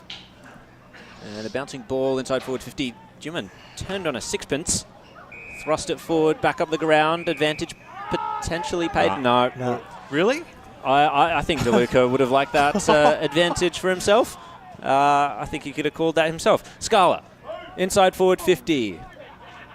Comes off the pack, and a quick little kick there by Verrill was a mistake. It looked slick. He can kick this. But Tom Bell was in the way. Well, if he's experienced BW, he should kick it. He has to kick it, yeah. Well, he kicked 56 goals in his AFL career, did Tom Bell. No. And he does not add to his EFNL tally with that one. The ball's still alive, actually. Down on ground level. Can anyone get a boot to it from Donny East? No. Shovelled over the line by Rowville. While we're on Tom Bell, look, since half-time he's had a lot of the ball, but he has not worried Rowville whatsoever. No. He's not had much penetration or damage with his possessions. And when he has broken clear, he's turned it over. Couple more final scores. South Belgrave 88 to Bayswater 50. Heathmont 83 to East Burwood 38. Well, big win for Heathmont there. That was a must. An absolute must for the Jets. Spider will be pulling his hair out. There's the siren. Rowville, they've won it 12-11-83 to Donny East 7-10-52. The title defence for the Hawks continues with yet another win to their board. Great game there by Rowville. What a powerful start it was too by the reigning premier, coming out and leading by a cool 40 points at quarter time. They were held to account for the final three quarters, but when you come out of the all guns blazing like that, it's going to take a powering to beat that, and all hats go off to the Rowville Football Club. Final scores 12-11-83 to 7-10-52. The major goal kicker on the ground, 6 goals in the first half to Big Lachlan Wine. What a game he had, pulling in some fantastic marks, doing it up high, down low, everywhere. He was super. 2 goals to Mav Taylor, who finished off the game with the last goal for the Hawks. Singles to Martini, Wood, Blakemore and Colecloud. Well, for Doncaster East, they only kicked 7 for the day, but 2 each to Timmy O'Brien and Hugh Johnson, while singles to Papadopoulos, Drakulja and Daniel Scala. BWS, I've just been analysing some scores here, and I want to know what you make of this. Since half-time, Doncaster East kicked 3 goals, 7, and Rowville kicked 2 goals, 7. Yeah. So a lot of points kicked after half-time by both sides. Yeah, there was. It was like, well, Doncaster East had to muscle their way back into this contest, didn't they? Really, at the end of the day. It was actually 2 goals, 3 by Rowville. Yeah. So they have. They've done well. Let's cross down boundary side though, because The boys are having a nice old chinwag down there, but I know the Blake Tennant's down there, and so is Ryan Long. We've got a couple of Rowville stars to have a chat with, boys. Over to you. Yes, just got two of them here. Got Lockie Wind and, of course, Josh Clark. I'll start off with you, Lockie. Really promising game by you as well. I think it was 6 today. Really had it on the string today. You were pretty happy with that? Yeah, it was a good first half. We really started out in the midfield in that first and second quarter. The boys really dominated in there, and I was lucky to get onto a few. Yes, and North Melbourne listed. How are you enjoying, coming across, of course, from Box Hill? How have you enjoyed coming the changeover from to Rowville and, of course, North Melbourne? Yeah, no, it's a great club. All the boys have gotten around me. It's a sort of similar setup to Box Hill. Really young side, and looking up for the future. So yeah, it's good. I've got Josh Clark here with me as well. Josh, fantastic game from you guys. It was a massive first quarter, pretty much challenged throughout the rest of the afternoon, but you seem to have that strong lead with the 4 to 5 goal margin throughout the afternoon. Yeah, like you said, we had a really good start to the day, and we were challenged for parts of the game, but I think the way we responded and were able to get back on top, or even half the contest, shows a lot of character. How nice is it to have the big fella out up forward? Obviously VFL listed, but when he's here, it certainly makes a difference. It makes it a lot easier for us. Just kick it anywhere and usually just concept. And what's on for tonight? Do you stay back for a couple of beers? Do you go back to the club, or what do the boys get up to on Saturday? Yeah, we'll enjoy it, soak it all in, and enjoy the way we played today. But I think, we'll have a few beers and get on with it. Fantastic game from you and you, Lockie, as well, and all the boys. Go on in, enjoy the song, and enjoy the win. Thanks very much to Ryan Long and Blake Tennant, boundary side.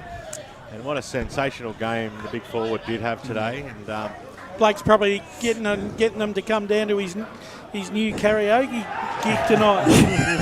Inviting them. We get to hear the song today. Plus two at Dakota. They're warming up for karaoke down there in the rooms. I don't know if they're going in or not, but here we go. Here we are.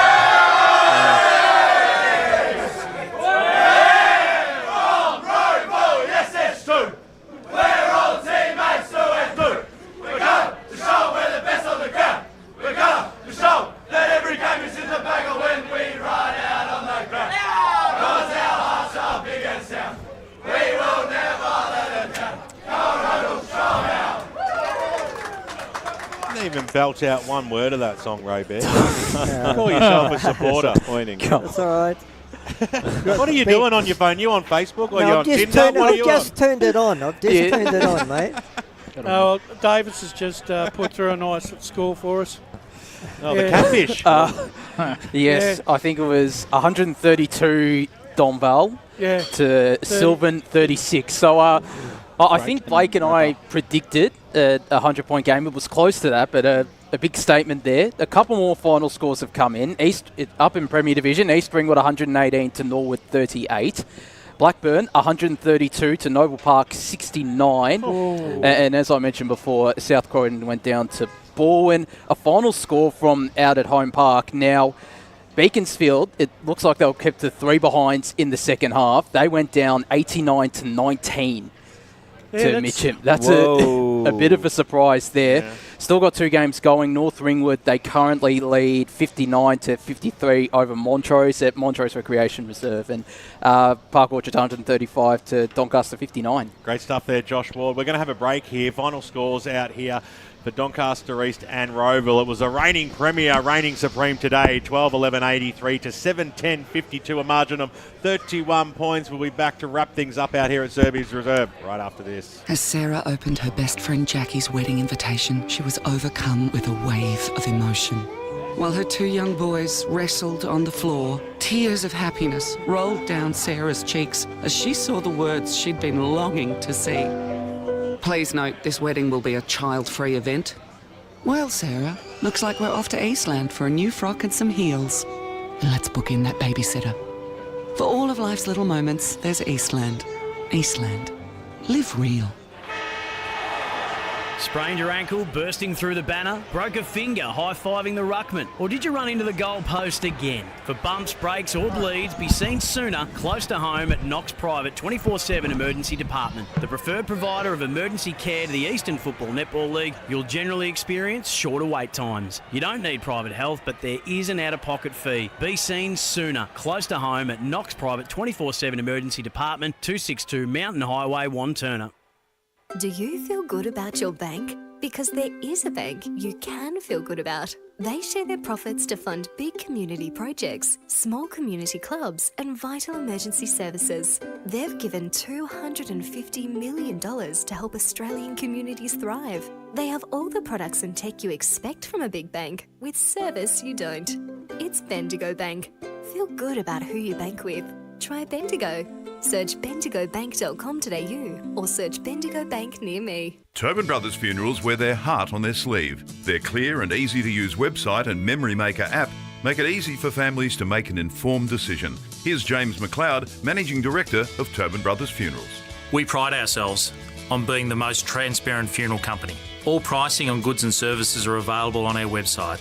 It's all there for you to see and make very informed decisions when planning a loved one's funeral. Visit tobinbrothers.com.au. Tobin Brothers Funerals, celebrating lives. At Yarra Valley Water, we know reducing your shower time, or show time, to 4 minutes can save you an average of $200 a year on water and energy bills. Shower shorter. Save water. Authorised by the Victorian Government, 1 Treasury Place, Melbourne. Sprained your ankle, bursting through the banner? For bumps, breaks or bleeds, be seen sooner, close to home at Knox Private 24/7 Emergency Department. You'll generally experience shorter wait times. Knox Private 24/7 Emergency, 262 Mountain Highway, Wanturna. You are listening to Radio Eastern FM 98.1. With live and exclusive coverage of the EFNL football season, bringing you the match of the day with score updates from all divisions. And now we cross to our commentary team for the Radio Eastern 98.1 Match of the Day coverage. Last time to come back out here at Zerbes Reserve, and look at that picturesque sunset in the background over the suburb of Doncaster East and Doncaster. You've got shopping town in the background there, shopper there. That's why people have to pay for the view, BWS. Yeah, it's magnificent. And the final scores out here today was the Rowville Football Club. They were great, weren't they? What a fantastic start to the day. And they just basically put the game to bed at quarter time. 12-11-83 to 7-10-52. 31 points is the margin. We're going to go through our votes and stuff very shortly, but Josh Ward, I thought I might go to you if you have any more scores. A couple more final scores. Upper Gully defeated Warrandyte 112-42 out there at Kings Park. That's another shellac. Yeah, very big result, and a big result out at Toolmore Reserve. Baroni 128 to the Basin 22. So a bit of a statement there. Yeah, not too surprising. Just still looking for a couple of other final scores around the grounds. But plenty of intriguing results across the divisions this weekend. A couple of statements through those scores, I would say, by Blackburn and by Mitcham. I think those are the ones that took my eye a little bit more than the others. And I think since the, since that Croydon-Baronia game, Croydon 2 losses, Baronia 2 wins. Well, it's time to start doing our votes, guys. Sportsco Eastland Best On Ground Player of the Day, 3, 2 and 1.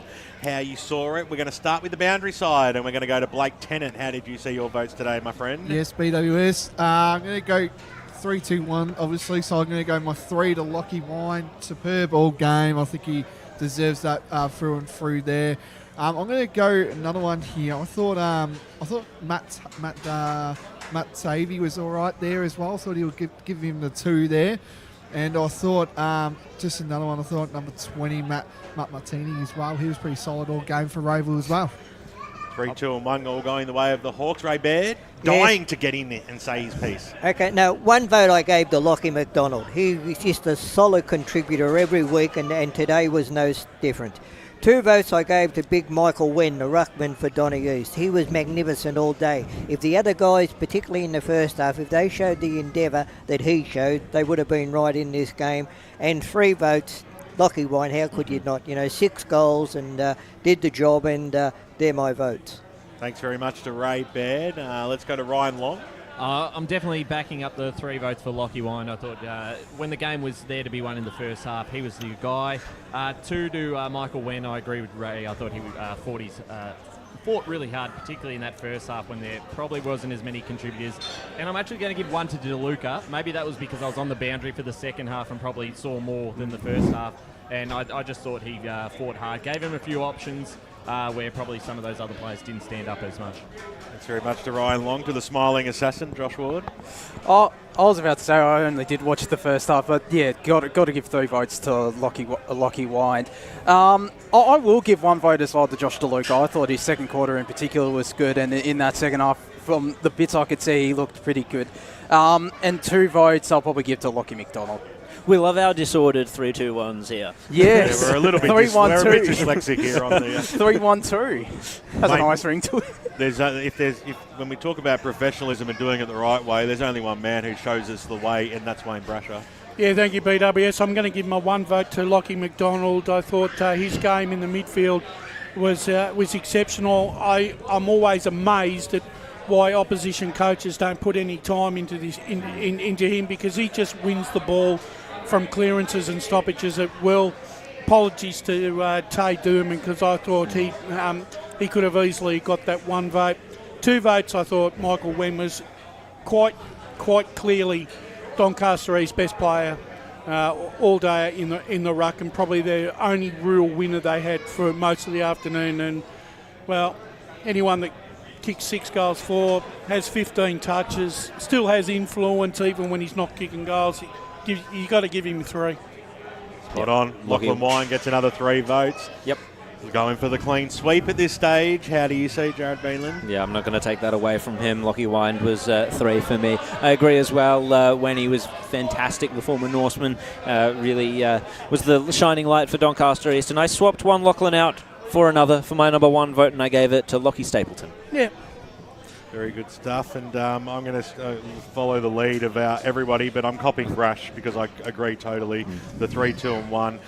1 vote goes to McDonald, 2 goes to Wen, and 3 goes to Wind. And it's not often we get a clean sweep, but we've got one today. And that sort of performance means that Lachlan Wine gets the Sportsco Eastland Best On-Ground Player of the Day and a $100 voucher going his way, which I'm no doubt he'll be very... Is it 100 or 50? 50. Oh, just a pineapple, is it? It's 50 unless I've slipped 2 in the one. Anyway, they've got so many great deals there. He'll be able to do something. He'll be able to buy 1 sock. They're a great sponsor of us, Sportsco Eastland. Get out there, a great store. Get anything you want when it comes to your favourite sport. There's no doubt about that. And Tobin Brothers. Not everybody's favourite thing, Tobin Brothers, but what a great sponsor they are. Bit of more a necessity. Never talk about death or taxes. The goal of the day, and they were pretty regulation, the goals throughout this afternoon. Of course, 6 goals go to Lachlan Wine, but the only real one that sort of stood out with a bit of spark was maybe Jakulja's goal in the second quarter. But I'm up for other opinions on this one. I like the way that he tacked the ball right, and he come through a pack of players, and he certainly played he was definitely front and square where you want your small forward, and I thought that coming through the pack and kicking the ball on the run on his left foot, which is his non-preferred foot, I thought that was probably worthy of the goal. Have I sold everyone on it? All those who say aye. Okay, fantastic stuff. Christian Jakulja, goal of the day, and Coles My voucher coming his way. I won't say the total because I'll get it wrong.